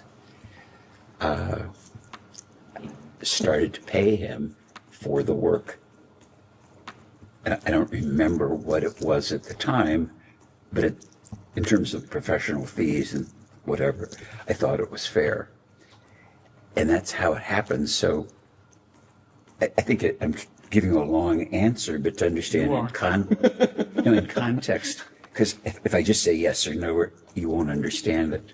And I really want this whole group to understand it. And I never would have guessed I was being conned. Never, ever. The deceit was so subtle. Yes, I know. Answer the question. Yeah, okay. I'm sure we all appreciate the stories. We're just trying to answer the questions they actually wanted the answers. Okay. That's very helpful. Thank you. I hope it is. And could I ask you, I think you said in the last hour it was your understanding that Mr. Epstein, while he was working for you, also had other clients. Is that right? Yes. So would that mean that his work for you, you understood it to be part-time?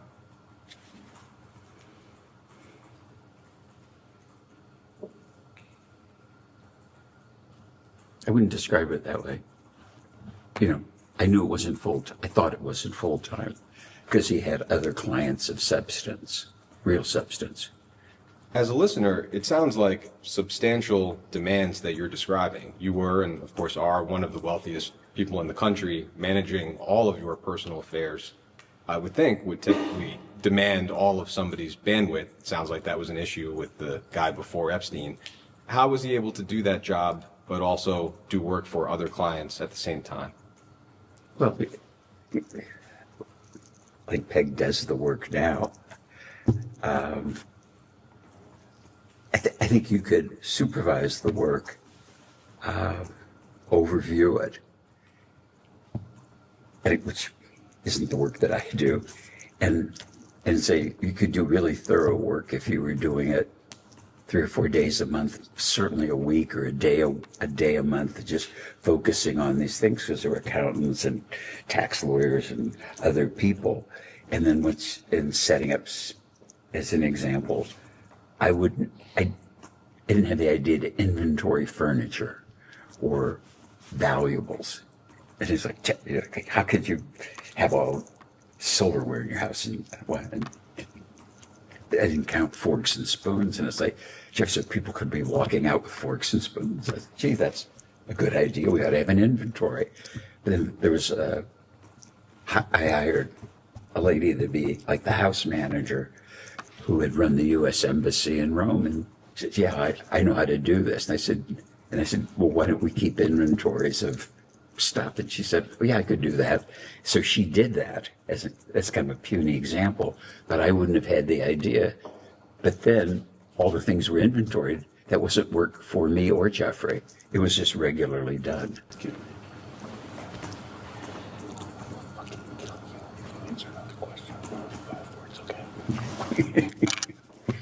Answer the question. Okay.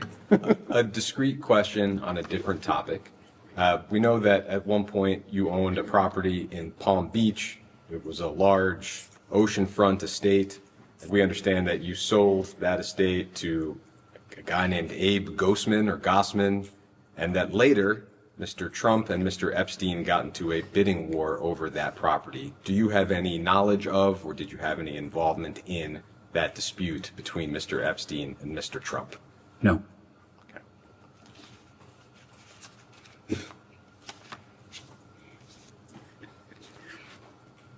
I'd like to touch on a few specific allegations that have been made with respect to Mr. Epstein's crimes. Maria Farmer has been discussed several times today. I'll try not to repeat that too much, but there are a few aspects of her story that I did want to touch on with you. Ms. Farmer has said that the home that we've discussed, you said Mr. Kessler sold it to Mr. Epstein, it's adjacent to your property. Ms. Farmer has said that that home at the time was guarded by your security staff. And at least one member of your security staff told the Washington Post that that was accurate, at least at the time, which I think was 1996.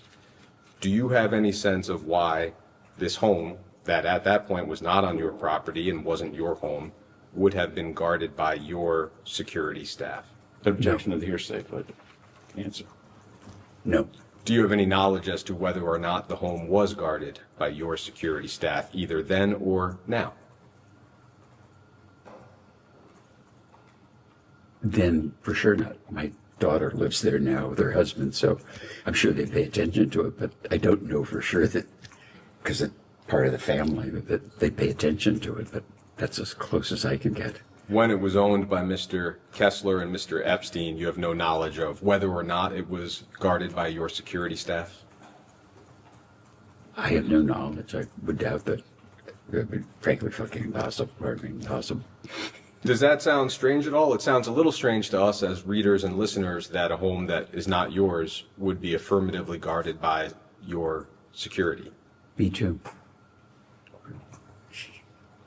Ms. Farmer says that she, in the wake of her assault, reached out to the county sheriff's office and that she was told, quote, "We work for Wexner."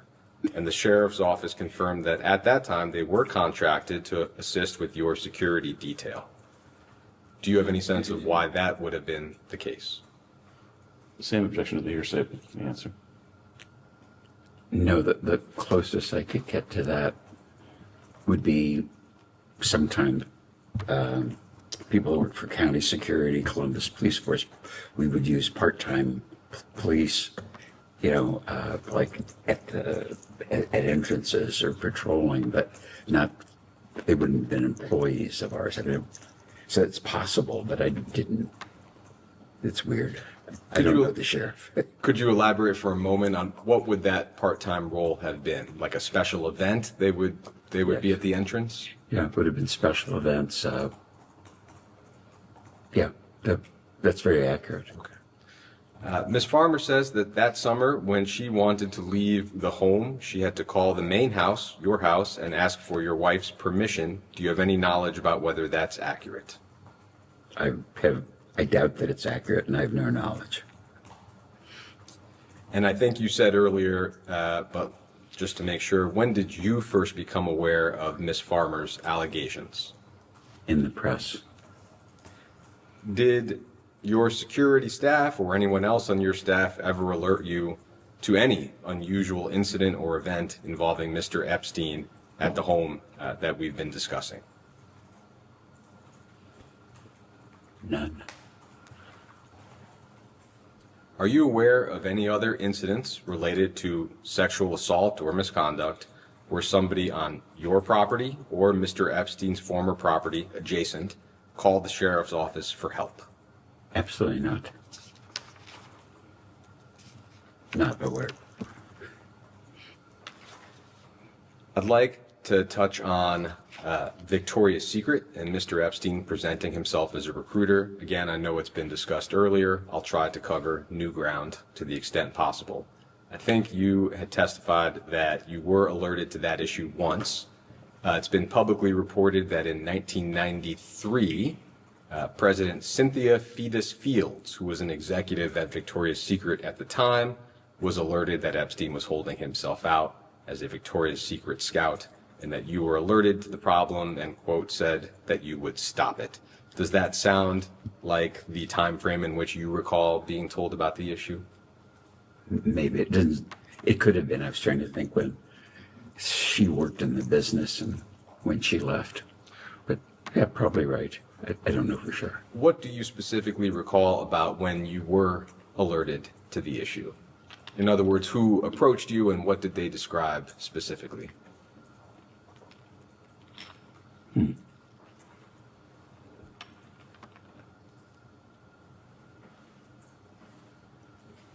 Something like Jeffrey's trying to pick up women, and he says he's a Victoria's Secret talent scout.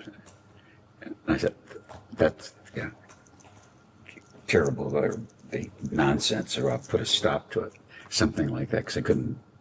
It could be possible, I think, in my memory, but I didn't believe it. But I know I called him up and said, "Are you, Jeffrey, what is going on?" He said, "Do you think I'm stupid?" And I said, "Because I hope not, because if not, you'll be dead." It was a brief, very brief conversation. I remember him being definite about it didn't happen, and it wasn't a long conversation. I was mad. So it was a blanket denial from Mr. Epstein. That's very accurate. And did you believe or were you convinced by his denial at the time? At the time, yes, I did believe it. So is it right that you were no longer upset following that conversation because you believed that he had not, in fact, held himself out as a scout? That's accurate, yes. That's how I felt. Do you recall whether you had the impression that your executives simply made the story up? Or...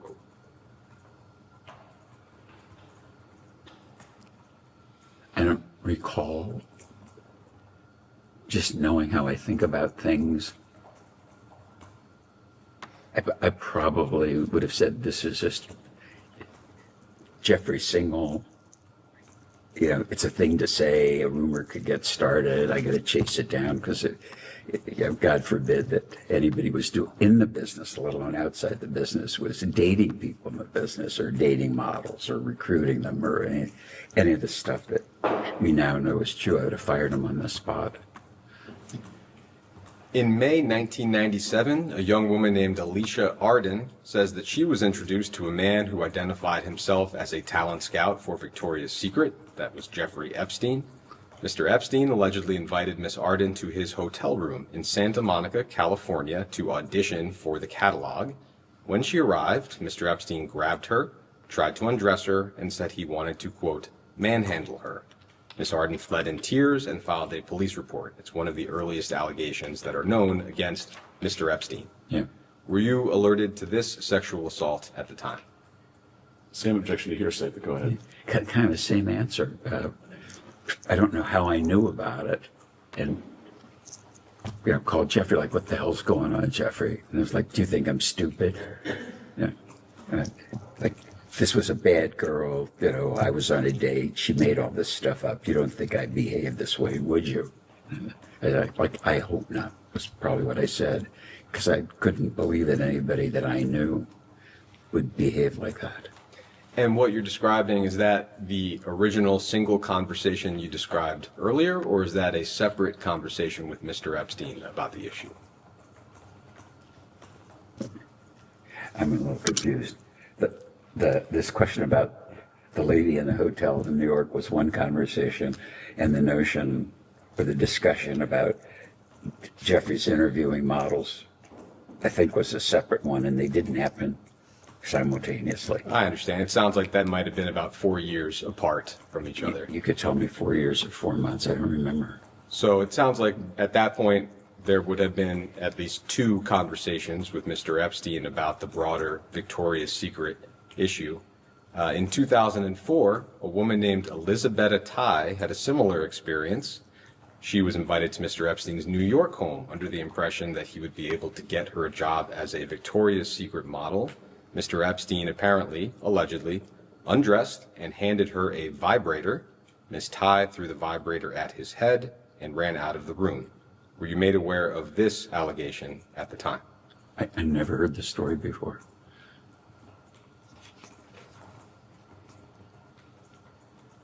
In 2005, the New York Post ran an article describing a Romanian model who allegedly landed a gig at Wexner's Victoria's Secret brand thanks to Mr. Epstein.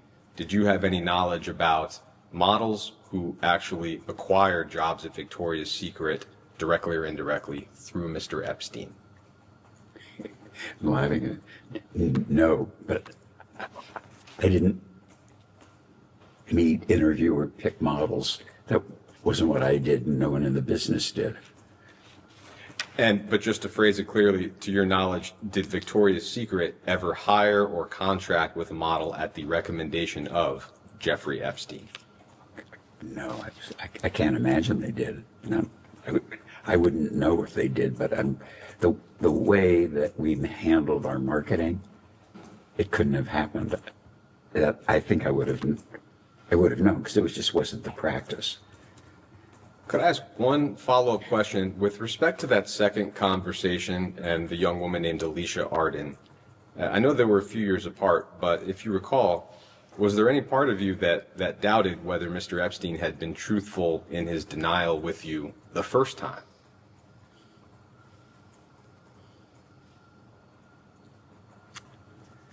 At the time, I don't think I connected them. You can't imagine how busy I was. I was engaged, I was married, I'm running 20 businesses. I never made the connection. And as far as you recall, those are the only 2 times that you were alerted to Mr. Epstein holding himself out as affiliated with Victoria's Secret. Those stories, yeah. It's been reported that following Mr. Epstein's arrest in 2019, the limited company, L Brands, retained 2 different law firms were retained to investigate Epstein's affiliation with the company. We're not aware of those reports ever having been made public.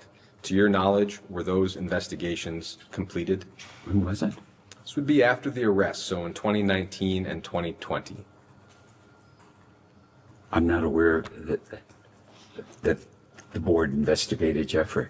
And I think the first law firm investigation was for the board, broadly speaking, and then some individual board members engaged a law firm to perform a second investigation. But it sounds like you have no knowledge of either investigation.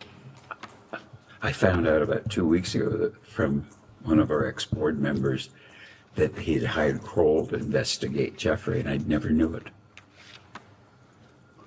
Could you elaborate on that just a moment? In other words, a board member described what exactly? This was 2 weeks ago. That he was worried about Jeffrey, and he asked Jules Kroll to investigate him. Is Jules Kroll an investigator, white-collar criminal? He was a Justice Department, FBI kind of a guy. Started his own, I think it's the largest international and private investigation firm in the world. And so he said, and I said, so what happened? And he said, he didn't think Jeffrey was a good guy.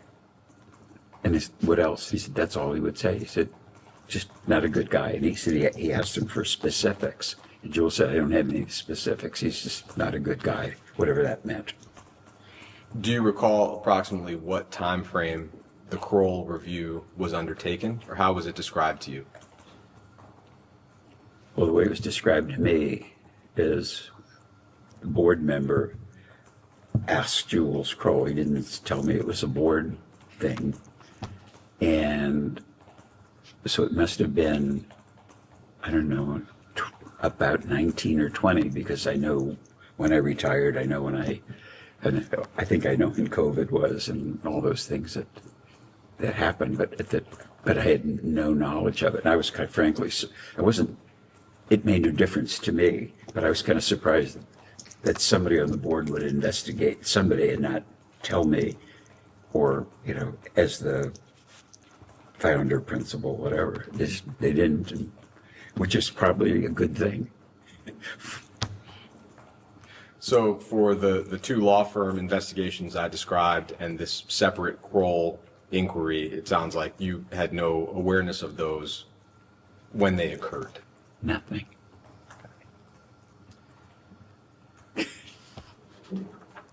I would like to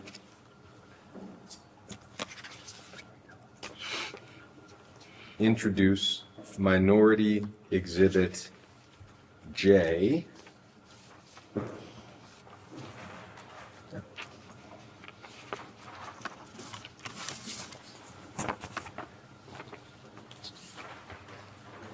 Do one more? Yeah.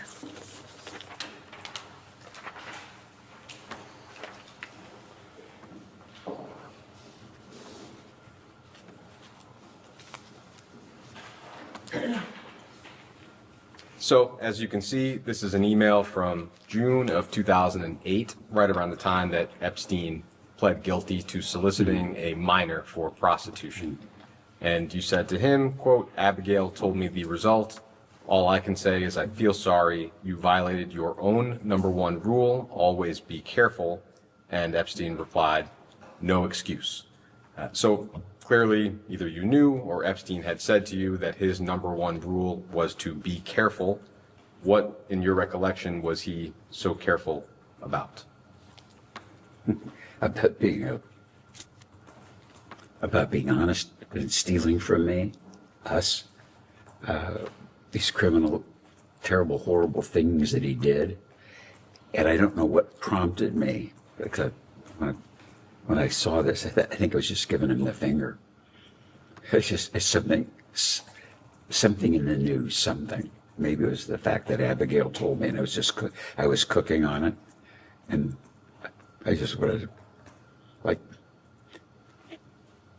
you sold yourself as a careful, honest fiduciary, and you completely robbed us, did all these terrible things. It sounds like you, at least at the time, understood that Mr. Epstein, it sounds like Mr. Epstein would say that his number one rule was to be careful. Is that correct? Correct. Okay. What do you recall that being in the context of when Mr. Epstein would say that? Why was that his number one rule? I'll phrase it that way. Well, again, he alleged himself to be a fiduciary, and I'm always careful about my clients. You know, I don't do risky investments. I wasn't looking for cleverness. I was looking for accuracy, conservative, like you just run things really smoothly. And Jeffrey would say, "Don't worry, I'm always very careful." And that might have meant to be not abusive to my admin or be prompt and accurate with tax returns. He's just careful because that's what you would expect. If my personal attorney would have said, "Don't worry, I'm always careful on your account," that would ring, comfortably for me. And complete crook. And you touched on it, but in terms of what you can recall about how you felt at the time, the crimes, even the crime that he pled to, was not insignificant. It involved a minor. Do you recall? I mean, that would seem not to necessarily be the product of simply not being careful. So do you recall whether you felt anger, shock, or simply how could you have been so careless? I don't remember how I felt. Probably anger that a person in a trust position could be so mistrusted, so crooked, so bad. As far as you can recall, when was the last time you spoke with Mr. Epstein? Well, it was probably sometime before I gave him the finger.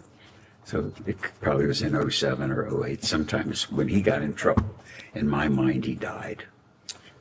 Well, definitely at this point, you two were in communication, so that's the middle of 2008.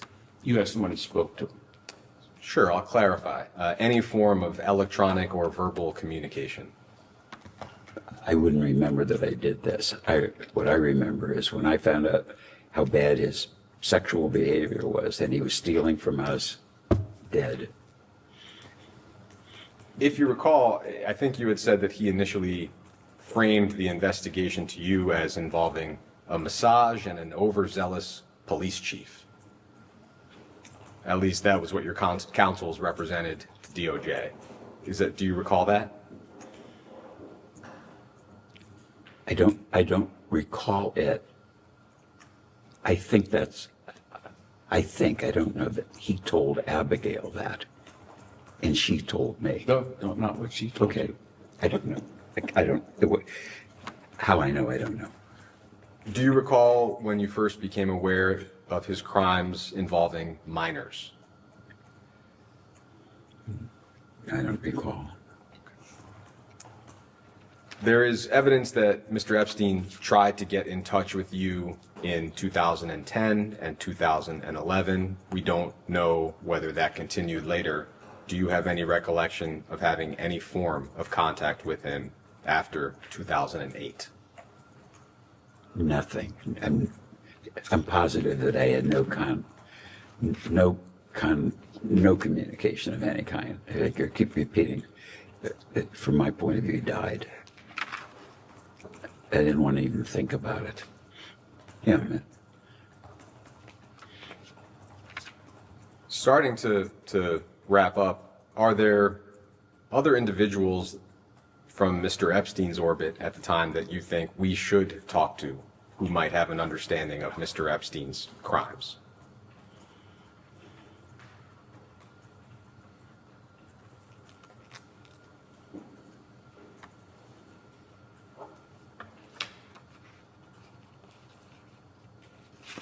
What I'm thinking is that he referenced several people that I never met. Do I think they might have information? Possibly, but I don't know whether he made it up or he really did it. Do you recall some examples of people he would reference? Yeah, he'd say, I was in Aspen last week. And I'd say, oh, what were you doing in Aspen? And he said, the family that owns Fidelity in Massachusetts, Johnson. He said, I worked for Abigail Johnson, and I was there, talking to her about their family situation. But he could have been making it up. But at the time, I said, geez, he works for the Johnson family. They're pretty sophisticated. He would talk about the founders of Google, that they were friends, and he'd visit them. He would talk about, you got to come out to San Francisco. You should meet the Amazon guy. Bezos. And I said, no, I'm not too busy, and I'm interested, and I don't do what he does. And I said, but he's really a smart guy. You should meet him. I said, if I'm ever in San Francisco, I'll look him up. I'm too busy. Trying to think if there's any others. The Google guys. But I never met them. I never met Abigail Johnson. But I know the name.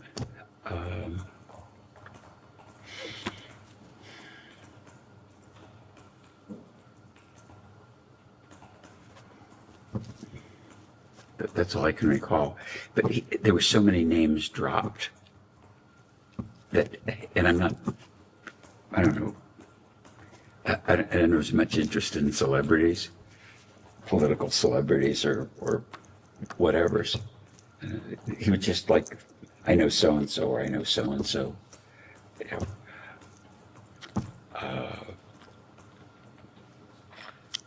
don't want to mislead you and get a woman I don't know in trouble like Abigail Johnson. But up until the fact that I believed that he was a crook, I believed that he knew all these people. Do you recall whether he ever described anybody as his closest personal friends? Did you have an understanding of who his close friends would be?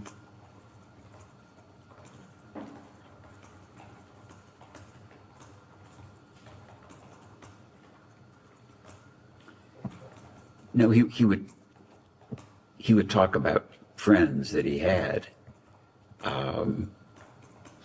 He would say he told me how friendly he was with Ava's husband, and I always thought that's kind of funny. But you're friends with your ex-fiance girlfriend's husband, but it was stuff like that. Did I believe that he knew Clinton? No, I didn't believe it. But sometimes people say that, they knew high people in high places. Do you have any reflections as we close this conversation, whether it's on your relationship with Mr. Epstein or the pain and suffering that he and his accomplices inflicted on countless victims and survivors, largely with your resources? Any reflections of any kind on the entire topic? Objection assumes the fact not in evidence. Well, I believe he had a lot of resources beside mine. I think the only thing I said earlier was I think if you really, if you understand, I think, I think he had, in hindsight, multiple personalities, incredibly smart, which I didn't really see. I mean, when you can bullshit Nobel laureates about physics and university professors and physicians and all the people that I've read about, I mean, if it was a movie, no one would believe it. I mean, but what I read about him and the connections is so, and I think that the perspective to understand it would be to understand how intelligent he was in his, as a criminal, and all the things that he did. And I mean, I have trouble imagining how he could just do all the shit that he did, forget about work, in a 48-hour day, because it was always so busy with my stuff. And then you find out all these relationships. It's just mind-boggling. And some of it, even today, I can't believe that it's so. But some of the stuff I believe because I read about it. I mean, stuff I read yesterday, I go, I can't believe this. And I think to understand it, the criminal activities, all this stuff, it's like, I hope you guys are really good. And I, as I said earlier, I hope, probably the dismay of my advisors to give you an accurate picture of how I am and how he was, how I perceived him. And I mean, diabolical isn't a big enough word. And I think I said early, Bernie Madoff was a Boy Scout compared to Jeffrey. I mean, if I just believe what I read in the press about people that he contacted, university presidents, Gergen, my friend, I mean, it's just crazy. But he was beyond perfect or good at doing all the shit that he did. It's just, I think it's the rumor and innuendo that goes around me makes me very mad, because I think I'm a very straight arrow and a very responsible person. I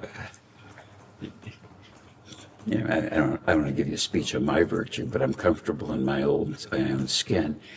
And I look at, I say, it's so preposterous to me what he got away with so long with so many people that I can't imagine how a mind could do that and be robbing banks.